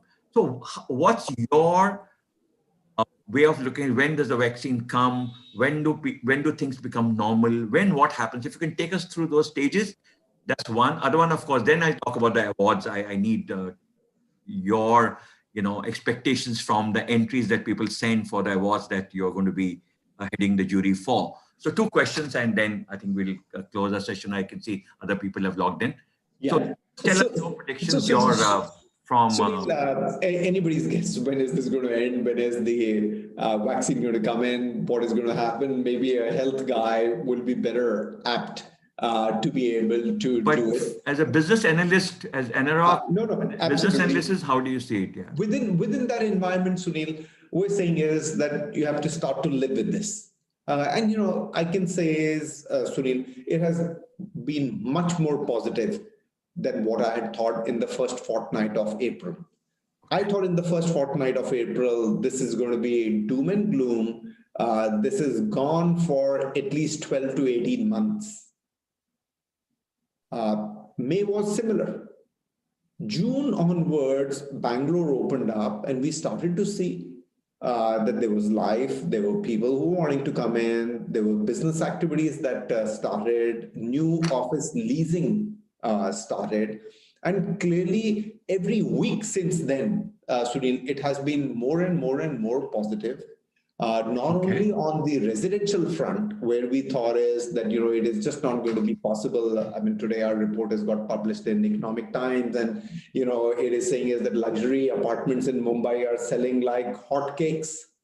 And it is true. So the market is really back. Equally, Sunil, we saw Raheja REIT, which is an office REIT. You know, they launched it in the pandemic. They were 13 times oversubscribed. In pandemic, they started it in June and closed it in July, in sort of a matter of 5 weeks, whilst people were so critical of offices.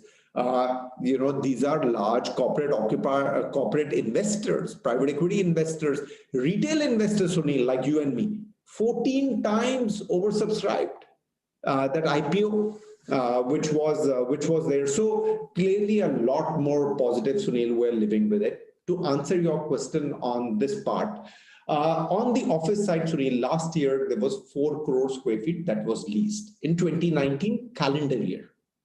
We were thinking in this year, it would be about 4.2 crore square feet of new leasing activity that will take place. We have revised it downwards to 2.5 crores, out of which 1.6 crores has already happened. So, you know, when people say is that office is not going to be there, nothing, this, that, whatever, guys, 1.6 crore has already happened, new office leases. Including, you know, Morgan Stanley, who's taken in Bombay 10 lakh square feet, Ola 5 lakh square feet in Bangalore. Several of these large occupiers have taken those spaces. So nearly a 1.5 crore square feet done. We think is over these next sort of couple of months, there'll be at least 1 crore more because they're all on the final stages of doing it. So we may close it near 2.5 crore square feet of office leasing. So it's not that offices are done and out. You know, yes, it has taken an impact from 4 crores. It has gone to 2.5 crores, but it is not down and out. You know, it is pretty much, you know, there. And you can predict the same for co-working spaces and flexi spaces? Would you predict? So you know, I know Amit is here and he's much better at it. Sunil, my thought is that, you know, co-working will do much better than pre-COVID. I mean, I'd love to hear what Amit has to say on this. But I from where I'm seeing and where we are seeing the demand, Sunil, it'll go past the pre-pandemic. I mean, this is the time for the co-working guys, the co-working operators to get in, the co-living guys to get in. There is, because the demand for the multi-use of the asset is far greater today than it was pre-pandemic. Got it. Great. Now that's so now the fun part, the awards part, right? After the serious business, one day, as somebody said, listen, all it happens is we feel good, we earn some brownie point, or we earn some bragging rights, as I said. If you think my billing is going to go up, if you think I'm going to do huge amounts of business if I win the award, that's not true. But of course, it makes our people feel good and encourage, we feel motivated, so they become important, as somebody put it rightly. So obviously, you know about the awards. You are going to be the jury chair. Of course, there are rules and regulations that Tanvi and the team have put out. But organically, what is it that you would look for? Because awards, what they do is they become an example for others to follow, right? These are going to be awards in co-working spaces, right? What is it that you look for in terms of saying this was good? Because excellence is what we talk about, right? They become an example for the future, for others to follow. And when somebody says, you know, it's an award-winning outfit, it's an award-winning site, then what is it that you, as a, you know, one of the most experienced professionals in real estate in India, what is that they should be? And I'm talking about your experiences from other parts of the world, because you know it's not a new thing in the world, and it's there pretty much everywhere. I realize it's there in the smallest of countries, right? As a concept, there's no need to rethink, or there's no thinking on that required now, right? It's the concept is there, it's worked, it's there to stay, and you've said it in so many ways that co-working spaces are here to stay. They're only going to grow, right? Because they're going to be entrepreneurs, there are going to be business seasons to go to those spaces and several others. So what is that you would be looking for in these people, you and your jury, that's going to be looking organically? Absolutely, Sunil, and I know we've only got 2-3 minutes left. So first is Sunil on the awards, as you rightly said, is it's a feel-good factor. It's something that you're proud of. It is a bragging right, no doubt about it. But more importantly, Sunil, coming in from BW Business World, it is the credibility. The credibility of these awards. Many of these Sunil awards you can buy. In business world, that is where the differentiation comes in. And to my mind, that credibility gives you the genuineness of the award. And that's where, most of the people, when they look at, which was the platform that recognized, and if it was a credible platform, they are a lot more, they appreciate it. They know that this is for a genuine work that has been recognized. I think 3 things from our side, Sunil, that we look at in terms of categorizing the winner. The first is, what is the innovation that you brought in? What was the newness? What was the new idea? What was the new thought? What was the disruption? What did you really bring on board? First is that. Second is, how was the customer delight? And that customer delight will have lots of things, Sunil, in that. It'll have design, it'll have easiness, it'll have technology, it'll have flexibility. That is what it is. So what was that? How was the customer's feeling, customer's overall experience in this entire thing? And the third and most importantly, and I've had this discussion earlier as well, how does the business case stack up? Sunil, otherwise, we've seen several of these businesses continue to get funded, but there is no business case. Yeah. In that is, and so, from our perspective, how does that business case really stack up? And that is what we are really looking at it, that, does it make business sense? I'm not necessarily saying, Sunil, that it needs to make profit today, but is there a thought that at some stage, this is going to become a sustainable business? Or is it a business that is only going to be on private equity's money or somebody else's money, and then once you take that out, it actually just falls? Collapses, yeah. Collapses in that is. These are the 3 things that as large sort of bubbles that we categorize the players in. Thank you, Anuj, so much. That's all we have time for. As I can see, it's almost 3 o'clock. Always a pleasure, Anuj. We would normally do this conversation in person, but I think we could do it the same way, and I'm happy about that. That we don't have to get phone or do any other way. You are what you are, and I think I try to be what I am. So thank you so much, Anuj, for taking time out and sharing really valuable insights. And I'm sure those who have logged in have benefited from that. Thank you very much. Thank you very much, Sunil. Thanks, Vimon. Thank you, Mr. Kumar. Thank you, Mr. Puri, for this really very captivating, super interesting fireside chat. And I'll be very honest, this chat has given us a lot of hopes, a lot of insights, and definitely a lot of positivity. So thank you once again, both of you. Thank you very much. Bye. Bye. Okay, everybody. So after this fireside chat session, it's time for us to start with our next panel discussion, which is on future of co-working spaces. For this panel discussion, I would like to invite all our speakers. Now, I would like to invite the founder and CEO office, Mr. Amit Ramani, founder and CEO Spring House, Mr. Mukul Pasricha, founder Go Hive, Mishu Aluwalia, and our session chair, MD SKV, Mr. Tushar Mittal. So I can see everybody out here already. So I think it's time for me to give it over to our session chair, Mr. Tushar Mittal. Mr. Tushar, over to you. Thank you, Vyoma. Thank you very much. Hi, thank you to BW to giving this opportunity to arrange this session and inviting eminent panelists over here. So welcome Amit, welcome Mukul, and yeah, I think just a minute. Yeah, just a minute. Yeah, and Mishu, I welcome you also. Mishu, I can't see you on the screen.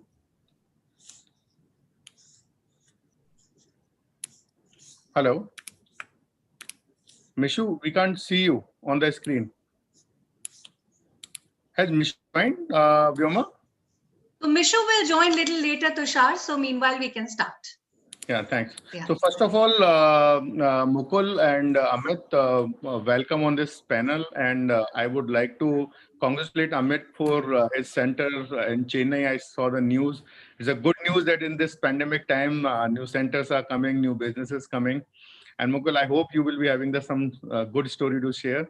Before this panel, I was hearing Anuj Puri, and it was really, good positive conversation and positive news reports he shared that luxury market is thriving, and then people are coming back, new deals are happening. Ola has signed 5 lakh square feet area. Other different, positive news are coming. So I just want to hear both of you. What is the report from the ground zero? What is happening? How business is going about, tackle this situation? So Amit, let's start from you and give me a little, news about the Chennai center also. People will be happy to hear you. Sure. Great. So thanks, Tushar, and thanks, BW. Glad to be here. So I think obviously April and May, when the pandemic kind of hit, was hard for everybody, right? Be it conventional guys or for co-working, maybe harder for the co-working guys because a lot of the client base for many of the players was short term, right? And so clearly there was challenges that we faced for the first 2 to 3 months. I think, but there is a very interesting trend that started happening, and it started somewhere in July. The seat sale started picking up, the new seat sales.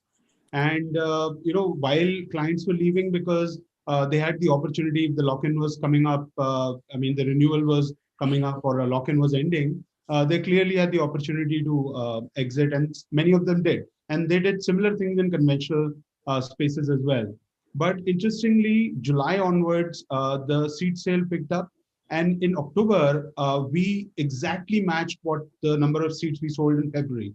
So, which gives me a lot of comfort that, certainly as Anuj was saying prior to this session, that a co-working, which is about a 25 mil of a billion square foot market currently, will go at least, a 4 to 5x of that.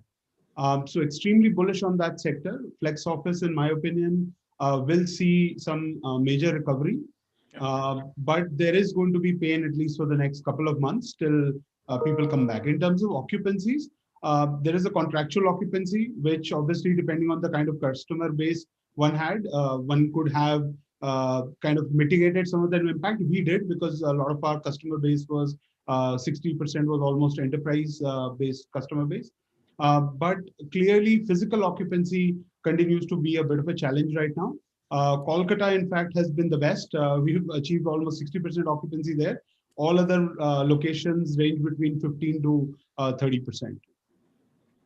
Yeah, so great feedback and great ground zero report, Amit. And I see an amazing, background behind you, and your brand, your background, both are thriving. So Mukul, do you have some good news to share? Absolutely. Firstly, I'd like to thank BW for inviting me for this session. Secondly, it's an honor to be alongside Mr. Amit Ramnani and be part of this session. So yeah, as Amit rightly said, I mean, we've been a bootstrap company since the beginning. You probably wouldn't have heard our name too much because we haven't put in much money into PR. It's been an organic business for us. Um, April and May were sleepless nights. I wouldn't lie. A lot of our existing members at that point of time did back out from their contracts, and which I feel was something that sort of backfired for co-working operators because our contracts are not very strong. Now that we've learned that okay, pandemic happened, we've also worked on our contracts, so such a thing doesn't happen in future. God forbid if there's another lockdown in the future. We just have to make sure that at least our operational cost is sort of covered. Our CAM charges, our electricity loads are covered. Good part is that landlords have been supportive. We've renegotiated our deals with them, which has helped us to sustain till this long. And we have a numbers in place wherein we do feel that if we keep working on the occupancy, things would be as good or even better than before COVID. Coming to your question in terms of good news, the pedigree of clients I feel has really improved. Earlier we were, mainly catering to a lot of startups, SMEs, a lot of bootstrap companies, but now there are a lot of enterprise clients that are coming to us, and these are all organic leads that are coming in. Obviously, IPCs play a big role, JLL, CBRE, Anurok, as Mr. Anuj Puri was there. So it's been, I do see a lot of light at the end of the tunnel, and we as a company, our first aim is to actually survive the next quarter until March, and post that we'll start looking at expansion again. Great, great, Mukul. Great news from you. And I think you have also started new center in Udyog where I saw on the highway, I think something is coming up. And so just tell me, like Amit and Mukul, both of have given ground zero report is coming out good, and I think in current time clients and, multinational clients are trying to save their cost. They don't want to invest capex. They want to reserve the cash. So I think this is a good time, thriving time for the co-working. Yes. But right now, what is the customer behavior? Are they coming back to the work? It's still people are conservative to come back to the work. Somebody, some kind of, market notion is that the co-working have many people. There is no safety. There is no precaution. It's a mix and match crowd. So what is your opinion, Amit? Like how you are seeing the customer behavior over here? So 2-3 trends are happening, Tushar. One, as I said, occupancies are low, right? So clearly right now social distancing is not an issue because there are not enough people to create any kind of a challenge. One interesting trend that we are seeing is that earlier people were open to sit in open fixed seats or open flexi seats, what we used to call them. Now there's a clear trend that if I'm going to work in a co-working space, I need to have my own space or my own company space, which means I'm okay to sit in an open environment with 50 people, but it has to be my company. I don't want to sit with, people that I don't know per se, right? Or they don't work for my company. So I think that's one trend which is very clear. Second, I think people have created their small bubbles, even in the when the small, obviously occupancy is not that much, but even then people have created their bubbles where they hang out with a certain set of people, which is kind of what is our behavior outside of work also, right? We've all created our bubble of friends, right, which we hang out with. And I think the third, which I feel is clearly a demarcation between Indian multinationals and SMEs. They are clearly wanting to come back. We had done a survey for our office at home solution that we are providing in April and May, where almost 78% of the people said they don't want to come back to work ever, right? They want to work from home. And I recently saw a CBRE report which said 82% of the people are ready to come back. So I think the fatigue has set in. My sense is that probably by early Jan, we should start seeing significant occupancies happening. So these are some of the trends that we are seeing right now. Amit, are you also as lucky as Mukul is? Like he shared very good relations with landlord. He just claimed that, my relationship with landlord has really helped to, survive in the time. So what is your experience with landlords? So Tushar, unlike most other players, almost 60% of our space was in partnership with the landlord, right? Where we were basically not paying any straight lease rental. It was a profit share model. Now, in that scenario, obviously the landlord is a partner, right? And clearly we work together to, You are already very smart to, make that model very sustainable. So Mukul, there is a lot to learn from this, No, panel. absolutely. He's the stalwart in the industry. So, no, but the jokes aside, I think we kind of had built a business for the worst case scenario, and the worst case scenario hit. I wouldn't wish it to anybody, nor but we built it in a way where we had to be sure that even if there was a worst case scenario like COVID that happened, we will be able to sustain ourselves. So 60% of landlords are our partners, and they were very supportive. We have made money from them in the good times, so when we have a challenge, they're supporting. The other 40%, which was straight lease landlords, also helped, because the reality is, in some ways, we are like retail, right? I mean, if my customer doesn't come, then how will I make money, right? So I am almost similar like a retailer, which needs to open its doors, and the customer needs to come in. Otherwise, I have no business, right? So I think landlords were, because a lot of our landlords were not grade A plus landlords, and I have nothing against grade A plus landlords. A lot of people are on the participant here, but we did not have, and it's much easier to deal with a grade B landlord or an HNI when you're trying to figure out a solution. So that way we were quite lucky, like Mukul said. So Mukul, my first question was that how you are, how sentiments you are seeing when occupancy come in picture, how occupancy, what is your say on this? See, I feel it's very location specific. So I'll take an example for Gurgaon. Gurgaon, we have a center at Sona Road. Now that center, I mean, it's a tough time there even right now. Even after when the lockdown is lifted, it's very hard for people to actually come in there. Now we versus a center at MG Road, which is right next to the Yellow Line Sikandarpur metro station. So there, our occupancy went down to as low as 30% from 90% because of the lockdown.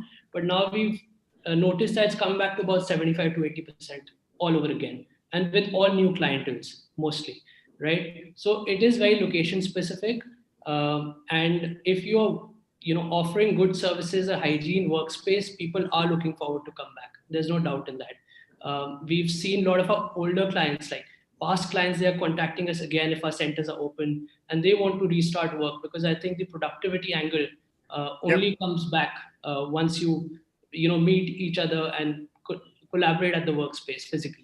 So do you also agree, Mukul, like what Amit has said, that the A-grade developers, like, big bulls are not agreeing to, relax the rentals, but the second grade or like HNIs are ready to understand your pain. And so what is, do you agree with Amit completely, or what is your experience? Completely, I agree with him. And maybe it's just a coincidence. We as a company also have always tied up with, as he said, B-grade developers. We've never really gone with A-grade developers as such. So we don't have that kind of pressure from them. For instance, if I had to take an example, if we were at Cyber City, it would have been very hard for us to operate because DLF has certain policies. And we've seen our competitors have struggled over there because of the policies that DLF has, right? So it does help us in the sense that we have tied up. I didn't really plan it. It was maybe a coincidence or good fortune, but now it does give us enough backing and support in terms of sustaining this period. If we manage to sustain, as I said, until March 2021, it's going to be a very different story, because a lot of bigger companies are looking at co-working as a model. No, great feedback, Mukul. Just, I would not name any developer, but I would say that yes, there are two kind of, two or maybe three sets of Amit, if I say that the B grade and the C grade also, like the HNI, I will say that they are independent buildings.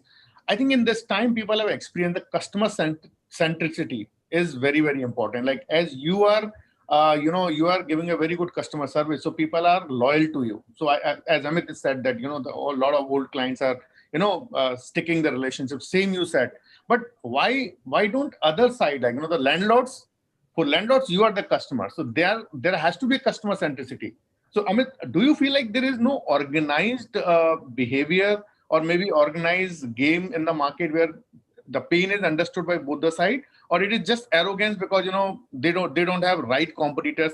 What do you see in this scenario? So Tushar, I think there is a clear trend, I think, as Anuj said, and we have heard over the last, our IPC friends, JLLC, BRE Cushman, are all saying that, co-working is going to take off, right? So it's not just we are No saying. doubt. No Now to that point, the interesting point is that the conventional landlords, right, the conventional building owners also know this fact, and the difference between a conventional landlord and a co-working is primarily the service, right? Otherwise the space is common, right? And they also used to fit out space and give it. It's just service delivery that is being coming through co-working. So clearly there is a change happening, and we strongly feel that the landlords will have to change their behavior, because the customer today wants flexibility, right? That's why he's coming to flex office operators. Now, if that flexibility was being given by the landlords, then I will have competition clearly. But that flexibility is not coming because it's taking a really long time for them to change. And obviously, that's why we have a business. The co-working guys have a business. So in my humble opinion, globally, the landlords will have to make some changes to continue to be relevant. Because if you look at the numbers, it was 60 million square feet of leasing last year. Today, Anuj said at best they will do about 20 million. So it's one third, right? One third, yeah, And completely. clearly, if they were working hand in glove, as I said, our sales have reached pre-COVID levels on a monthly basis. So clearly there is a change happening, and I hope that our landlord friends, look at it. No, so Amit, I think this message should be passed to all landlord community, because they should not behave like a landlord. They should not behave like a master. They should behave like a partner. I think if the world is going to flex, a world is going for a collaboration kind of model. Like 6 months back, we have started thinking that how can we, get into this new emerging market? Because, I'm firm believer in the flexi, well-managed offices will be most sought after segment in office real estate post COVID-19, because nobody is ready to invest capex, and that's how we started our new venture, Happy Monday. And then fundamentally, what I've learned, I've interacted with a lot of landlords. The fundamentally, I think that mind shift is still not there to become partner. But before I go to next set of questions about what is the hybrid model, how you are feeling that hybrid model is working, or hub and spoke model, which is like very much discussed in US, that people are going towards the town B or the hill stations, and they are working from there. What is your opinion, Amit? Like how you are seeing that hybrid model or hub and spoke model? So again, Tushar, I think we are probably the only player in the market who was in the distributed network approach, right? We have 70 centers, which basically meant that in the top 7 cities, our centers are within a 10 to 20-minute driving radius, right? So I think we have been firm believers of it from the start. So clearly, COVID is going to fast track some of that. I think 2-3 things that we are seeing, trends that we are seeing. One, nobody is going back to the same number of seats or square footage that they occupied prior to COVID, right? So in the new model, at least our assumption is that about 70% will still go to a HO or a centralized location. 30% will go into a distributed location, which will be a combination of satellite offices and work from home solutions, right? And work from home probably being about 5 to 10% of the total subset of that 30%. Distributed work is here to stay because of 2 specific reasons, right? One, choice, right? The employee has been spoiled. Now his question is, why should I spend 3 hours every day to travel to something that I was able to do sitting at home, right? So I have to spend money, plus I have to spend my time. So I'm not going to do that, right? But yes, there are certain factors, and everybody agrees to this, which can't be done remotely or virtually, right? You need people to be physically present. So I think from that standpoint, we feel a lot of this distributed work will happen with a combination of a HO location, satellite locations, and people continuing to work from home. So do you have any plan to start, hub and spoke kind of, small centers in different geographies, like Punjabi Bagh, or, might be, Kailash Colony, or like, some kind of where you see gentry is coming, number of people are coming from that particular segment. So why don't we start, some co-working center there? Is there any plan? So Tushar, if I was to look at just NCR today, we have almost 17 locations, right? So I might not have a center in Punjabi Bagh, but I have it in Connaught Place, I have it in Mon Cooperative, I have it in Nehru Place, etc., etc. So we cover the complete geography within, as I said, about a 15-20 minute driving radius, right? So that was always the model, and we'll continue to fast track that. I think one more interesting trend that we are seeing is that tier 2 city demand is coming in. a lot of people have gone back.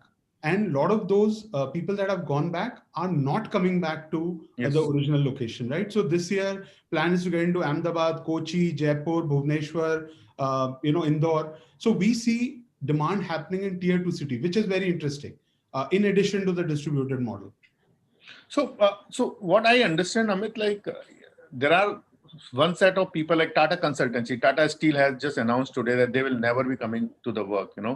I've seen like many news coming from different segments. So definitely there will be some drastic change. Some of the trade pundits are saying that we are already 10 years ahead in the work, the future of work. So fundamentally there will be some shift, and I think players like you or Springboard has to come up with a plan that hey guys, if you don't want to work, come back to the work. Let me get the work for you. The workspaces to you.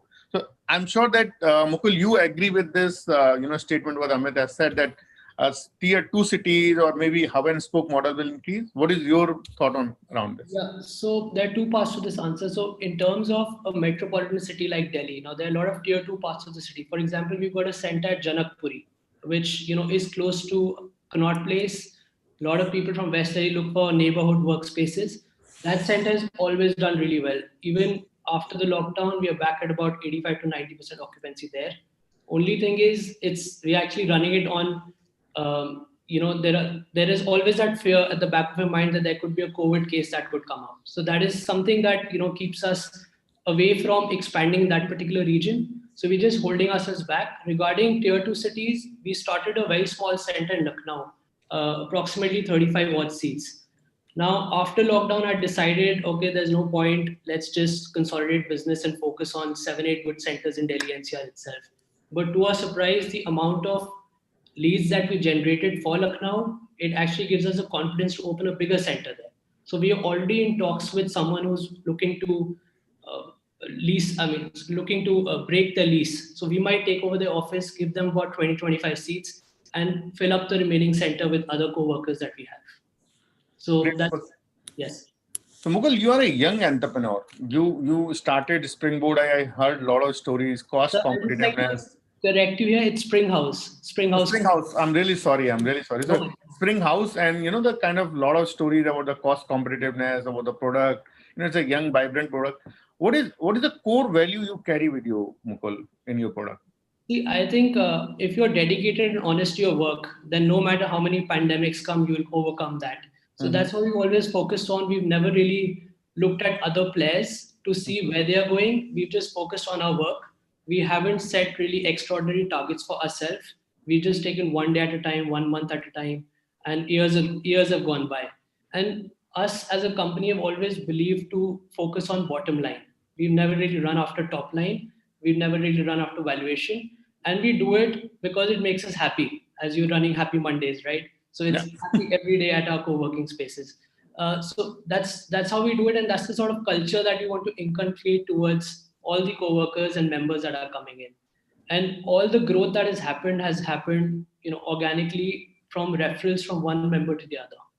And that's how we want to, sort of go ahead and just take each stride as it comes. So great. I think, this is the core, minimum requirement from any entrepreneur. You have to look at the bottom line today, tomorrow, or some other day, like when the VCs are saying that look at the bottom line, So fundamentally, tell me, should I consider that you are already profitable? So center-wise, we've been very profitable since after running a center for 6 months, we are usually profitable, other than 1 or 2 centers, because the micro market was such that we didn't get that kind of demand. Obviously, COVID has put our numbers off the roof. We are renegotiating the landlords, figuring out our cost right now. Last quarter, we just about managed to recover our cost. Next quarter, we are planning on actually giving more of a revenue share to the landlords so we can help them recover their losses in the past. So if I discount the COVID, were you profitable before COVID? Yes, center-wise, all centers we are running profitable. Only centers that were 6 months or less, there we were about reaching profitability. Amit, do you have any question to Mukul? I don't have any questions. So let's say Amit is visiting your center, let's say tomorrow. Sure. What he will remember when he come to a center? What is the 3 things you are confident that Amit, when visit my center, will definitely remember 3 things? He would probably look at it and say that the spirit that's done in, it's probably, whatever vision he has with respect to office. I mean, that's what I feel he would feel when he visits our centers. He's most welcome to visit as per as his time I'll allows. fix up the meeting. Don't worry. You just tell me what 3 things he will visit and he will remember for your center. Absolutely. As I said, we focus a lot on customer service because I think if you keep your members happy, your business is bound to grow. So he will have a nice coffee at your center for sure. Absolutely. What other things? So 2 things like nice coffee, customer centricity, and he will vibrancy. What third thing he will remember about your center? Third thing would be just overall vibe of the center. I mean, it is actually the culture that you build, the events that you do. I mean, not that we're doing events right now, but you just see that, smile and happiness on people's faces that are happy working at this space. So, I mean, I'm not being biased because it's my center or it's Springhouse Co-working Center, but if you do come in and then you feel that different vibe coming in. And that actually comes in from the team and the founding team themselves. Yeah. And what about the community, Mukul? How you have, weaved your community? Like, what is anything you would like to share about your community? Sorry, I'm your brand ambassador right now. I'm just taking everything from out of you, and let's imagine that Amit is investing in your center just after this call. Just do sales like that, okay? Absolutely. So see, during the lockdown, we actually worked on our internal CRM, which we were planning to launch pre-COVID levels because we had a membership base of about 2,500 members overall, approximately 2,200 seats, 2,500 members. The only thing is now that we've put that in the, on the backdrop, we are still focusing on building it with respect to virtually connecting our members, which is really important in today's time. Although we have all sorts of social media, all we have to do is create a group on Slack or WhatsApp. It is doable, but if you have your own internal system, it really helps, enriches the relationship. Thank you, Mukul. So Amit, I come to you. Okay, just wanted to ask you, like, what is the core values? I'm again not asking as an entrepreneur. I'm asking about the office as a brand. What are the 3 core values, 4 core values? You say that these are the most important core values you are running the centers. So I think, Tushar, one of the things that we obviously worked really hard on, and it's been a journey, so I wouldn't say, we got it right from the start, was the design of our centers, right? I mean, clearly they had to resonate and they had to evolve with what our customers were looking at, right? Everybody started in co-working trying to address the startup and the freelance segment, and we soon figured out, and most people did, that SMEs and enterprises were clearly a large portion of the business. And that's where we quickly pivoted and moved into that. So I think the design becomes a very core part of our, ethos. And I think we have been very, very focused, on that aspect. And I think we have finally gotten to a point where we feel that it has evolved, where it's resonating with enterprise, SMEs, as well as startups. There's a young vibe to it, but there is also a, kind of a corporate sophistication to when people come to our centers. So that's one. Second, we are extremely, extremely focused on customer centricity to the level that for the first 3 years, every single complaint in the company used to come to my email box. Now, obviously, we have close to 30,000 plus members, etc. So it's not possible for me to address. So we built a complete customer first desk, which basically ensures that every single customer complaint is addressed. We do extreme amount of surveys around our customers, and we do focus groups around customers. And that's one thing which I really take pride on. Independent studies were done in the last 1 year on all co-working players. We had the highest net promoter score in the country of 80. Wow. Oberoi gets 76, by the way. So, I mean, you can just imagine the level of focus we have on the customer side of things. And the third, which is, also extremely important to us, is the ability to keep our, at least in the last 6 months has been very, very important. Even before it was, but it was never front and center, is the safety of our customers, right? I mean, it's very important. Pulled in all the stops right now. And, obviously you do a lot of work for customers also, and I'm assuming they are also giving you similar direction that safety is important. But I think we went really focused on the safety part of it. Luckily for us, there have been almost no cases that have come into our centers. So I think, and we run 70 plus centers, all of them have been open since May. So, clearly that operational excellence, I think, is the other aspect which becomes important. So customer sees the end product, but I think, can you run the centers safely, not just for our community, but for our employees and our extended partners? And that operational excellence is the third thing that becomes extremely important. And a fourth subset, which I already touched on, we always have been a firm believer that you need to have a center when and where somebody needs it, right? So if I want to work, and maybe we will have a center in Punjabi Bagh at some point in future, but I should have a center when and where I want to work. So I think that's been a very core focus. So these are the 3-4 things that kind of differentiate. So Amit, if I come and if I have a coffee with you in your center, any of your center at your choice, what do you think I will carry back from that visit? Three things, like visually or maybe anything which you like. So you have already mentioned that customer centricity, design, and the safety. These are the three things. But if I pick up from eyes, like if I pick up something to carry with me, as you were carrying from the Mukul center. So Mukul has said that three things he will take: the vibrancy, or what do you think, like customer or maybe any visitor will take from the center? So one, since you are part of the industry, I think you will see, the quality of the design and the infrastructure that we have built around it. I think which is something which, is clearly will be one of the differentiator. Second, we obviously used to have partners that used to manage the facility for us, which included our housekeeping, pantry, and security.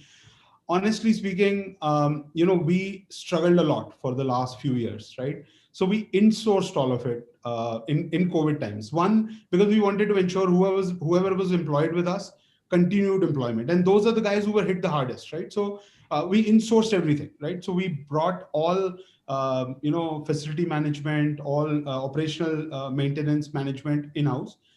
So that's something that will be visible, because now obviously all of these members are trained by us. Even the person who serves a cup of coffee, I think will make a differentiation. So your people make difference. Your people make difference. Absolutely. I mean, when I talk about customer centricity, it's my people, right? Yes. All other is infrastructure, right? So I think that's the second part.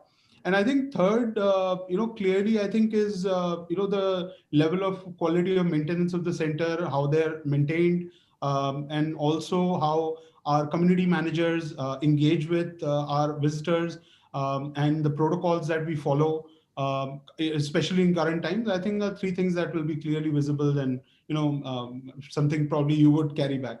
So I'm getting messages that why don't you take the stories from both of them, then how they started the center. But before going to that, Mukul was very, very concerned about the bottom line. He said that I'm not looking at funding and all. I'm looking at the bottom line. What is your core focus? Where is your eye? Like I saw you taking money from Sequoia. I saw you. I think in big news everywhere. What is your core focus? I mean, you are also cost-centric, center. So what is your focus?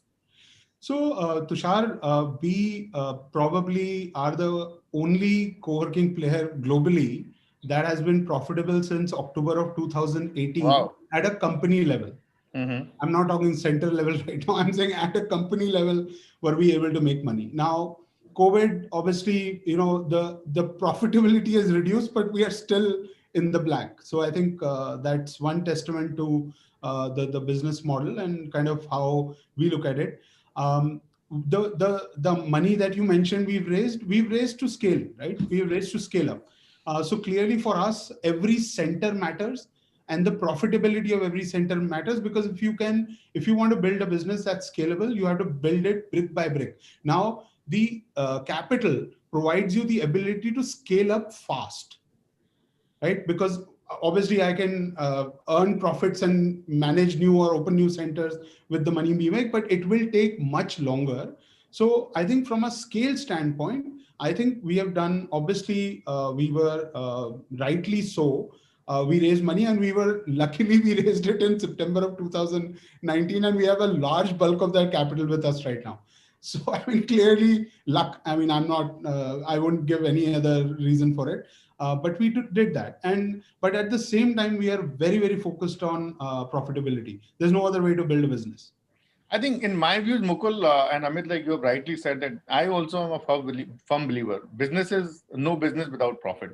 If the bottom line is not important for you, some other day top line will ditch you. That is the fundamental, and I think you both have already, endorsed that. Amit, like how prop tech is disrupting your business and how prop tech is helping to scale up. Can you just give little, light on this? Sure. So, Tushar, on the prop tech side, clearly the discovery platforms, which are our partners, right? It could be Instant Office, it could be Qdesk, etc. They clearly help as another channel to drive demand to us. So clearly, prop tech from the demand generation standpoint, I think has been really valuable, and they're great partners with us. On the facility management side, right, and how we manage our centers, we obviously already had an app pre-COVID, but one biggest thing that was very important to us was how do we make the customer experience seamless and touchless, right? So we went and revamped our app internally. It's integrated with Arogya Setu right now. So if you come in, clearly there are protocols that have been set with technology that allows you to enter a center without touching anything, obviously communicate with our pantry without, you can place an order, etc.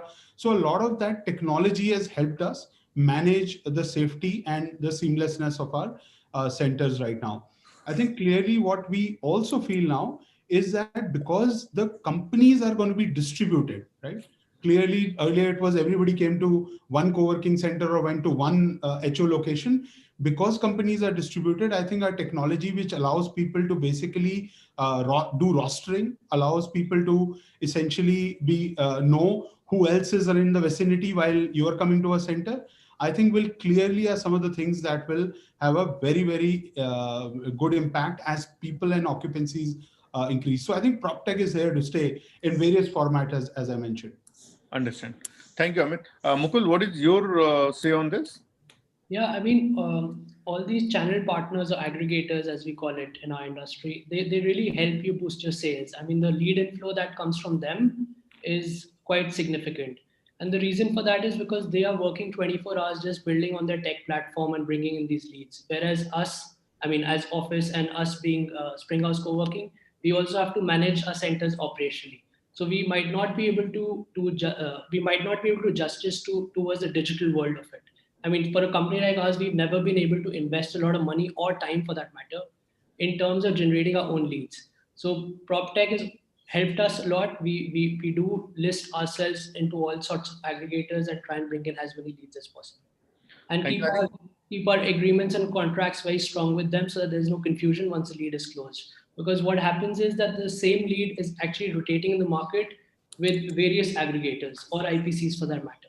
So it needs to be ensured that the lead is booked by a certain aggregator so that they can be paid out in time. Great. Great, Mukul. Thank you. So we have only 5-7 minutes left, Amit. So before we conclude the session, I would like to ask you, what is your, advice to this industry? You see a lot of, players coming, going back, failing, just only scaling, and then later on they just shut down the operations. You, Amit, I see you a very seasoned businessman. You come from a design background. I think most of the people in this, those who are hearing you, must be knowing that how Office is like so design centric, because you are a design centric person. You worked in design industry and execution industry so long, so you understand. And customer centricity is in your DNA. And I heard a lot of stories about that. How you response to your customer on their complaints. So I understand that, but looking at a helicopter view, what is your advice to the industry? So Mukul kind of people, those youngsters, those who are starting co-working, they get some knowledge from you. So Tushar, I'm no expert or no expert to give advice to others. So I think my humble sort of view here is that if you want to get in right now into co-working, you better have the ability to scale up and have a significant amount of capital to sustain what will be a bit of a, I mean, it'll be a great road, and as everybody said, it will springboard in terms of a large opportunity. But it also takes a lot of capital, right? I mean, if you're not capital efficient, if you're not able to structure deals with the landlords, it can be a very, very slippery slope, and very quickly, it can go downhill. So you have to have a differentiated model. You have to have a approach which allows you to be sustainable as the uncertainties and the headwinds that we continue to face. But at the same time, I would tell you that an opportunity that is 25 million going to 150 certainly has room for more players to come in and make the most of a large market. But you need to have capital, you need to have sustaining power, and you need to have a differentiated model. Otherwise, it's hard to sustain. So Mukul, I think you have captured a lot of things. So what is your say on this, Mukul? Yeah, I mean, he rightly said. So what you need to have is holding capacity. If you can hold on to your inventory, it's a matter of time that it will actually fill it up because co-working is going to pick up. So if you structure your deals well with the landlord, if you build that trust with them that, okay, not right now, but in 1 year's time, the return is going to be there. And that trust level is there, I think you can do quite well in the co-working business. But just expanding left, right, and center without actually thinking and going back on the drawing board, those kind of companies would come and go, and which is part and parcel of any industry, I would say. So Amit has given that he has 17 number, post centers in Delhi, NCR region. How many centers you have, Mukul? So honestly, before lockdown, we had 10 centers and 3 managed offices. Now we are actually at 7 centers and 5 managed offices. So the reason for managed office services going up is that a lot of companies want their own private space. We are trying to achieve the operational excellency, as Amit sir rightly said. And the idea is that keep on building that and target clients that can, tell us to do the operation part, design part, and give them the entire 360-degree service with respect to their workspace solution. Mukul, what are the key challenges you are facing in this market? So I'm talking about the pre-COVID and post-COVID, both the side, I think 2 different challenges. Post-COVID, the challenges are different, and pre-COVID, the challenges were different. So can you just put light on that? We have a couple of minutes, we can just discuss about it and close the session after that. See, pre-COVID, we always wanted to keep getting our operations better and better and serve our clients well so we could grow. Post-COVID, the issue that we are currently facing is that the pricing that we had actually shown as in our Excel sheets and our revenue model to our respective landlords, we are unable to achieve that because pricing for real estate overall has crashed. So if I was, let's say, charging 9,000 rupees per seat per month on a monthly basis to my client, now that is easily gone down to 6,000 rupees. But the costs haven't really gone down. So again, I feel it's a game of patience. We are also used to playing T20 cricket. But I think if we keep ducking, if we keep wait for the bouncing ball and let it go and play test cricket, if we stand on the pitch, that day would come when you actually start hitting sixes. So we're just playing the waiting game, and we're just seeing how the market is responding towards it, and that's the idea for the next 6 months, as I said. So Amit, do you agree with Mukul, or you have some other ideas, or what are the key challenges you have faced before COVID or post-COVID, Amit? So Tushar, I think pre-COVID and now obviously it still continues. I mean, real estate is a very, very complicated environment. First, because of transparency and some level of trust, I think it's a challenging environment. And then obviously to set up the infrastructure, and then you're obviously trying to manage multiple facets. So I think those are some of the challenges that you face, but that's also the opportunity which will continue. I think post-COVID, one thing that we feel is the uncertainty, and that's the biggest challenge because we don't know, because it's the reason that occupancies are not high, are keeping low, is because there is a fear psychosis, or there is some element going in behaviorally with individuals, and that's why people are not coming back. So it's hard to predict, right? So we continue to grow. As you said, we opened the Chennai center, but also at the same time, in the last 6 months, we have added 10,000 additional seats, right? So we have expanded our footprint. But the uncertainty is the challenge. And I think it will come where we will be able to, be ready when the onslaught for, of customers comes back. But I think it's the wait and watch game. So uncertainty is the challenge right now. So Amit, I'll just conclude this session by this last question. If the capital is given, if the market is given to you, what you would like to be? What is the role model or role model company, or maybe like role model, not the company, but somewhere you want to reach? What will be your aspiration? So, at least from our vision standpoint, right, we want to be basically provide affordable workspace for all, right? I mean, that's the single-minded focus that is there for us for enterprises, SMEs, as well as startups and freelancers. So we want to be the workspace of choice for whenever and wherever people look for a workspace, right? I mean, that's the fundamental, vision that we have. And clearly, from a benchmark standpoint, it's almost the you want to be the HDFC of co-working business, right? Dependable, trustworthy, and always available. So I think those are the three things that we like to do.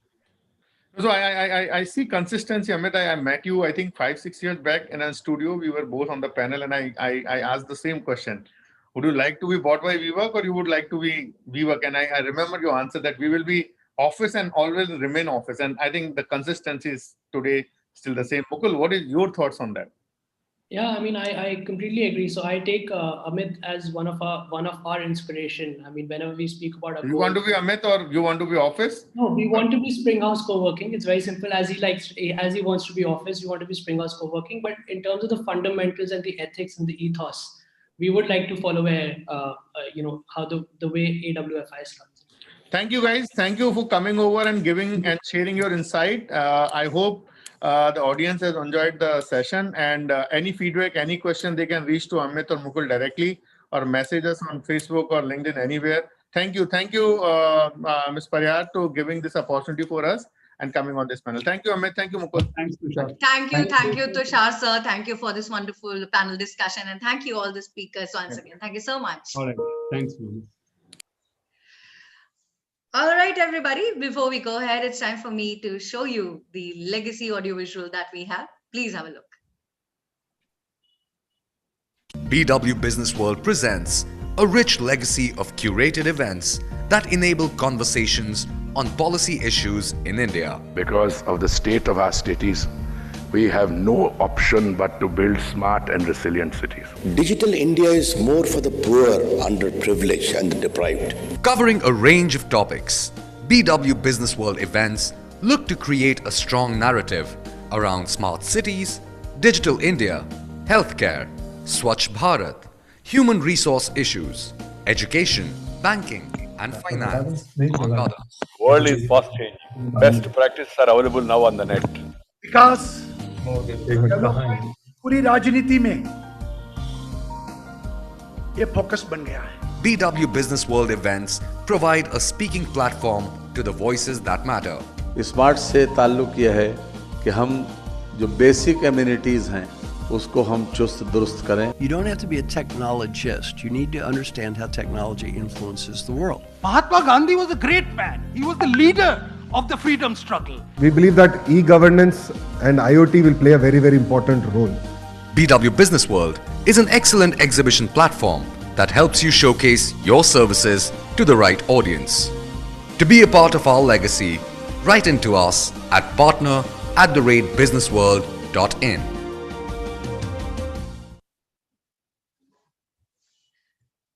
All right, now we have a very important message to show you from Dr. Anurag Batra. Let's have a look. Good morning. It's my honor and privilege to welcome you to the first edition of Flexi Spaces. These are Super Spaces, Co-working Awards and Summit. Today is the big lineup of industry's top leaders that determine where the co-working spaces are going.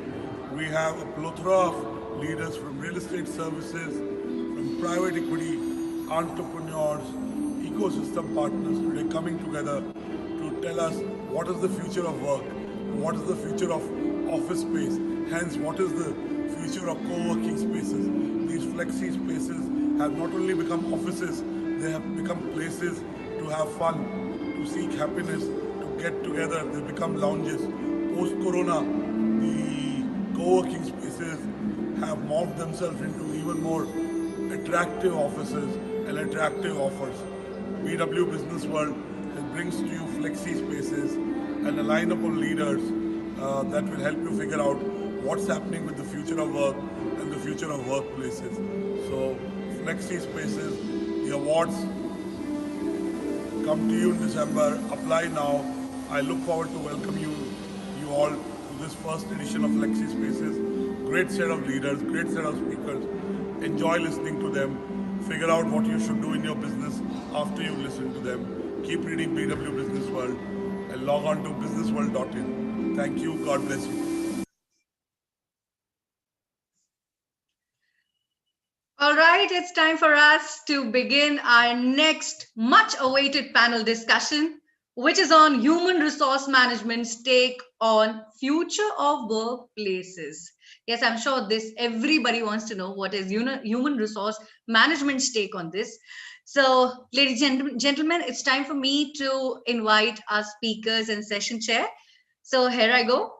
I would like to now invite our speaker for this panel discussion, author and general manager HR, Tata Consultancy Services, Mr. Raj Gupta. Director HR, The Park Hotels, Mr. Deepak Behel. Hello. Head of Human Resource, Savills India, Mr. Kaushik Chakraborty. Hi, everybody. Director HR, Fairserve, Megha Gupta. Hi, everyone. Good evening. And last but not the least, our session chair, Managing Partner, Executive Access India, Sunandan Bhanja Chaudhary. Thank you. Now to take this panel discussion ahead, I would like to give it over to Sunandan Bhanja Chaudhary, sir. Over to you, sir. Thank you, Vyoma. Appreciate it. And thanks, Anurag and team. I think we're discussing a very relevant topic for the day. And I think today's topic is very hot. A lot of people are excited to listen to some of the great minds. And I think we've got a fabulous panel this afternoon. And thank you so much. Thanks, Kaushik. Thanks, Raj. And thanks, Deepak, for being there, as well as Megha. Thanks, Megha. To start off, can you hear me? Yes, absolutely. Clearly. Yeah. I would like to start this session by getting, the first, what comes to your mind first when we discuss this whole thing about this in terms of managing the future of the workplace and culture spaces that we have, work culture and space. So let's go one by one, get your first points and what are your first thoughts on this? Maybe we can start with Kaushik. Yeah, thank you.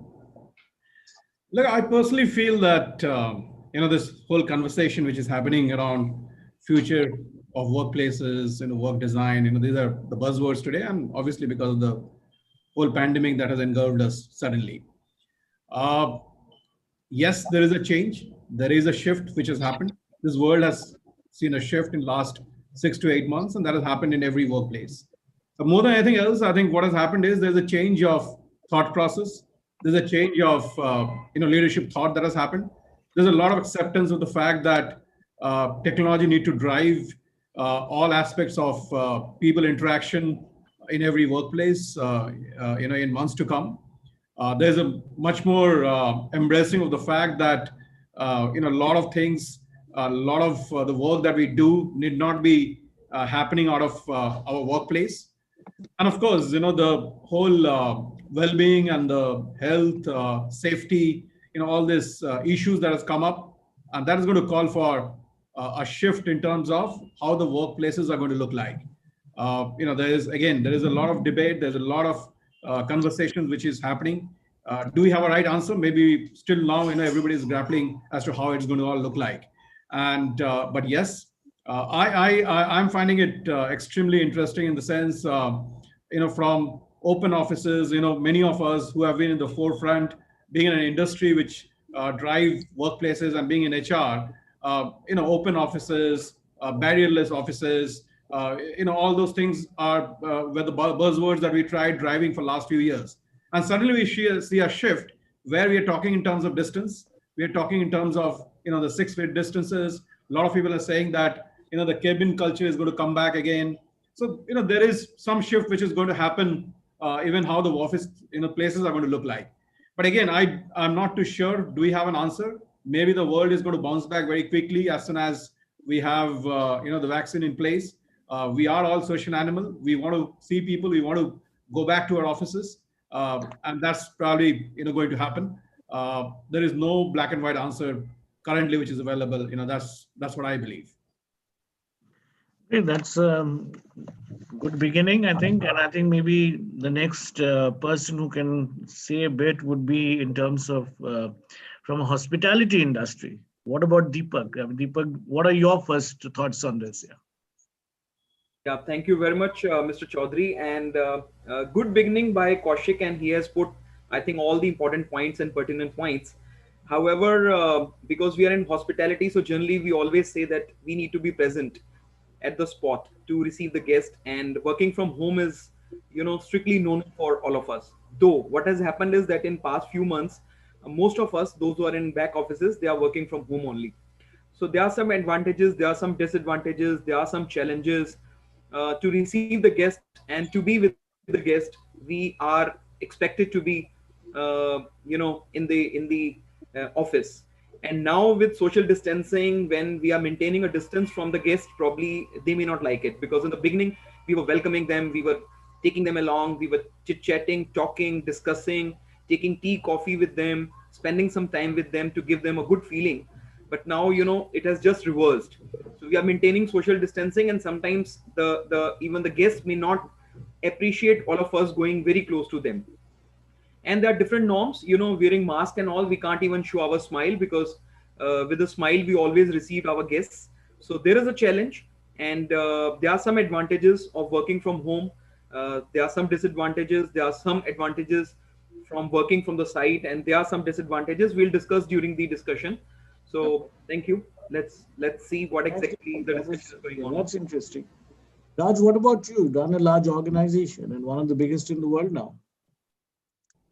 I think, Kaushik and Deepak has already touched upon this, but when I look at it largely from an IT standpoint, I see future of work and workplaces is going to undergo a structural shift.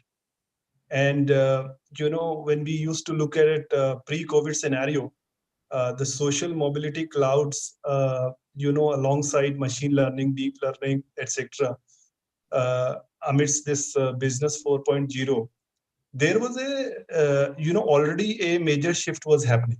So what COVID has done, it has accelerated that pace of shift that was happening.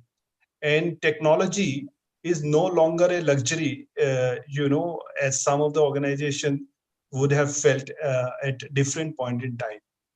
So in my view, there are fundamental shifts that are happening in terms of the way we work, the way our offices are designed, in terms of, role of gig economy for that matter, and how, there is a shift in our learning landscape.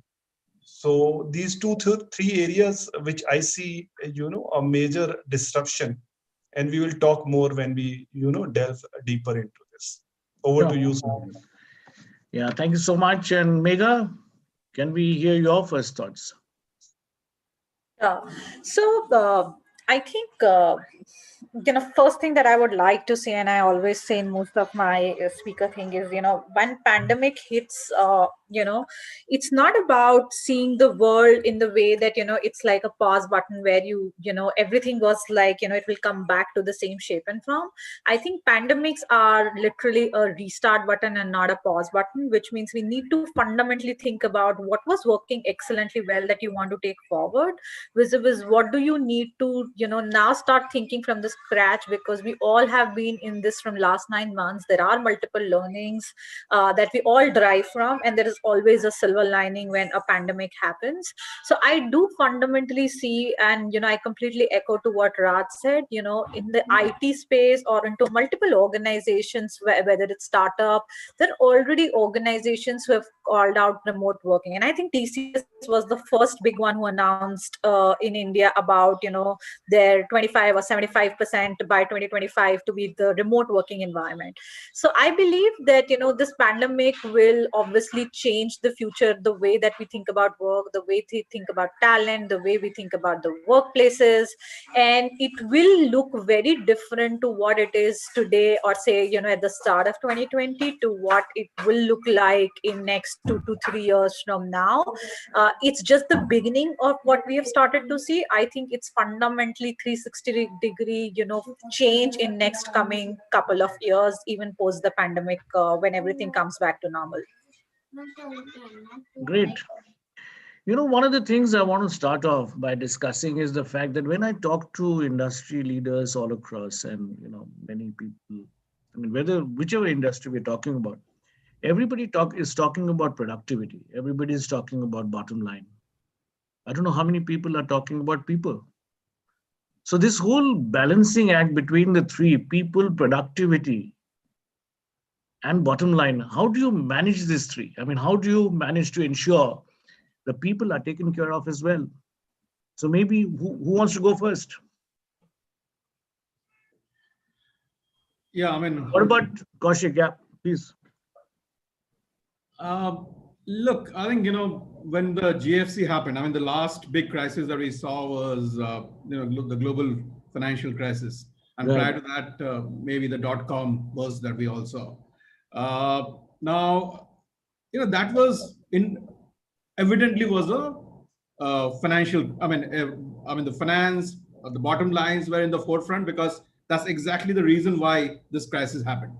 Whereas, this crisis definitely, is a very different kind of a crisis. It's about people. It's about human wellness. It's about fear. It's about, a virus coming in and destroying our population.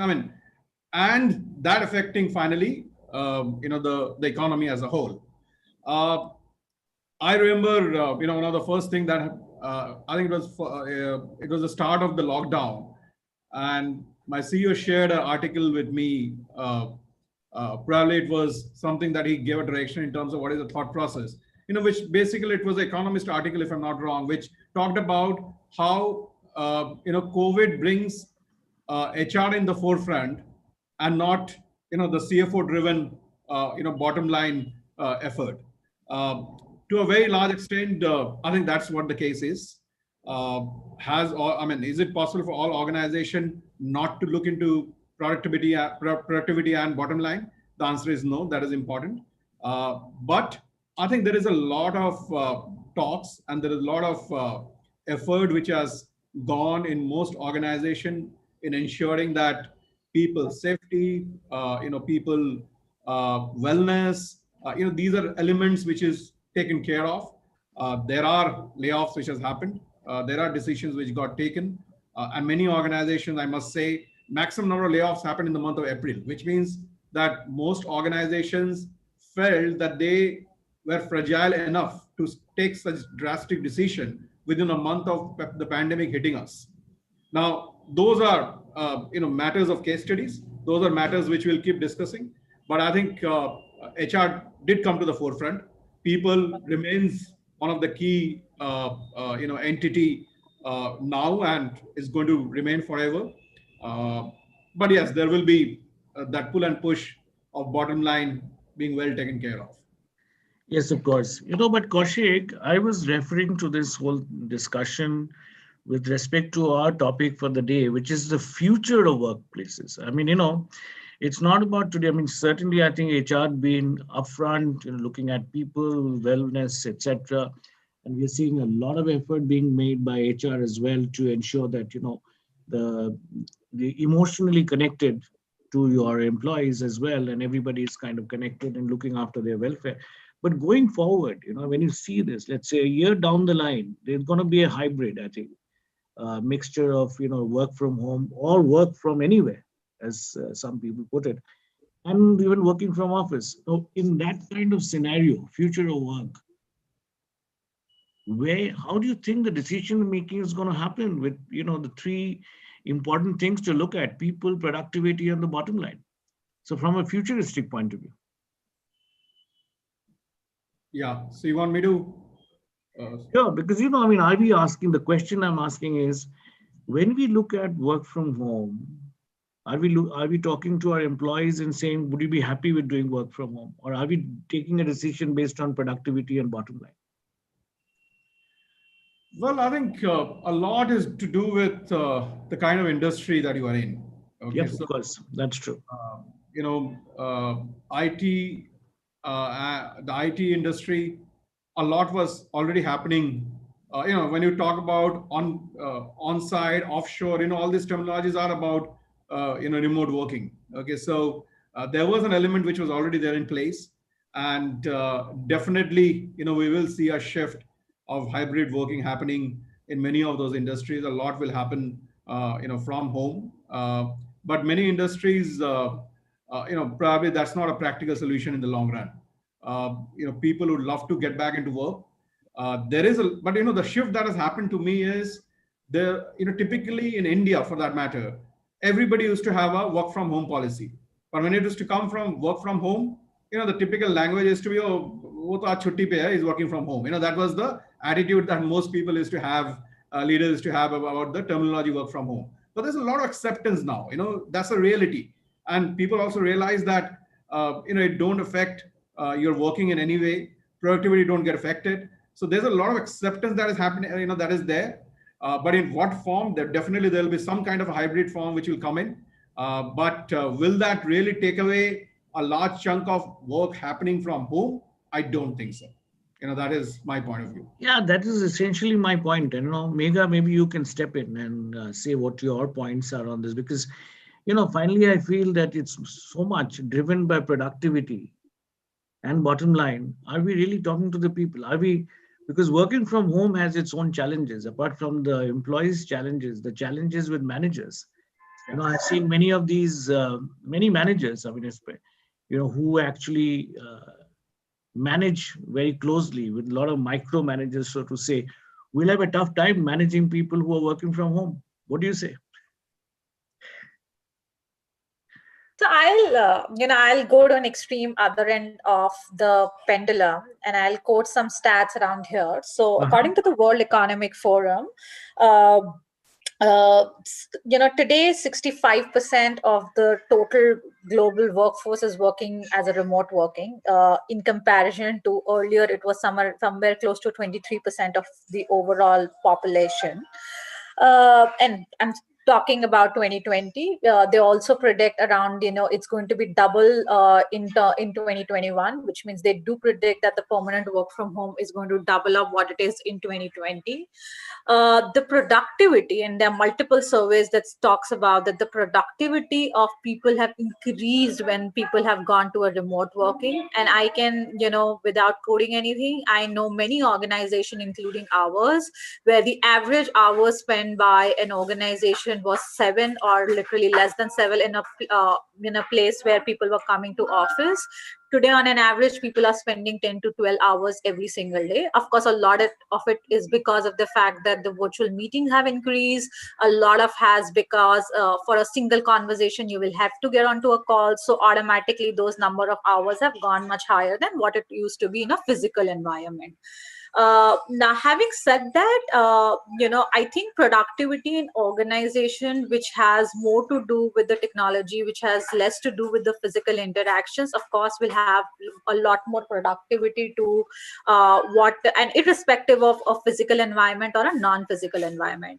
Now, the flip side of it is, of course, a people manager capability and competencies have to be relooked at, because today a people manager was told that, or would have been hired to say, oh, your large team is based out of Pune, or your large team is based out of Gurgaon. I want a manager sitting on their head to manage or micromanage the work. Today, organization need to think about what are the competencies that people manager would have in terms of managing a remote work environment, which means enough flexibility is being given without losing out on the productivity of the organization. And of course, it's a two-way street. Not just a manager can drive it, individual individual needs to start owning up the accountability, needs to start thinking about this is the productive hours that I need to give. And when I say productive hours, I come from a philosophy where I don't care about 9 to 6 job. What I care about, hey, this is your job, and till the time you're doing the job, I literally don't care if you're working 4 hours or you're working 10 hours, because it's about the fact that, what are you bringing on the table, whether it's 10 hours, whether it's 4 hours on the job. So I come from an extreme lens of mindset. I have seen that working very well in our organization, and multiple people that I talk to have really called it out that the productivity has gone higher in a remote working setup. But of course, it brings up challenges of burnout. It does bring out challenges on the water cooler conversation that people do miss out. It does bring out challenge on the wellness benefits that, organization need to start to offer, because there are no crutches, there are no gyms facility that you can offer, there are no meal benefits that you can give. So what are the new benefits that come in with the remote work setup is something that we need to solve for. We need to solve for how do you cut down on the laptop fatigue, or say a screen time fatigue which people are feeling, the feeling of isolation, the feeling of burnout. Of course, it does come with multiple challenges, and of course the people manager competency needs to be rethink of around, how will they really manage and still have the organization culture in place with a remote setup. Yeah, this is essentially the point I'm making, because while we are looking at productivity as organizations, I mean, do we ever give the choice to the person and saying, would you like to work from home or would you like to work from office? I would say, why not? Should people have that choice in future? And I think that's the big Because, question. at the end of the day, see, people make the place. And, you may be in any business today. I mean, at the end of the day, even if you're in technology, I mean, no AI or ML works without a person behind it. Oh, yeah. So therefore, I mean, I think it's important to establish what could be done from home, and of course give that choice, because at the end of the day you want the person to be productive, highly motivated at the same time. Deepak, what do you say? What's your view on this? Very interesting. I was listening to Megha, and very interesting points she was raising. Basically, in hospitality, what exactly happens is that we call our customers as guests, and all our employees as internal customers. So our employees are required to be there to tackle and manage and handle our guests, and we are supposed to be there to tackle, manage, and handle our internal customers, that is our employees. So in our case, work from home is a strictly, no type of thing, and very few privileged people, those who are in finance or maybe sometimes in IT, probably they are given this opportunity to work from home. So we were thinking that there are many advantages and disadvantages, but in our case, we are supposed to be there, and once we are present and we are guiding the guest, that is what exactly is required in our industry.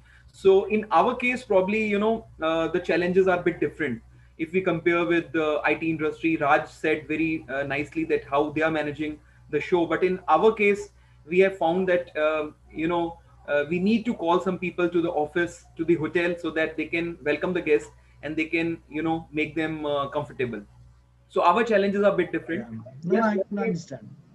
what we have done is that we have started some online training programs and online activity, employee relation activities, so that the people, those who are not able to come, the employees, those who are not able to come, they are able to connect with all of us, and they feel comfortable when they are trained, and the training is continuously taking place, and we engage them in different activities.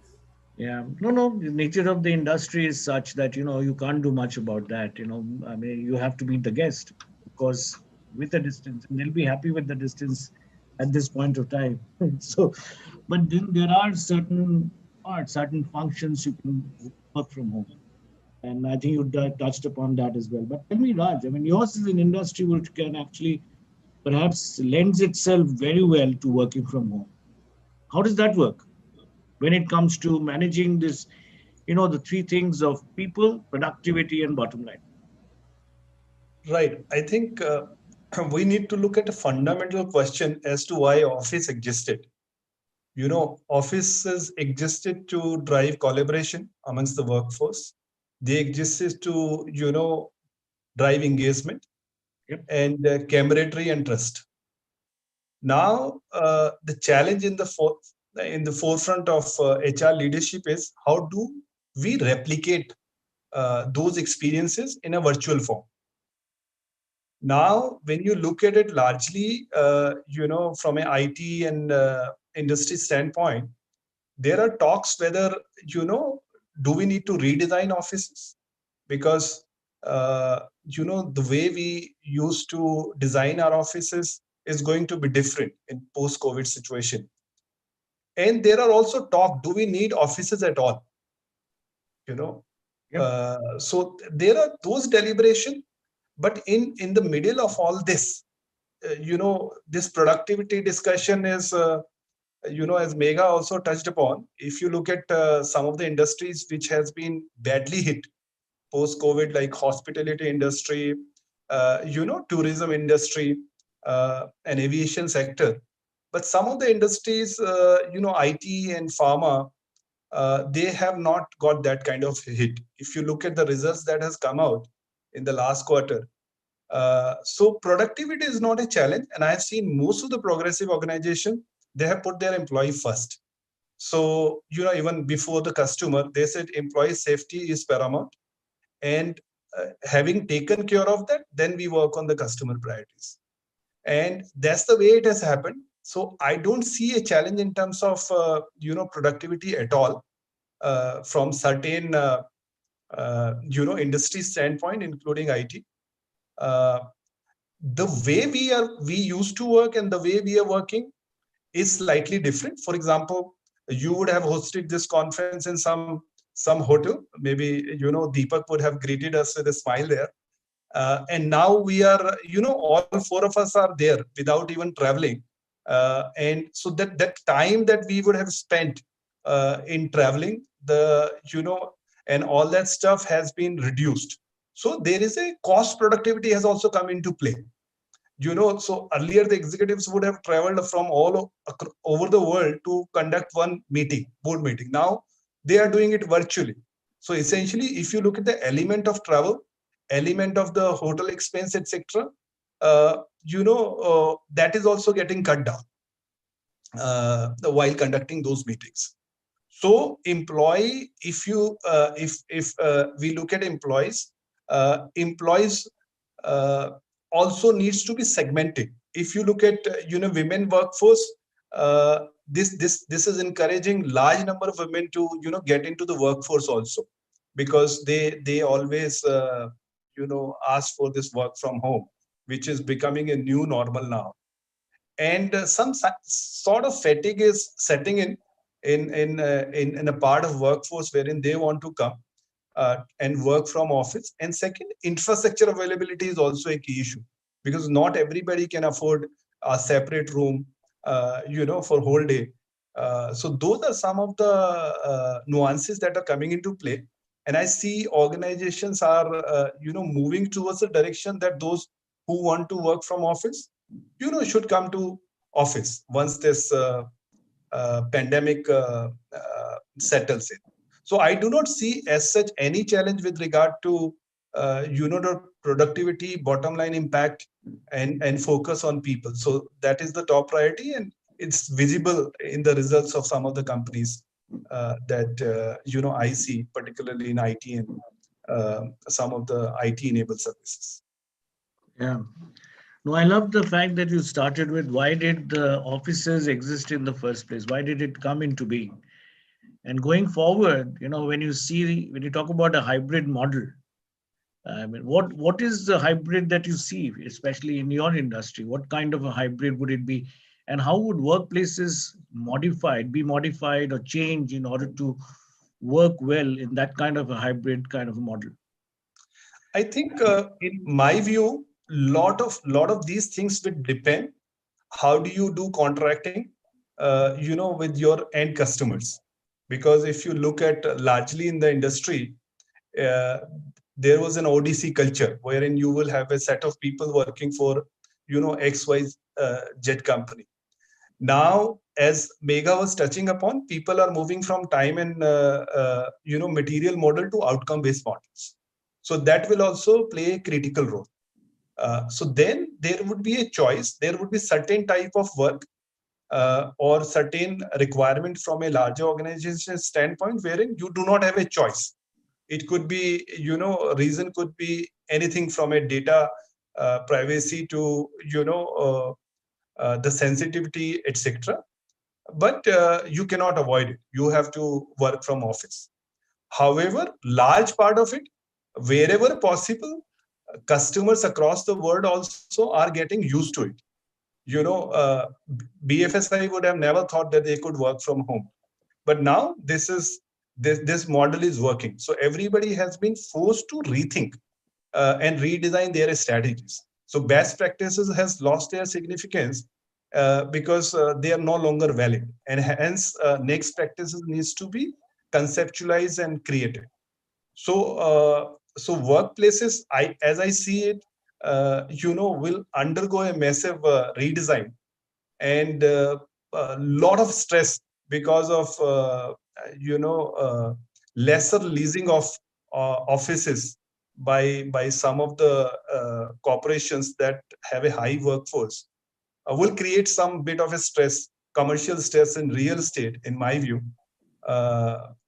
So less number of people will work from office, particularly from an IT and ITS enabled services, and wherever possible for that matter.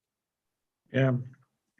But tell me one thing, I mean, with work from home being a reality and it's already there, and going forward, the chances of work from home in every industry is going to be a very relevant, as well as it will be practiced very largely.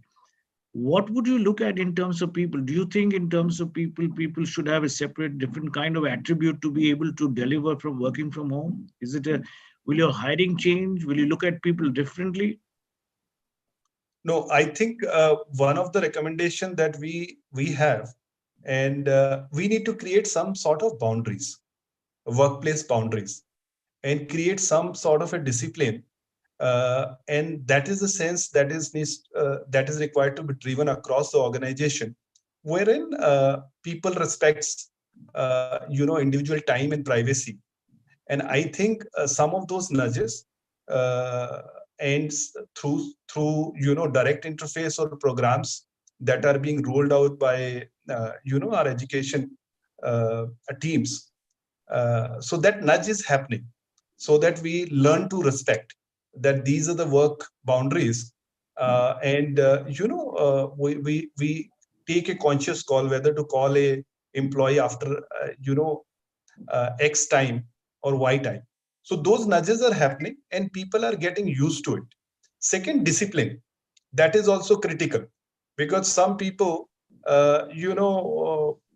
they like some of the leaders, when we look at it, they come prepared. They get up at the same time, they come to their table, at the same time, and then the process is same.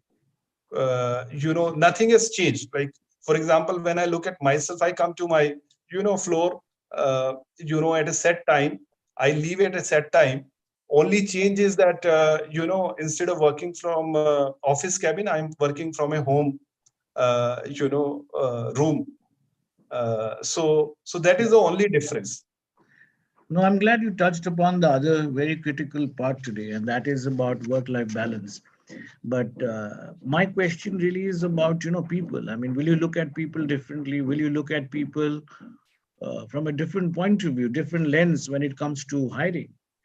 And will your KRAs change? Not right. Kaushik, you want to talk about? Okay. Yeah, I mean, look, again, I think it depends on the industry. Okay, certain roles, certain skills are needed for a particular job, that continues to be there. Right. A lot of these interfaces that is going to change, and definitely people need to be skilled enough to be able to efficiently work on those interfaces. But a lot of industry, I do see, again, I mean, this is something which probably far-fledged or maybe might not happen immediately, but I think people will be respected a lot for their skill sets, in the sense, if you are for example, as HR professional, you will narrow down to certain skills that you have, and maybe because of the emergence of the gig economy, there is a lot of acceptance of people being able to give their skill set to multiple organizations. I think those acceptance It'll not be consultant. Probably it might just call for certain changes in labor laws in future.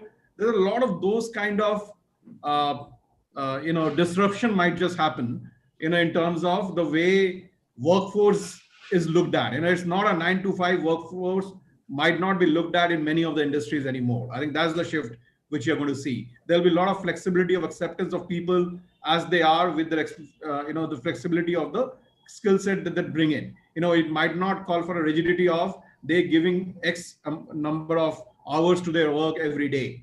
There will be a lot of those flexibility. This pandemic has brought in flexibility in mindset, flexibility in the way people work, and probably that is what is going to drive in future. And there will be a lot of such acceptance which is going to happen. Flexibility is a double-edged sword. Yeah. And how do we handle that? It is, and that's the reason I'm saying that there will be a lot of disruption which is going to happen, and whenever such disruption happens, and I think the pandemic has brought in some of those disruptions. I mean, look at the organization that Raj works with. I mean, they're calling for a huge shift in terms of people working from home, and I'll just give you an example. One of my school friend, he leads one of the practices there in Raj's organization, and we are having huge debate. And I come from a mindset that yes, workplaces are important for any organization, and he actually leads a very small practice in TCS. Now he says that just saving of transport in one of the smallest location of mine actually gives back around 2 crores to my revenue, adds 2 crores to my revenue. That's the kind of shifts which we are seeing. So the mindset change, the flexibility that we are talking of, which will also get driven by a lot of extravaganza, which is also there in place. People were probably there was a lot of fat in the system, which was not needed. I think some of those things are going to get looked at much more minutely, and that's the reason it's a double-edged sword. A lot of things will call for disruptive thoughts, but at the end of the day, the outcome, in what form it's going to be, what is that hybrid from, what exactly, to what extent will work from home get accepted, I think that's going to be seen. I mean, it's still, we don't have an answer. I think after a couple of years we'll have a clear answer how it all emerges. Yes, of course. I think we are learning every day. Yeah. And I think the huge concern today is, of course, in terms of also giving your employees a lot of mental peace, while they're working from home. There is no work-life balance in many cases, I hear, all across. And I think organizations have taken cognizance of that. Deepak, of course, is in a different place where necessity is there to be, work from home is not necessarily applicable everywhere. Deepak, tell me, then, would you look at work from home even in the functions which necessarily, can work from home? I mean, would you push it, or would it be better to have, because, it's a very collaborative kind of organization. It's all about, for everybody, it's all about customer. But service industry, the focus of customer, and it's, daily interaction. There's a emotional quotient to that as well. Mr. Chaudhary, what happened, a few months back is when we restarted our hotel, a lot of employees probably they were quite frightened and they never wanted to come and join back. Some of them probably were in different cities. They were not feeling very comfortable. So we came up with a very strong SOP, that is standard operating procedure, and we called it as Shield. So we started training all the employees, once they are coming to hotel, what exactly they are supposed to do, how they need to take care of themselves, sanitation, hygiene, basic amenities, what exactly we are going to offer, how we are going to deal with the, customers, how we are going to take the touch-free check-ins, how we are going to deliver the food, because buffets no more existing right now. So there were a lot of challenges. We started doing that. And then we found that some of them were feeling comfortable, some of them were not feeling comfortable. So we started doing the mentoring sessions online, which is something which is very, very new in hospitality, because in hospitality, we always wanted to do the face-to-face discussion with different employees. But in this case, we have started the online mentoring systems. In some cases, we thought of starting the work from home policies, and we observe that support functions. It can be finance, it can be IT, it can be HR. These functions probably can work from home. And now I think from past, I think 6-7 months, the employees of these departments, they were working from home, and they shared their feelings. Some of them were very happy initially that they are sitting at home and they are enjoying the comfort of the home. But later on, we started finding that they are not feeling very comfortable because they are not able to mingle up with others, talk to others, spend some time with their friends, maybe on a coffee table or something like that.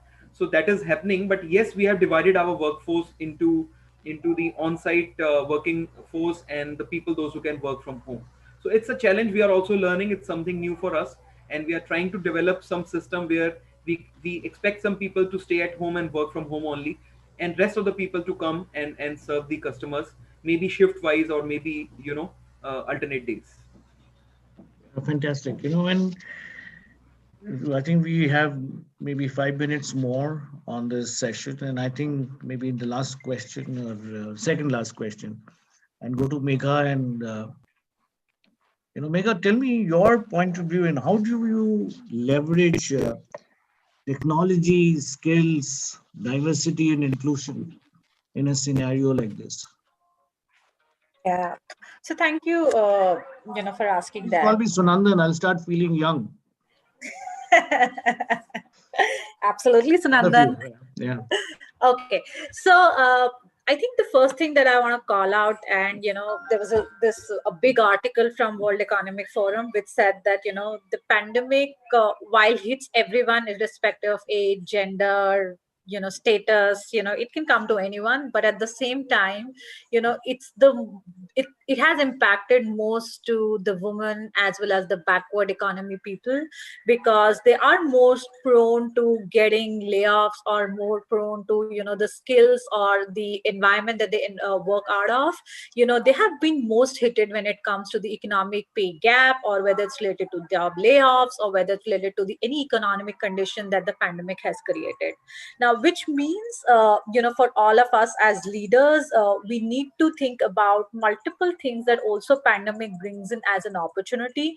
Now think about it, when it comes to remote working, and not just work from home, but literally remote working, which means, the office is in Mumbai, I can work out of Delhi, which means, a lot of talent, and specifically women or other people, they would be more prone to say, hey, I want to work for an organization who provide me that flexibility, because now I can manage my kid, I can manage my home, as well as I can manage the work as well.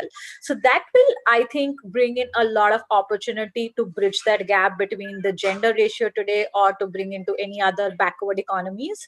So I think that will be the first point for us to think in when it comes to the pandemic, and how can we as an organization, or any of us as leaders, can help bridge that gap. The second piece that I would bring in, and I think it's a and especially I'll talk about India as a geography. Now, we have been talking about the community of LGBTQ, and irrespective of pandemic, non-pandemic, while multiple organizations have tried to bring that as a forefront agenda, it's not just a diversity agenda. It's about a multi-million dollar talent that we are, it is still untapped, I would say. And if we start thinking about bringing that community to the workforce, bridge the skill gap that we have today, due to the education background, due to the mindset, and the social economic background, and really bring that talent up to the workforce, which is completely untapped, and you build that culture in the organization where they feel really included, and the mindset things, I believe that that would be the talent which will give you a much more productivity. You will tend to lose out less more, their attrition will be far lower, and you would see all those gaps bridging up, whether it's pandemic, whether it's related to talent skill gap, and definitely bridging those gaps which we have been trying to do from many years now.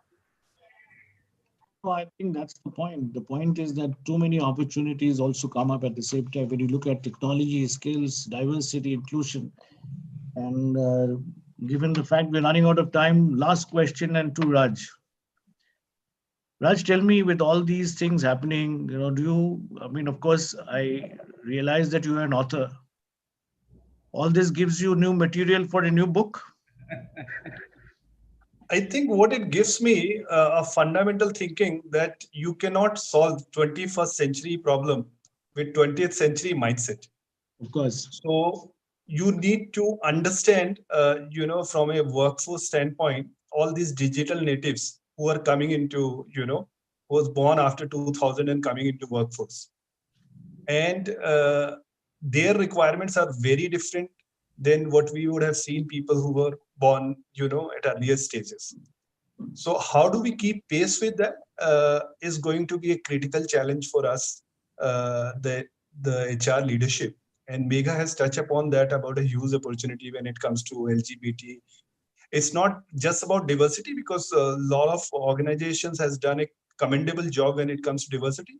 But inclusion is something which is still an area which is being scratched. So we need to do more of it. And diversity of various kind, age diversity, ethnic diversity, not just gender diversity, right? Yeah. It's So what anything. will be your new book? What will it be called? Any idea? No, I'll not talk about the new book, but the last one I have touched upon, this intriguing quest of love. This is about a diversity and Okay. about, so. Well, that's again in the workplace. Changes happening in the workplace. Well, thank you so much. I really appreciate you being there, and thanks for engaging with us. And we got I think, a great session. Thanks for the wonderful points. Thank you, Raj. Thank you, Deepak. Thank you, Megha. Thank you, Kaushik. Thank you very much.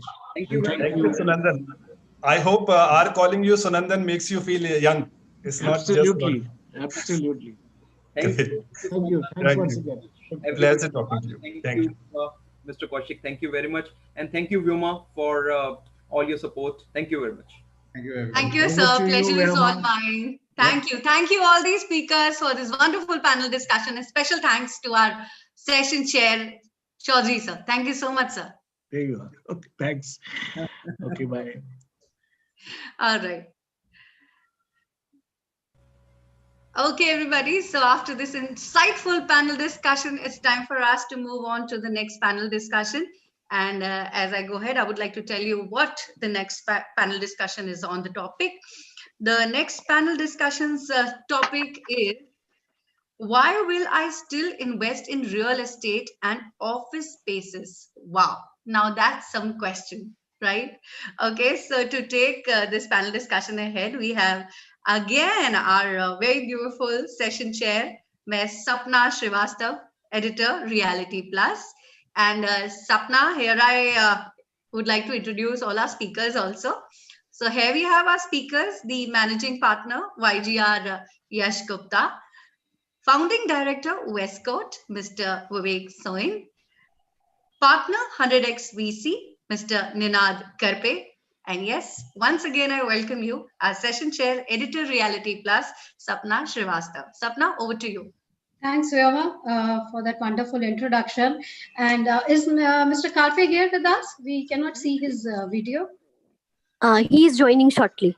Okay, Tanvi. So we'll wait for him. But in the meantime, we have Mr. Vivek Soin with us.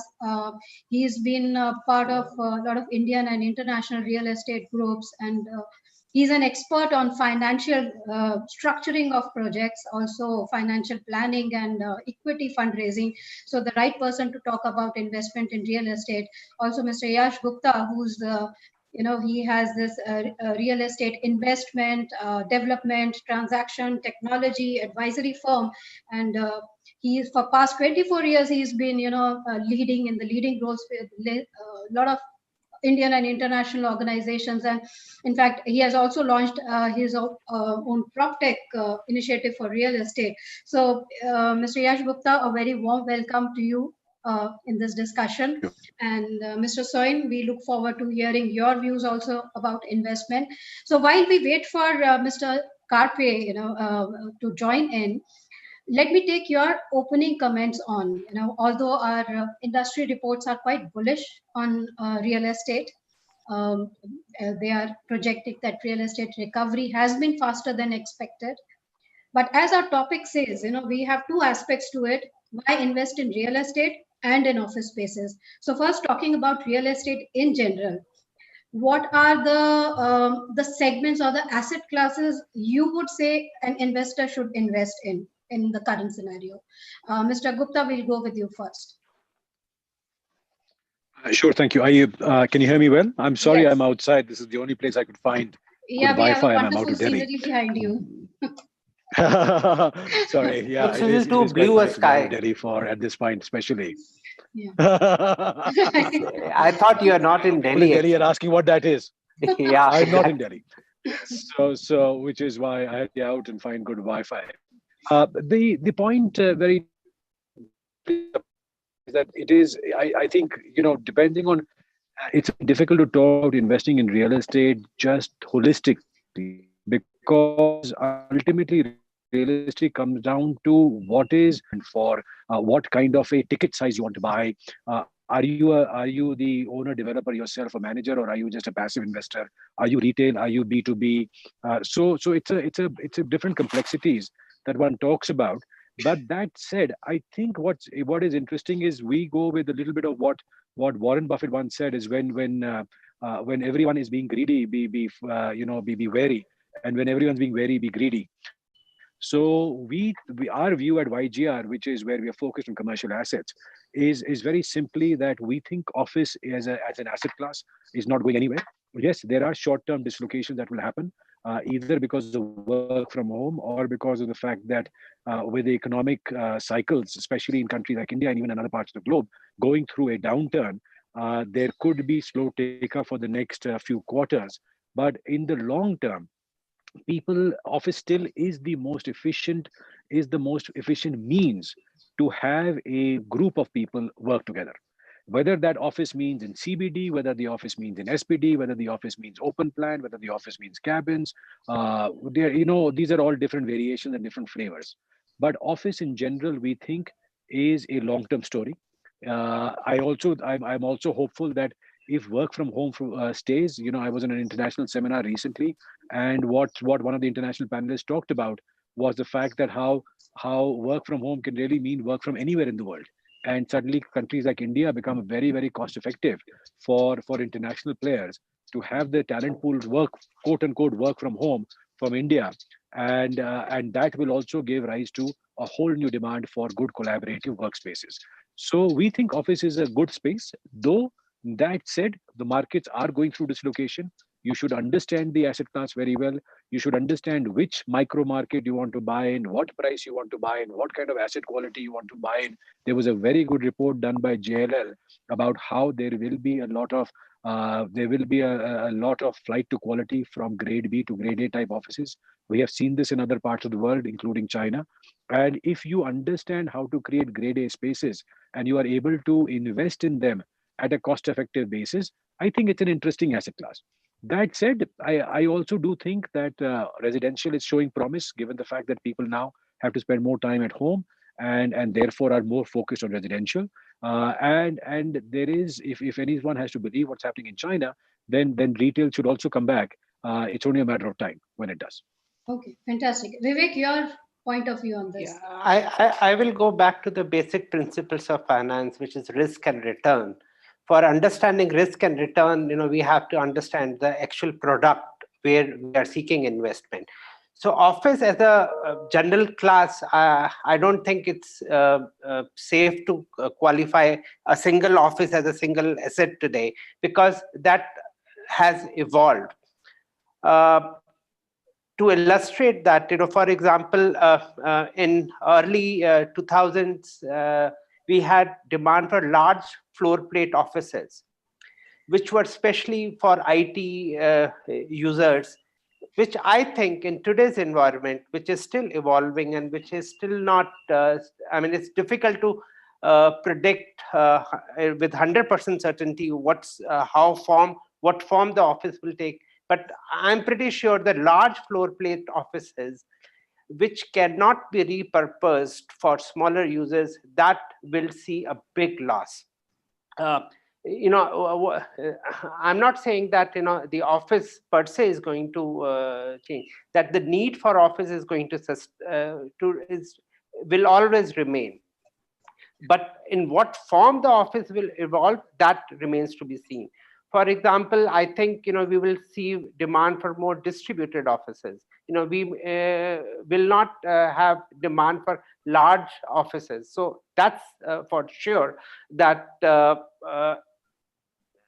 the underlying office, though office per se is not changing, but the form in which it's evolving will take some time to stabilize. Since that is not stabilized, and hence, it's at this stage, if you were to ask me to invest, I will be little wary of, because the risk is little undefined at this stage. It's not that properly defined. Any other asset class that you would recommend? Yeah. I mean, if you look at it, residential is always going to stay. In fact, if you look at HDFC's results, they are saying the mortgage on take has been probably the highest in their history. So it is very surprising. At one end, we are seeing job losses. We are seeing the residential struggling. On the other hand, we are seeing the demand for mortgages rises. So demand for mortgages rises, it means that people are buying homes.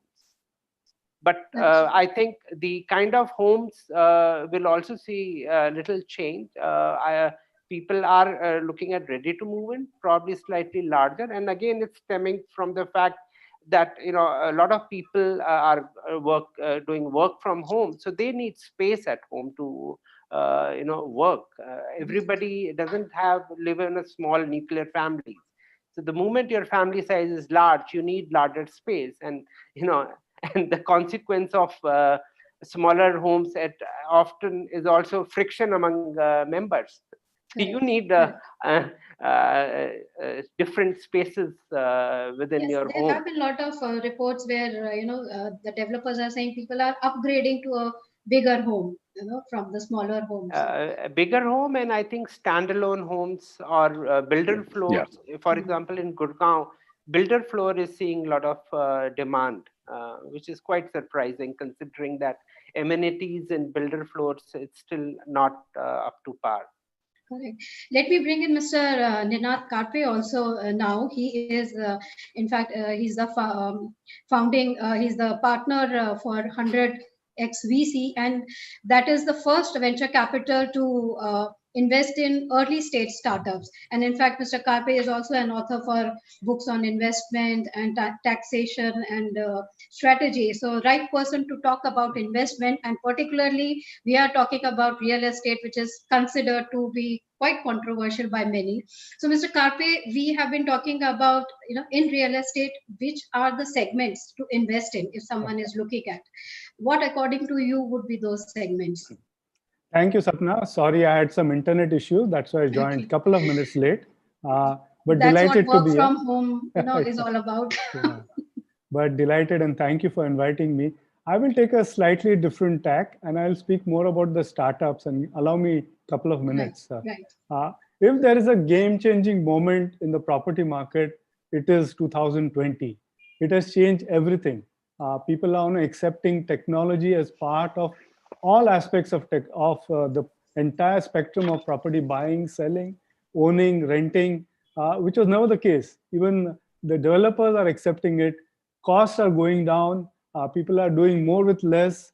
People are buying, doing transactions sitting at home. So if you see the broad spectrum, there's more efficiency now. There's more cost efficiency, and there's more time and productivity efficiency. I would dare to say that India is the largest market for startups wanting to cater to some or the other point of property, real estate, or property market. And why do I say that? Fortunately or unfortunately, every aspect of the buying, selling, owning, renting, living has so many friction points, and startups are meant for reducing the friction points. So I would urge, of course, you buy, properties as or rent or whatever, as our other panelists say. But startups on each aspect of this will solve a huge problem, which will only keep growing in terms of revenue, in terms of. So there are now startups for everything from co-living, co-working, your renting problems. You want to do a marketplace. This is just the beginning. India will be a laboratory for startups catering to property market. for a simple reason of complexity. Startups solve complexity. So put your money behind some startup which has an underlying problem solving a property related issue. You will only, hopefully you'll only make money. But I'm a big fan of it. And I think all these young girls and boys who are venturing into solving some of the other problem connected to the property market are solving it. A lot of use of technology now being embraced, and that's a great opportunity. Of course, the other gentlemen are experts in terms of which kind of property to buy, but I would strongly urge each one of you to look at startups connected, not necessarily prop tech. Prop tech is technology into property, but something connected to property. There are massive problems to be solved in the property market, and there's technology now being adopted. This is your opportunity, 2020. Right, right. We are just scratching the surface of technology in real estate. Actually, there's a huge lot of scope, not only prop tech, but fintech and martech in real estate. So yes, our speakers say not only invest in real estate, be careful, but also invest in, the allied technologies related to real estate. So yes, you spoke about, office spaces and, how office spaces now decentralization. That is a big theme for 2020, as rather than having a big offices now are coming closer to the employees. So is there a shift? One is there a shift from large office spaces going to stay? And we'll see more mid-size and small offices happening, or is this just a temporary phase, phenomenon? You know, the reality is, Sapna, that no one really knows what's going to happen. What we do know is the change is going to happen. We do know that people will question established paradigms, whether it is of working from home, whether it is working near home, whether it's working in CBDs, whether it's large formats or small formats, we don't know. But what we find very interesting is that the fact that earlier there was only one way to do it in cities like Bangalore and Hyderabad, where you had very large IT campuses, you had very large floor plates, and you had these factories of IT and IT enabled services type companies, which are now rethinking exactly how they should be doing this. And this is a rethinking that would not have happened had the pandemic not taken place. We think that that rethinking will create multiple new opportunities, whether it is of small or large. I think Mr. Soin makes very, very good points. I do agree with him that we have to be very careful about floor plates we are looking at. We have to be very careful about the location that you're buying your office building in. But all of this is, as he said, a question of the risk and return that you're willing to take. Today, we are taking the risk because we are confident of our capabilities in office, and therefore we are finding opportunities that we would not otherwise find. And we think that the returns are better than we would have otherwise seen them, and therefore, excuse the background noise. And therefore, we find that that risk, that return is justifying a slightly higher risk. That said, I do believe that the thing that people are becoming a little bit more conscious of is that they may not want to travel for 2 hours every day anymore just to go to an office and to be in a densely packed place. They may prefer other options. Companies may be looking for distributed solutions in offices to be able to manage business continuity versus having one large office, which if it shuts down or if there's a lockdown, that no one can access. Technology, as Mr. Karpe said, is really going to play a very, very key role in increasing access, increasing efficiency, increasing work from home, increasing how our buildings are operated, increasing or maintaining how the internal environment, whether it's air circulation, whether it's air conditioning, all these are managed and maintained. And we think that's a welcome thing. And as you correctly said in the beginning, it is something that my firm is very focused on, is staying abreast of technologies, what we call technologies of built world, not necessarily prop tech, but technologies of built world, which will reshape office going forward. One small note on housing that Mr. Soin talked about, and going forward, there was a study, and there are a few different consulting companies which have done this study. We find that this work from home, especially in Asian economies, where the population, especially the working population, is generally young, which means their affordability is low and they live in smaller houses because our urban environments are much more dense. These families and these Asian economies, unlike the Western world, find it very difficult to work from home. And for them to be able to afford solutions, whether it's an extra a house with an extra bedroom or whether to rent or to buy, is not cost effective when compared to then coming to an office. So we do think that they may end up working nearer to home, but they may not work from home. So that, if that answers your question, we do think there's a lot of dislocation, a lot of excitement in front of us. Not No one can really predict exactly how it's happening, but as Mr. Soin said, we need to be very flexible in our floor plates, in our office buildings, in our technology, to be able to accommodate whichever trend we think will finally emerge from the dislocation. Correct. A lot of variables, the comfort of the employees, the comfort of the organization in terms of the locations they are looking at, what the business strategy is of the organization. And Mr. Soin, your comments on that. Do you see this as a short-term phenomena where organizations are looking at decentralization for business continuity? Because in one of the sessions just now we discussed, because some of the CBDs are hotspots for COVID. So for business continuity, they are looking at other alternative places for offices. Do you see this as a short-term phenomenon, or maybe because a lot of companies are saying remote working is here to stay for them? So do you see this as a probably a midterm or a long-term? I will not categorize it either long-term or short-term, as Yash is also saying. Right now, it's very difficult to predict the exact impact of what all is happening.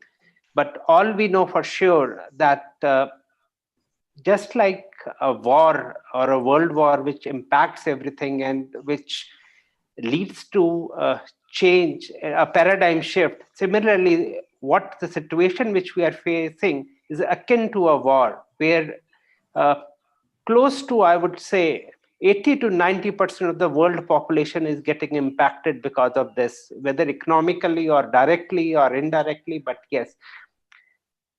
So it's going to have its significant impact on way we work and way we live. Technology was always there. It's not that your video conference and Zooms or Skype was there, but look at the speed at which the technology is evolving and has become. All your tech majors have launched their own video conferencing softwares, Zooms and Google Meets and Microsoft Teams and whatnot. So I think what we are going to see is more integration of technology into real estate, because real estate per se doesn't mean anything. Real estate is also a service of either providing a place for working, or a service for where you can stay. So effectively, it's a service, and the current pandemic is definitely impacting the way that service is going to get delivered. In case of office, I think I will hazard that yes, we will see a growth of more distributed, flexible offices.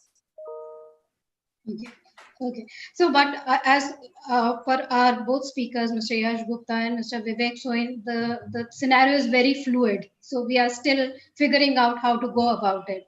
Mr. Karpe, coming to you, how do you see, you're mentoring a lot of startups and all. How do you judge their inclination towards real estate? Are they, once they start their own companies, are they looking at real estate to open their offices, or they are comfortable? How is the startup environment or the ecosystem towards real estate? So startups have a very unique way of looking at problems. If you're in an industry, you look at problems which do not have solutions, and then startups look at these problems as something to solve. So they look at solutions, we look at problems. It's a very different approach. So whatever problem we have, startups look at that as a solution. The interesting point, as Mr. Vivekji mentioned, about this being a major event in our lifetime compared to World War epidemic, I agree with him. This is a landmark change, and the beauty of it is we have to figure out as an industry how to make the best of it. Don't waste this crisis.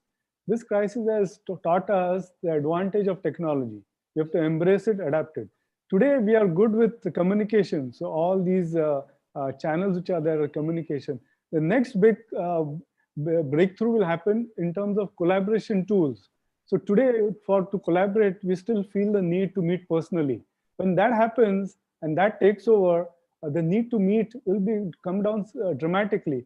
How will that change the real estate market, the property market, is how we have to think through. The startup people are very flexible. They look at all of these as solutions. For them, there's no problem which cannot be solved. So rather than taking this period of COVID as a challenge, we should consider it as a turning point in our lives, in our professional or personal lives. Let me add, since Vivek you mentioned about Second World War or World War, he mentioned Sir Winston Churchill said during the Second World War, "Never waste a crisis." Mm-hmm. So we should, as an industry, all of us should ensure we do not waste this crisis. We come out of this leaner, more efficient, more tech-driven, and ensuring that the customer gets what he or she wants. Yes, we hope that everyone will look at it from this positive angle and try to make the best out of this crisis. Various industry reports have also suggested that Q3, the third quarter, has seen quite an uptick in the absorption of office spaces, and they are very quite optimistic about a lot of cities which are seeing absorptions, transactions that were in pipeline now are coming back on table. But there has been more shift towards rent yielding assets rather than greenfield and brownfield assets. So what could be the factors towards that? Yes, your view on very, very simply, Sapna, which is safety and predictability. So people prefer rent yielding assets or income yielding assets over taking a development risk, because at a time of uncertainty, especially the large funds which are investing money, they are looking for as much certainty as possible, and they're willing to take a slightly lower return against that versus a higher risk. And they do this at the back of very, very low price debt these days. What they are seeing globally is that the cost of leverage is coming down, which is amplifying the returns of investments. And as it amplifies the returns of investments, they don't have to take the same risk on the development side to create the same kind of return for their investors, because now bank loans, or what they call debt or leverage, is cheaper. So that is what I think why people are doing this. One point I would like to make, just a continuation of the last point, if you don't mind me continuing that, Sapna, may I? Sure. When we talk about investments in India in real estate, whether it's office or residential, and especially when we talk about it contextual to the rest of the world, what we have to remember is that India is about 30 to 31% urbanized, versus a China which is 50 plus, versus a UK or US which is 80 plus. In that situation, for India to have the kind of development and growth that we are thinking, even if it's 5 or 7% a year, which we are hoping we'll get back to, in the next, the question is only when, not a question of whether, but within the next 10 to 20 years, we will go up to a 20% urbanized. 20% urbanized means another 350 million people kind of moving into Indian cities, which is a whole America almost moving into Indian cities. Now, when that has to happen, what is contextual in India is that we will need everything. We will need small offices, we will need big offices, we will need small homes, we will need builder flats, we will need big things. Now, what speed at which they are needed, what price points they will be sold at, which exact land parcel or which part of the city will grow versus the other part of the city, this is what people like me in real estate spend my time thinking about as to where is the next 5-year opportunity. But I do not worry about the next 15-year opportunity as an investor in India, because given the growth that we need, that will take place in our urban environments, we will need a little bit of everything that is there. We just have to be smart enough to place our investors' capital where there is superior returns for the investor in the next 5 years, and he doesn't have to wait for 10 years for the same return. But I don't think that the chances of losing money in a growing market are there for if you buy it right, and if you don't get into all these funny schemes that a lot of unfortunate counterparts in industry have gone into, and if your ethics are the right way. So there is a, as Mr. Yash Gupta says, there is a whole lot of opportunity because India is a growing economy. India is a young country. Our population is the youngest. So there is a whole lot of opportunity for the investors to invest in Indian real estate, whatever might be the asset classes, whether it is residential or office. Mr. Vivek Soin, coming to you, we spoke about rent yielding assets, which Mr. Yash Gupta also said, what are the reasons that they are in favor. But does India have that enough rent yielding assets for investors to invest? Are there enough of those? Uh, that's my, Great, back to the great. pet subject. Uh, in India, unfortunately, because of funding constraints, historically, true yielding office asset portfolio has never been created. Only few, very handful of the developers have created that. So that institutional grade yielding asset, I think, continues to be in a short supply in Indian market. You can count them on your fingers of your one hand. There are 3-4 developers in 3-4 locations who have such assets. Rest all are strata sold assets, which are has its own nightmarish challenges. If I may just want to add to one specific thing which Yash had talked about, urbanization. Sorry, I'm digressing a little bit. On that, yes, if you look at the world parameters and look at, yes, the urbanization potential, if I were to say, there exists a lot in India. But at the same time, I think this current pandemic is going to change that thinking process as well. Are we because of technology, are we comfortable? Do we really need to be in big city, or can we create micro cities across India? I think that's where the evolution will happen, resulting from what all we have seen in last few months. And I hope it should happen that way, as compared to the cities like Delhi, Bangalore, Bombay becoming more and more dense. We should see growth of more cities, and technology will enable that. Any person who's sitting in Delhi is not a disadvantage for say somebody who's sitting in Raipur, or somebody who's sitting in some other remote corner or some other corner of India. So I think that's what we will see, and I hope and sincerely wish that India moves in that direction, as compared to making few cities the big ones. That's true. That's true. I think tier 2 cities are already on the rise. We are already seeing, in terms of how growth is happening in those. Also, another talked about, model is hub and spoke model, which everyone is saying going to happen. And, we had a developer earlier who said that there will be, apart from CBD, there will be grade A office spaces coming in mixed residential, townships. Do you see investments happening in these, or people will still favor CBDs over suburban office locations? Mr. Vivek? Yeah, no, I definitely think that the concept of CBD and your peripheries of the cities, I think that will evolve, which we have seen in all the cities effectively. If you look at in Delhi, what CBD used to be 40 years back, it used to be Asaf Ali Road, then it moved to Connaught Place, and now there's no real CBD in Delhi. If you look at it, bulk of offices are in Gurgaon. You may call Gurgaon as CBD today, but it isn't by true definition of CBD.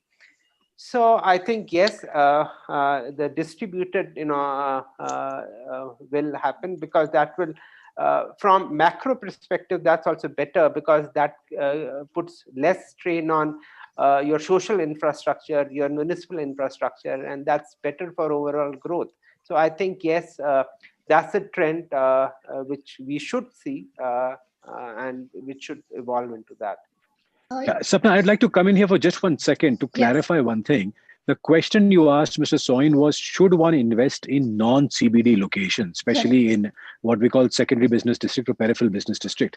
The thing that Mr. Soin, I think, touched upon, which was very, very valid, is what do you mean by investing in? And I just want to make sure that for your viewers, when we talk about investment, especially in commercial real estate, we are, I think, I would assume that Mr. Soin and I are on the same page, that we are not talking about strata investments. So this is not about go out in the middle of Gurgaon in one of the outskirts locations or sectors of Gurgaon and to buy one floor or one office in an upcoming office building, which has traditionally been the way people have done. These buildings, which are not institutionally owned and which are not professionally managed, at least in our opinion as commercial real estate professionals, are not going to stand the test of time, especially as we have REITs coming into India, which are propagating, whether it's by Blackstone, whether it's by Brookfield, whether it's by some of the other developers that will bring it there, which are going to propagate how you can either invest in Indian real estate through a REIT market, but that will be a low risk, low return type model, or you go to individual funds. People like us are exactly focusing on what you talked about, which is there isn't enough deal flow for commercial rent yielding assets. So what we are doing is we are saying we come in, we either build them or we buy them and finish them from local developers who are in trouble. But they have to be institutionally owned, there has to be international capital in it, and they have to be professionally managed. We will get investors in that, but we will not sell them in strata, because a strata office, and Connaught Place is a great example in Delhi about that. Any CBD which has been sold in parts like Connaught Place has, those buildings just don't stand the test of time, and over a period of time their rental and their asset values depreciate very fast. And in a market where tenants will have a professionally managed alternative, like a Blackstone owned building, like a Brookfield owned building, which was not there in the past, I don't think there will be a lot of appetite 10 years from now for non professionally managed buildings. So we just need to clarify, what do you mean investing in real estate? It is not, we are not talking about going out and buying a small office space in a large office building. That is a complete no-no, at least in my opinion. But do you see private equity funds or investors investing in suburban locations for an office project? Well, that's where people like me or people like Mr. Soin, I'm assuming, come in. We have to be the guys who are underwriting the risk for that location. We have to underwrite what's called the path of growth. Why am I going into a suburban location? What do I believe are the demand factors? What is my time frame? Is it a 3-year time frame or is it a 7-year time frame that I'm investing for? And am I getting that suburban location at an attractive enough price for me to be able to take that risk? Today we are finding that we are finding enough So the name opportunities, of the company of Mr. Anshul Jain is Cushman and Wakefield, because correct? we're finding enough opportunities for Cushman and Wakefield. within the central business district, or in what we call infill locations. We don't need to go to the outskirts of the city today anymore. But 2 or 3 years later, I absolutely believe that we will go to suburban locations, and I do believe that the land prices will correct in those locations enough for us to be able to make good money for our investors in those locations as well. Yes. Great.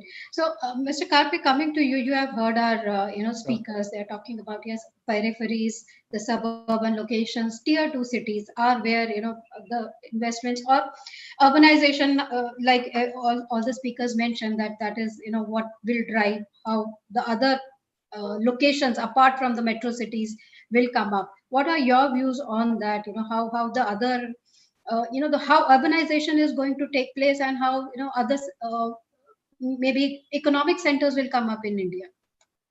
So a culmination of lot of factors, with both the panelists have mentioned, of urbanization, 350 million people moving to urban areas, professionalization of the entire industry, more tech driven, and also the fact that REITs has just stepped into India. See, if you are able to aggregate retail demand for investment in real estate through these financial instruments, it's a massive opportunity waiting to be tapped. If I want to invest 50,000 rupees, let's say, in real estate, I can't, or 1 lakh, I can't do anything about it. But if there is a financial instrument which allows me to do it, and in the developed part of the world, this is possible. In India, it has taken a lot of time with regulatory issues, tax issues. But I believe, time has come when this aggregation happens, it will be the best thing which will happen to the real estate industry. And more importantly, private equity players and VCs are optimistic about investing in real estate now. A combination of both the factors. It will now be more tech driven, more transparent, more professional, and demand is going to increase. In China, there's something called revenge buying, which happened post pandemic. Are we seeing revenge buying? My colleagues on the panel will, of course, want to say yes. And I also agree, people have saved money. People are looking for investments. We have to, as an industry, figure out how to give a right model to them. I mentioned about startups earlier. If REITs can be developed faster at more furious pace, so you can aggregate smaller amounts of investment. And of course, the last part is directing investment directly into commercial or residential real estate. A combination of all this. So to just to add to what Mr. Karpe is saying, I was in another panel where someone told me that the Indians are not spending thousands of crores on the weddings and thousands of crores on the foreign travel that they used to do. So a lot of money has been saved over the last many months, and they're all desperately looking for real estate to buy and put this money into. Yeah, so we live like that. So we found out one reason of real estate, recovering faster than expected. All our speakers have touched upon REITs. We have seen that is the best news that Indian real estate has seen, whether it is Embassy Office Park or Mindspace Business Park REITs. Now DLF and Tata Realty are also planning their REITs. My question is how REIT has changed the look of office real estate. How has it made a difference? The way we are now looking at office spaces. Mr. Gupta, your views on that? Sorry, I was in mute. Very simply, Sapna, it's just, it is exactly the right maturing of the industry. I think what we are very lucky about is that the first few REITs that came to India were sponsored by some really, really high quality sponsors like Embassy and Blackstone, which have really done exactly what needed to be done for the investors to create the right kind of trust and the right kind of returns for them. At the same time, also do exactly what was required for the tenants to make sure that the tenants appreciated that what a professionally owned and a professionally managed corporate park or a corporate portfolio can be like. So therefore, we think REITs are, especially for the large formats, is exactly the right solution going forward if people want commercial yielding assets. The only challenge in REITs, which is why it doesn't work for private equity and for everyone, is REITs are really the low risk, low return business. So if you are kind of trying to buy the 7% yield asset, which earlier you had to go out and buy a small office building under construction from a no-name developer, where you were getting where you're hoping that you'll get a 7 to 8% return that you will retire on, and then got defrauded by the developer, or the location did not emerge, or the project took too long, etc. All that will be avoided, because the same person who was buying that 1,000 or 2,000 square foot office is now going to go out and buy a unit in a REIT instead of going out and doing that. But if you are a private equity investor, if you are looking for a high teen or a 20 plus return, I think the private equity players will be creating those assets, which then will become a funnel, or will become the assets that the REIT will buy from us. So for both sides of the industry, I think they're a very good solution. Right. Mr. Soin, how do you see REIT impacting investing in commercial real estate? No, REIT definitely is one of the was often said, in 10 years back, we used to say, oh, we don't have a REIT kind of a structure or a funding options. But I would share the positive sentiment what Yash has said, but I will be a little more tepid on that. The reason, because all those REITs which we have seen, be it Mindscape one or be it Embassy one, that was actually a form of giving an exit to the investor who was backing them up. It was not really to expand the portfolio. So that's one. Secondly, for REIT to be successful, you need to continuously trade in that assets. I'm hoping that now with few REITs being in place and few more institutional players, that the trading of assets will increase. Because REIT is not about greenfield development. REIT is about managing your asset well, trying to lever, do little financial structuring, and give returns to your investors. So yes, REIT is definitely a big positive step in terms of availability of funding options. But I think a lot more needs to get done to call it a truly a REIT kind of an environment in India. At least we are on the right path. But when are we going to see REIT in residential? Yes. Your estimate. Sorry. Yeah, I was in. Hopefully soon, if we get our way. This morning itself we were discussing on a very large for rent residential development, and I think this will happen. The government definitely wants to push for rental housing. The reality in India is that the land prices are so high that if one develops residential on that land and then rents it out, as a yield play, it is still much more inferior as a yield to commercial assets, which is why we haven't seen that much residential REITs in India versus the West, where multifamily, which is one of the largest asset classes, probably in some cases even bigger than commercial, is the flavor for the REITs, which is all purely residential. But in certain locations in India, I think residential for rent will make a lot of sense. It is definitely a asset class which is demanded. And again, if the for rent resi is institutionally owned and professionally managed and purpose built, which is from the design stage, it is designed as a residential development for rent itself. It's a very different design than if it is designed for sale. And if that happens, we think it is a huge benefit for the consumer, and it will be a fantastic REIT play. But I think we should start seeing some things in the next 4 or 5 years, but I don't think we will get scale till the land prices get rationalized. Correct, that's true. Mr. Karpe, do you see any opportunity for residential real estate? How do you see that opportunity for technology and for especially the REITs? So what is happening is REITs, of course, I share the optimism of Yash. Long term, see, broadly speaking, whenever an industry has figured out to aggregate retail demand into a financial model, that industry has grown. And REITs is a model. And of course, hopefully it picks up very fast. With work from home now, I mean, just to give an example, TCS has got a 25-25 model, and one may think it is, rather difficult. But the beauty of TCS as a company, by and large, is that whatever they say, they implement and show it. So we have to assume that by 2025, they'll have only 25% people coming to workforce. So they today employ 400,000 people. TCS is just one example. Imagine if when this all plays out very well, and technology is able to support not just communication, but collaboration and everything, you'll have great demand for people in smaller places, tier 2 cities, good quality of life, with a separate room specially meant for an office today, or a separate place in each.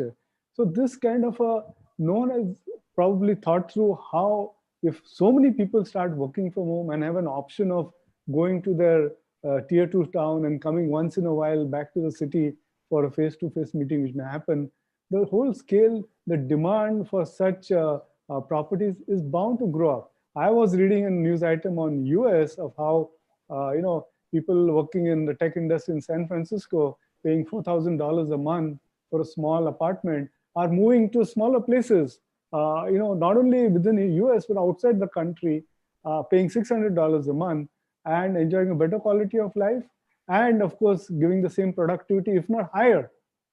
So there's a win-win for everyone. Low rentals for the employer, more productivity. If suppose this happens on a massive scale, out of 400,000, 300,000 are going to work from home at one point of time of just one company. They will, I believe there will be a huge spur for good property in smaller places with some bit of privacy for office space. This kind of residential properties, I believe there will be a strong growth for it. I completely agree. In last few months, we have unlearned a lot of things. We have learned a lot of new things. Technology has been an enabler, and there has been a lot of transformations that we are seeing in, particularly in real estate. So, from all our speakers, as closing comment, what are the three ways? The three ways that real estate is going to change forever post COVID. What are your, Yash, your 3 pointers that the real estate is going to change? Oh wow. Okay, I always like to take these and answer them as question with questions again. I think the three words I would use for real estate is predictable. No, unpredictable, safe, and metamorphosis, I guess is the right word, which is there is a lot of uncertainty as to how exactly this will take place. So we have to be aware of that. Yet that said, I do think real estate is a very, very safe haven, especially for emerging markets because of the growth required. So you won't lose money. The question really is how much money will you make depending on what you invest in.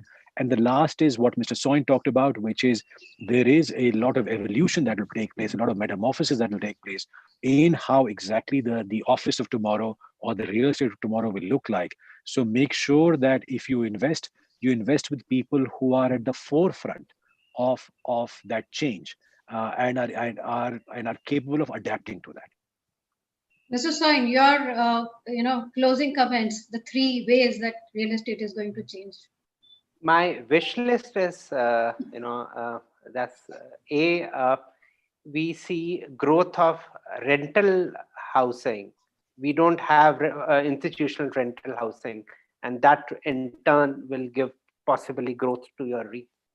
Second is my hope that as compared to growth getting concentrated only in big cities, we should see a more distributed growth for the country as a whole and for economy to grow in a very balanced form. And third, I think the markets are still evolving, very difficult to predict the eventual impact on which way it will happen. So it's wait and watch. That watch. was the wish list from Mr. Soin. Mr. Karpe, what are your views? Three ways that the real estate is going to change forever post-COVID. Sure. Thank you, Sapna. After both these stalwarts, I don't have much to add, but I cannot resist but give you 3 points. Number one, startups. Involve yourself in either mentoring and start with some startups, start a startup, or invest in a startup. Startups connected to real estate, India has the biggest opportunity. Number two, tier 2 cities will see a lot of demand. Work from home is going to be a huge trend. I just gave an example of TCS. All these girls, young girls and boys will want to work from a nice place away. And technology, you can run away, but you can't hide. Bring it home. You have no choice. Embrace it. You make use of it. As an industry, there is absolutely no choice. It is not a luxury. You cannot survive without bringing home the technology. That's true. The worst of us have become tech savvy in this time. So we'll just take one question that we have got, where Mr. Aman Gautam, he asked how development of tier 2 cities will affect occupancy in tier 1 cities, and how companies will be able to decide which tier to invest for office space because of the large distribution of work force among the two cities, the tier 1 and tier 2, because of the migration of a lot of workers to other cities. Yes, your quick answer to that, short and crisp answer, that how companies decide which city to invest in, which tier city to invest in, and how occupancies will get impacted in both the tiers. Very simply, Sapna, the first one, people decide based on availability of talent. So companies, especially companies that large IT firms, when they go to tier 2 and tier 3 cities, it is just dependent on do they have the manpower and the labor force that they can employ for their work. So if the labor force is there, they'll go to that city. If it is not there, they will go to that city later. The second point is how will it affect tier 1 cities? I don't think it will affect tier one cities, CBDs. Where it could affect the tier one cities is on the suburban sides and on far off locations where people might want to rethink about going to a far off location in a city or to a central location in a tier two city. But it will all be driven by what's called war for talent and whether talent is available. Correct. Mr. Swain, your view on that, your answer, No, I think short it's one. very similar. Yesh has already summarized it. Where all the talent is, that's where the growth of tier two cities will happen. And yes, the second the thing will be, the overall ecosystem within that state, whether the state is doing steps to promote that place or not. Also, that's also important. So again, the question comes on, the skill assets which are available in which, whether it is tier one or tier two, that doesn't matter. And secondly, again, what's the company's business strategy is. And as Mr. Karpe said, that technology is an enabler. So wherever you are, it won't be, matter too much now with technology in our hands. So Vyoma, a very good session that we had where we spoke about why invest in real estate. So I think, the overall feel that I get from our speakers is yes, invest in real estate, invest in office space. So thank you, Mr. Yash Gupta, for sharing your views. Thanks, Vivek, for being part of this session and adding your valuable inputs. Mr. Karpe, we had a view of someone not from the real estate, so that was a great addition to the session. Thank you so much, Vyoma. Over to you now. Okay. And Sapna, thank you so much for moderating. Excellent moderation. Thank you. Now, ma'am, I would like to say something here. I really loved the way when Ninad Karpe sir said this thing, never waste a crisis. You have no idea that particular sentence created a lot of positivity, a lot of hopes all around. And I'm really loving the way this conclave is creating, positivity, hopes for our industry and, making a better future for workplaces. So I'm really happy to listen to everything that happened in this particular panel discussion. Thank you once again, Sapna. That was indeed a brilliant session. And thank you all the speakers. Thank you very, very much. Thank you for inviting. Thank you so much. Thank you. Thank you so much.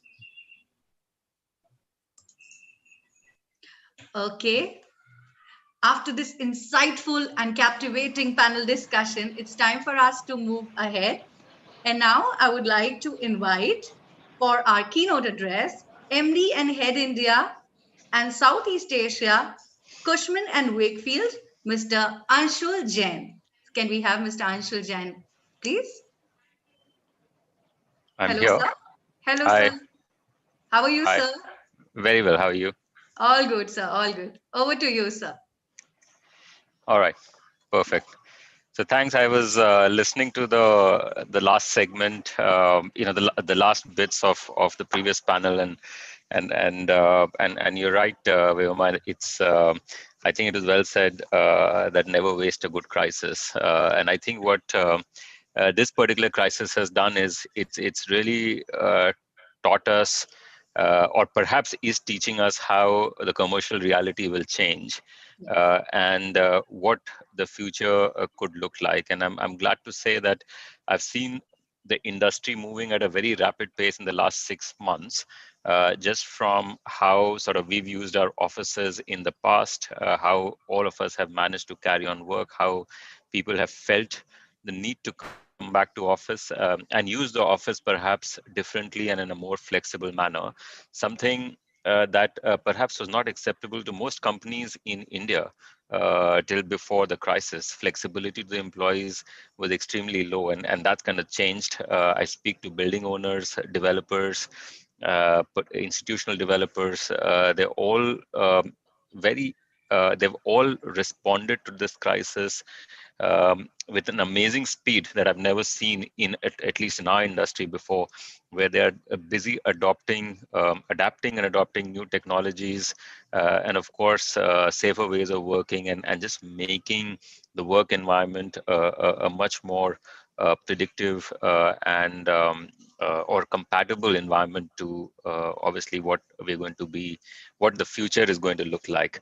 But just coming back to in the industry point of view on commercial real estate markets, it's been quite interesting journey in 6 months. When at first the crisis broke out, which was back in March. I think by April and May, the conversations were very different.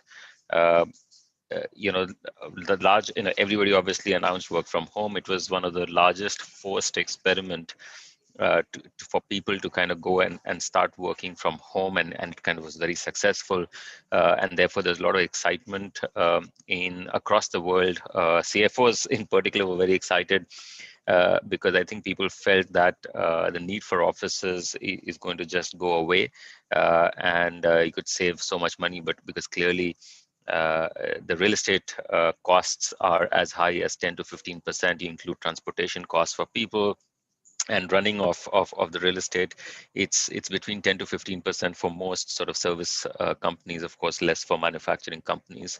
But so there's a lot of excitement to say, okay, is this going to completely change the universe of offices? And then came September, October, where conversations started changing, and boy did it change. It changed very, very rapidly, as it became very clear that working from home had larger implications around mental health, around well-being. The infrastructure, particularly in Asian countries, were being challenged to a hilt. Uh, what people thought was productivity gains in April, May rapidly started falling off as people became fatigued of being online. The screen fatigue started kind of building in. And then you had sort of large kind of CEOs around the world started talking about, the need for office, uh, and how office has its use. Leading amongst them was Jamie Dimon of JP Morgan Chase, global CEO. JP Morgan Chase did a survey, internal survey of its employees, and they did it over a period of time. And what they felt was the workplace, the productivity from working from home in the age group of millennials actually dropped significantly after the first couple of months. Netflix CEO came out and said, the kind of business that they are in, innovation, being on the cutting edge requires people to come back to office. So as soon as people can safely come back to office, which let's say is post-vaccination, Netflix will operate from office, closer home. Wipro talked about the benefits of office, and productivity and innovation. So you see the conversations started changing very rapidly. So am I saying things will not change post-pandemic, post-vaccination? Absolutely not. I think we heard, and the last question that was asked by the previous moderator, Sapna, to all the participants was, will things change? And everybody obviously uh, uh, you know, uh, aptly sort of confirmed that yes, absolutely, things will change. And there was, talk about transformation. There was this talk about innovation, and so on and so forth, right? So, what does future of workplace hold? And I think the answer, it's still evolving, I would say, but the answer or the direction lies in at three different levels. So one is at the market level. So what is changing in the market? The second is at the building level. So that's the building itself, a hard infrastructure. And third is at the design level. So what's changing in market, right? And I'll just broadly talk about Indian markets, because I think the dynamics of Indian markets would be very different from dynamics in perhaps some of the more developed sort of Western markets, which can perhaps support work from home and remote working perhaps for a little bit a longer time, and may have more drastic changes than what we're going to see here in India or perhaps in Asia. But clearly, some of the studies that we've done, pre-pandemic, about 5% of the working population globally was working from home. Post-pandemic, Cushman Wakefield feels that 10 to 12% of the people, so 5% will become 10 to 12% in terms of permanent workers from home, but there'll be a lot more increase in flexibility, right? And flexibility could come in different shape and forms. in terms of working part-time from office or coming and going for crucial meetings, which will then lead to how the office is going to be used, perhaps in a very different manner. Conversations have shifted towards health and well-being, of course. And I'll talk a bit more about it when we talk about the building designs. But clearly, the most important thing is to make sure that the building systems are safe, and employee and every person who's working in the building or coming through the building for whatever reason feels safe to kind of walk into the building, and I think that's going to be pretty critical, and that's one massive change that will come through. Technology acceleration, so to deliver the messages of safety, to integrate safety measures into the building, you'll have technology acceleration in buildings, which I must say, at least from an India perspective, has, while buildings quality was improving over the last few years, technology integration was not very strong, and I think that's going to change very significantly. And this has been mostly confirmed by people who've spoken, from an institutional landlords who have really gone in fast and thick in changing a lot of touchless technologies, talking about egress, ingress into the buildings, and so on and so forth. The designs will incorporate agile work forms.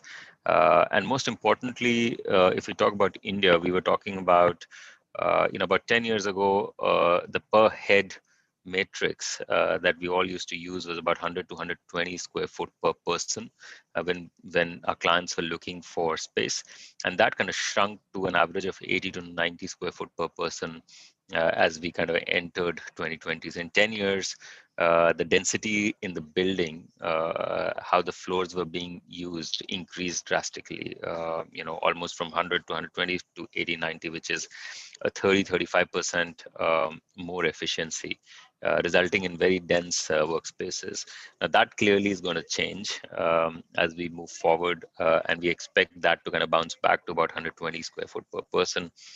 But is that going to result in larger space utilization?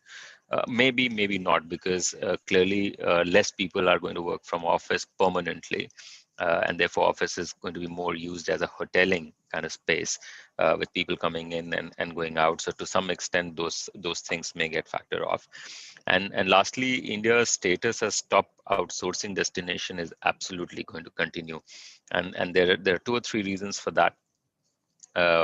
India is going to become more cost competitive. Dollars appreciated by 10%, so that's 10% cheaper if you're outsourcing anything to India. That's one. 2, your real estate costs are likely to be static or come down by maybe 5%. So there's a little bit of benefit there. And from a employee cost perspective, the sort of compensation cost or salary cost, at very minimum, it's likely that you'll have a 2-year advantage because of the recession, the pandemic, and slowing down of economy.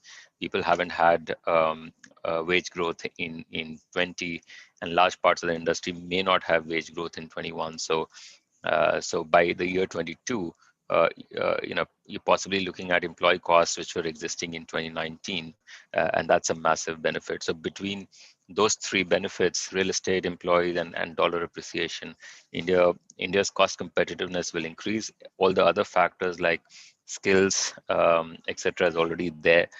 So I don't see any letdown in office demand once we are beyond the pandemic situation. And we've seen that again changing in the last 6 months. The second calendar quarter of the year, the talk about having, talk about offices, even large deals, small deals, which were in the middle of deals, everything just stopped. But the conversations have really picked up in third quarter, and deals have started to fructify. So, it looks like it's going in the right direction. So that's from a market perspective. if we talk about at a building level, what are the changes that we can expect as we go forward? So already in the last 2 or 3 years, we saw, a few years rather, we saw institutional quality buildings coming up in India. Every new building was better than the previous building from a quality perspective, from the environment perspective. Good integration of retail, nice floor plates, lots of light, and so on and so forth. So we saw that kind of happening, and what's really going to change is, with the change environment, is perhaps technology integration and a lot of thought process being put into ingress and egress into commercial office buildings, how the vertical transportation is going to be used, what kind of touchless technology, etc., is going to get integrated, so people have least interface while they're touching, while they have to sort of move in lifts and security gates and so on and so forth. Thermal scanning, general health and well-being environment. So HVAC, air quality, uh, and everything that kind of affects the quality of my health in the building. And I think that will be a big sort of focus area from in the future. And as I said previously already, a lot of people that I'm talking to are speaking about integrating and already in the process of integrating some of these technologies in their building. At a design level, which is office design level, what's going to change? I think there was already an integration of hospitality elements into the design for offices, and we're going to see lot. We're going to see a lot more of that. Clearly, because the offices are likely to be places which are more of a temporary place for you to go, more temporary than it was. So you'd probably go in for a few hours, you go in for a meeting, collaboration, maybe somewhere you need to work with the team, and so it's going to be more temporary. So a lot more integration of hospitality. Um, the designs clearly were changing very rapidly to engage the millennials. The amenities the amenity bit was quite developing in within the office as well as outside in the building.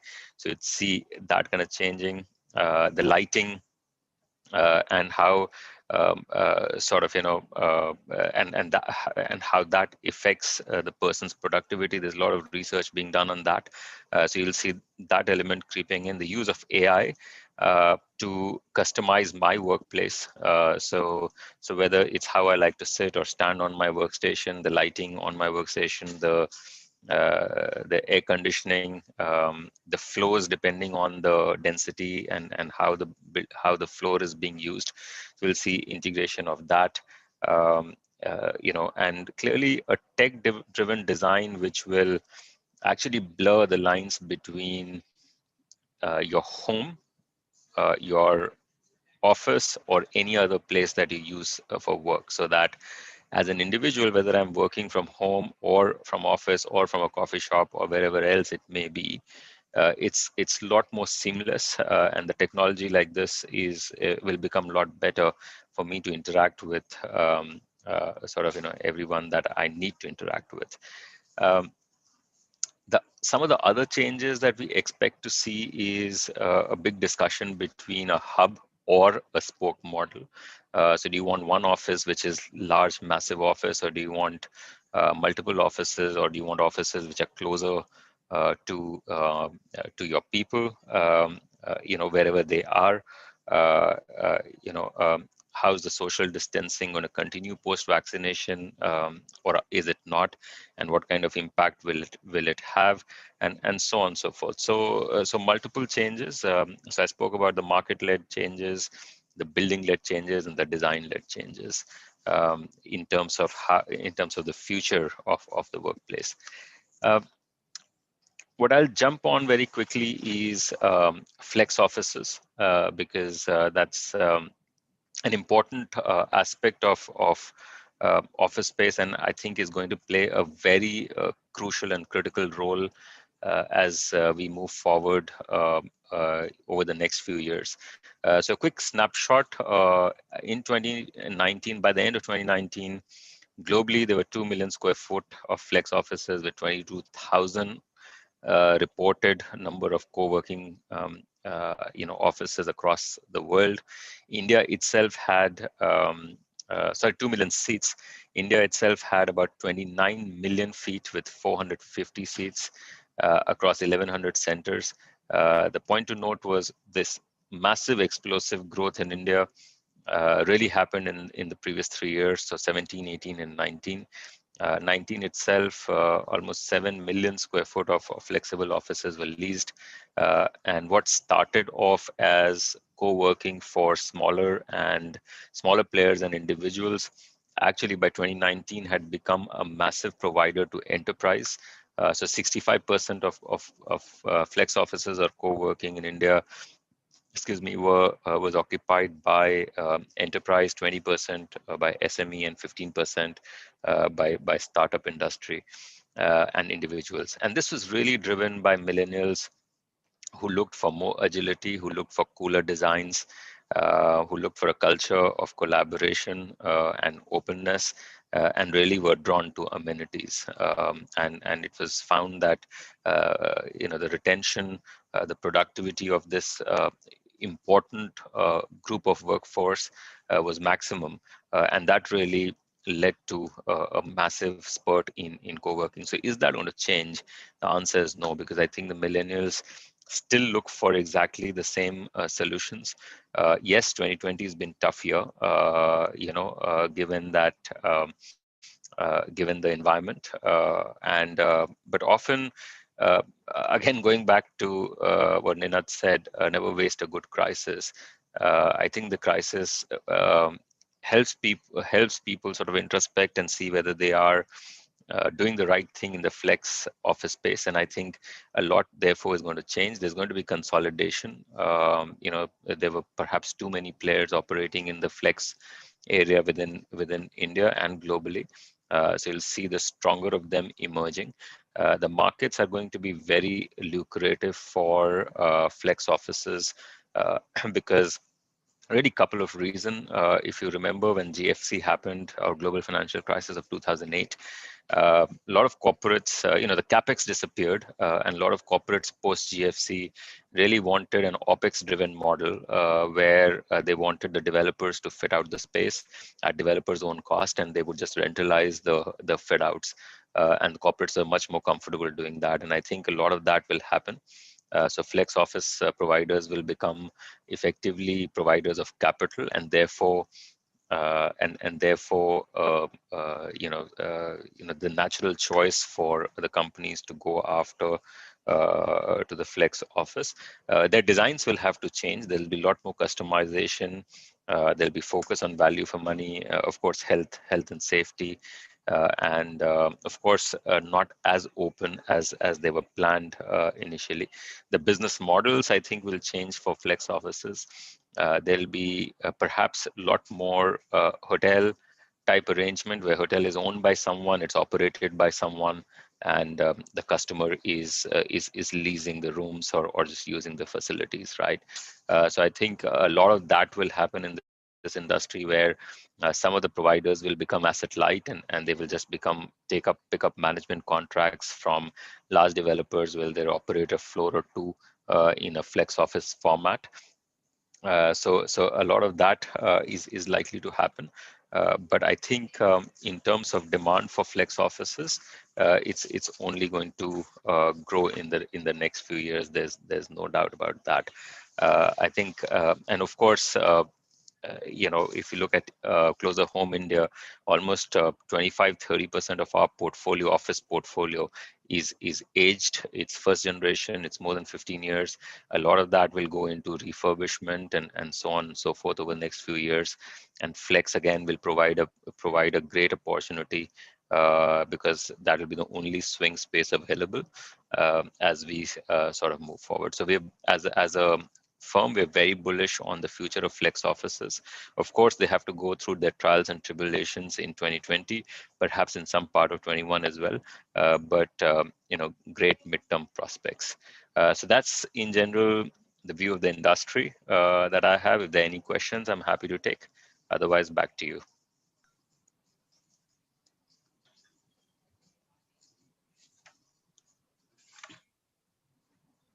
Back to you, Vyoma. Thank you. Thank you so much, Mr. Anshul Jain. This was a really very insightful address. Thanks again. Thank you so much. Okay. Okay, so after this address, we have come a long way. We have started since 10:15 and now it's almost 6 o'clock. So it's time for me to invite for the closing address, Managing Director, Blue Star, Mr. B. Thiagarajan. Everybody, please welcome Mr. B. Thiagarajan. Welcome, sir. How are you? Thank you very much. Good evening. Good evening to all the audience here. It's a pleasure and privilege to join your event. Yes, sir. Over to you, sir. Thank you very much.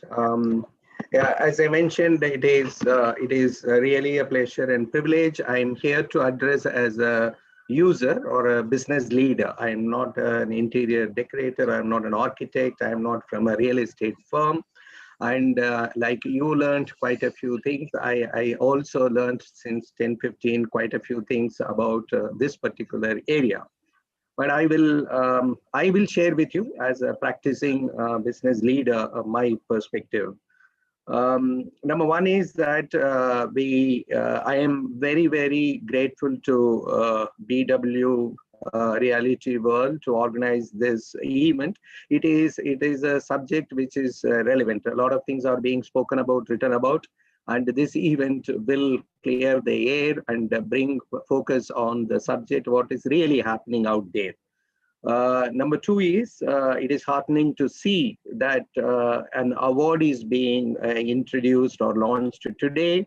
And it is like any other award of Business World Group, this award also will grow from strength to strength. And as you're aware, the awards from BW Group are all very eminent ones, much sought after ones and credible ones. So thank you for BW Group and Dr. Batra for giving me an opportunity to participate in this event. The good news is that I think we are almost done with the pandemic. Let us hope that the vaccine will be available early next year. And by the time we meet next year in November, I think it will be a normal world, a normal India. And some of the points that I mentioned may be similar to what many speakers here expressed, or specifically Mr. Jain expressed just now. But there are a few points which I may be sounding controversial. Please bear with me. Number one, am I subscribing to the view that things have changed forever and the world is not going to be the same again? I do not think so. That there are a few things that would change and that will continue to change, but I don't think the world has changed forever. Specifically, the social networking or the collaborations that we will need as human beings, that will come back faster. And therefore, I refer to the some debate that took place in Rajya Sabha in the last session itself, that whether it should be called social distancing or physical distancing or safe distancing. And I think it is going to be physical or safe distancing that will be permanently taking place.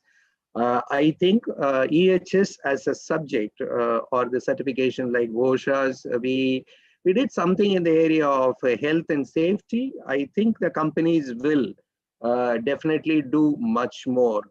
While masks may go away at some point of a time, but still I think we are going to be figuring out ways to keep the hygiene's level higher, and including many other things that I will address later. Now, whether office as a concept will go away, I do not think so. That it has evolved over the years, that we know from 40 BC Roman Empire onwards, there had been some kind of office spaces or the factories or the tax collection centers.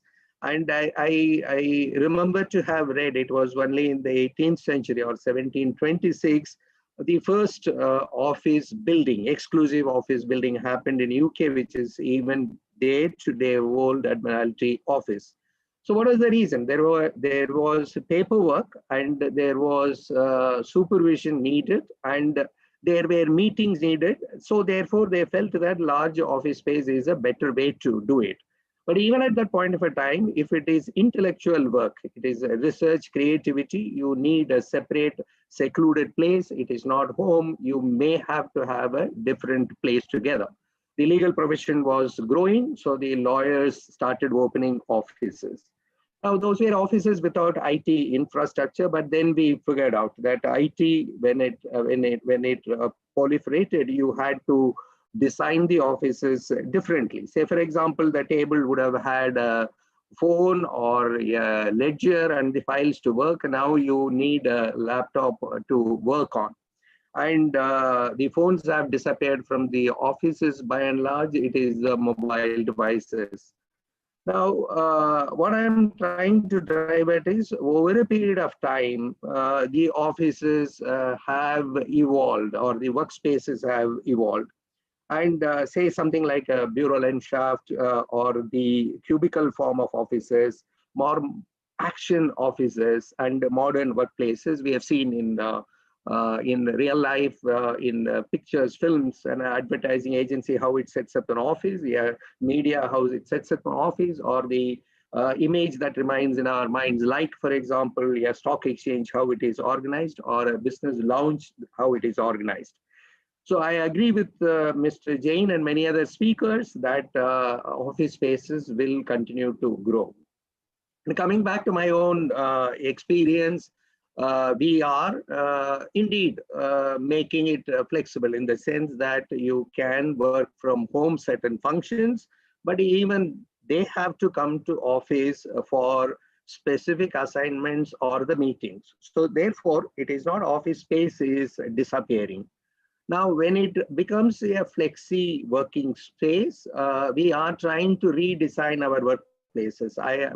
What we are trying to do is, it should be like a co-working space. It should be like a business lounge where people will be able to reserve, block their time, or scheduling will be done. They will be able to come and occupy, and also the storage spaces for what they need to leave.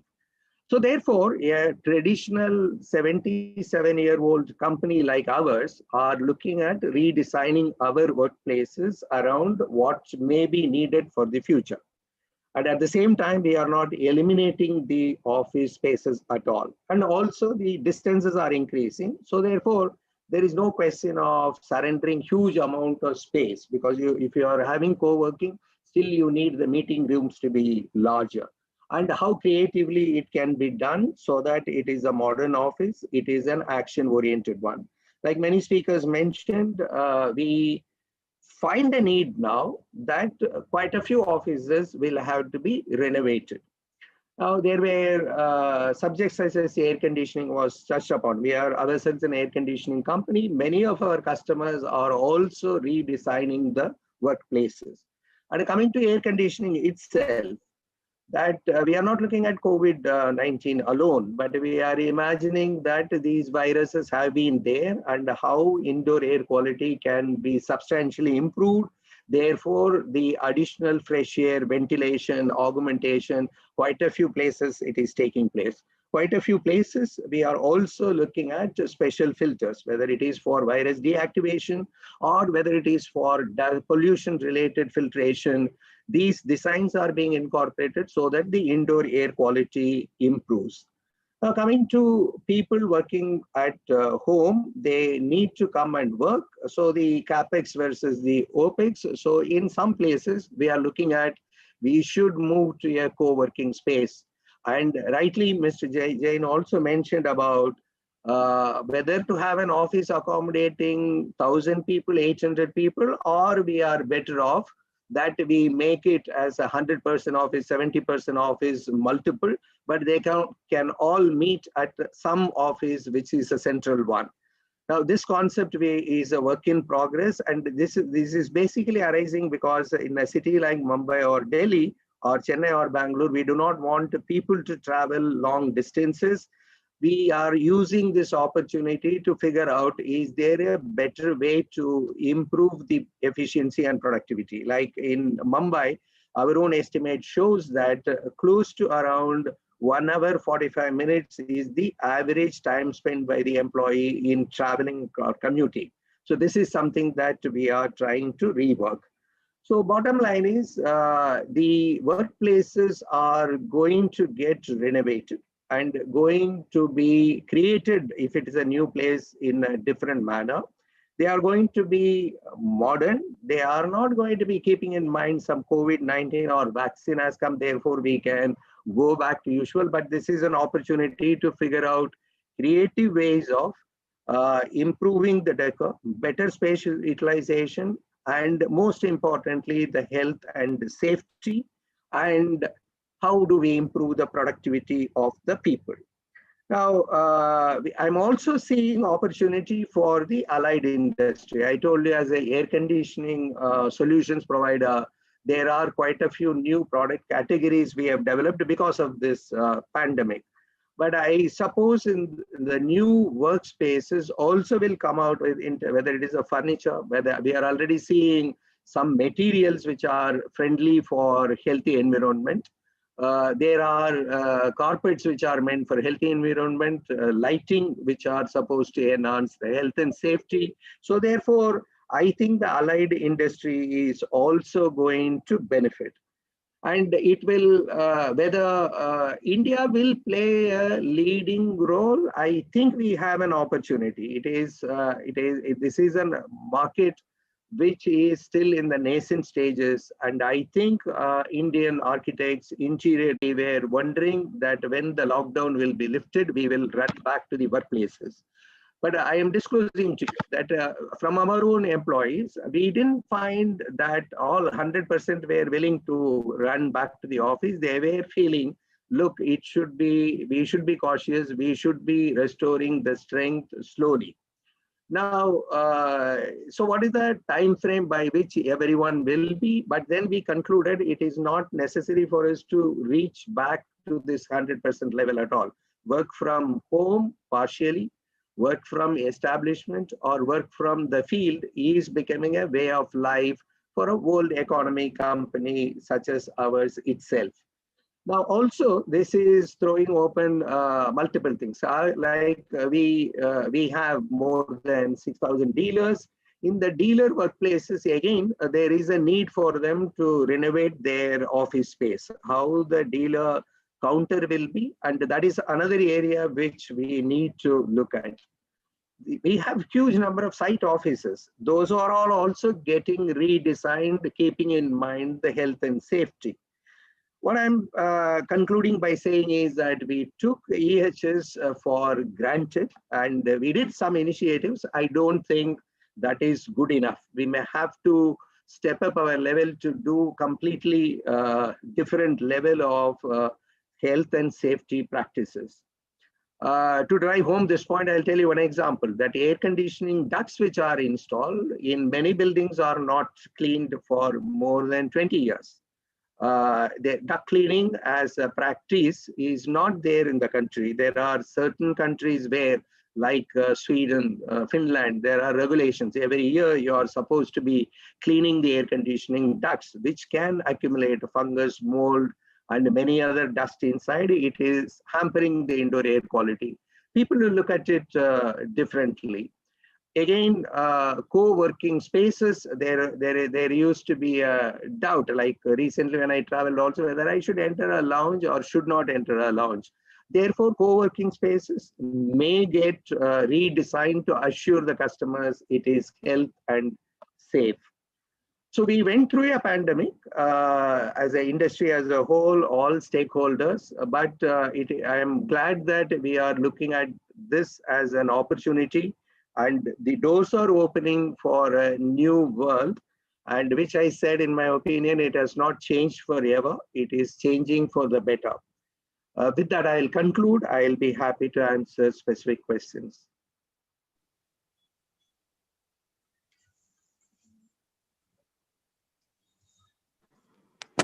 Moksha, you're on mute. You'll have to unmute yourself.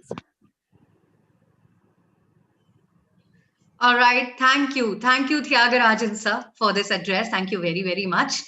And now with this, we have come to the end of our show. And before I go, I would like to tell you all, please spread the word wherever you are on Twitter, Facebook, Instagram, wherever. Please spread the word about this conclave using the hashtag BWFlexiSpaces.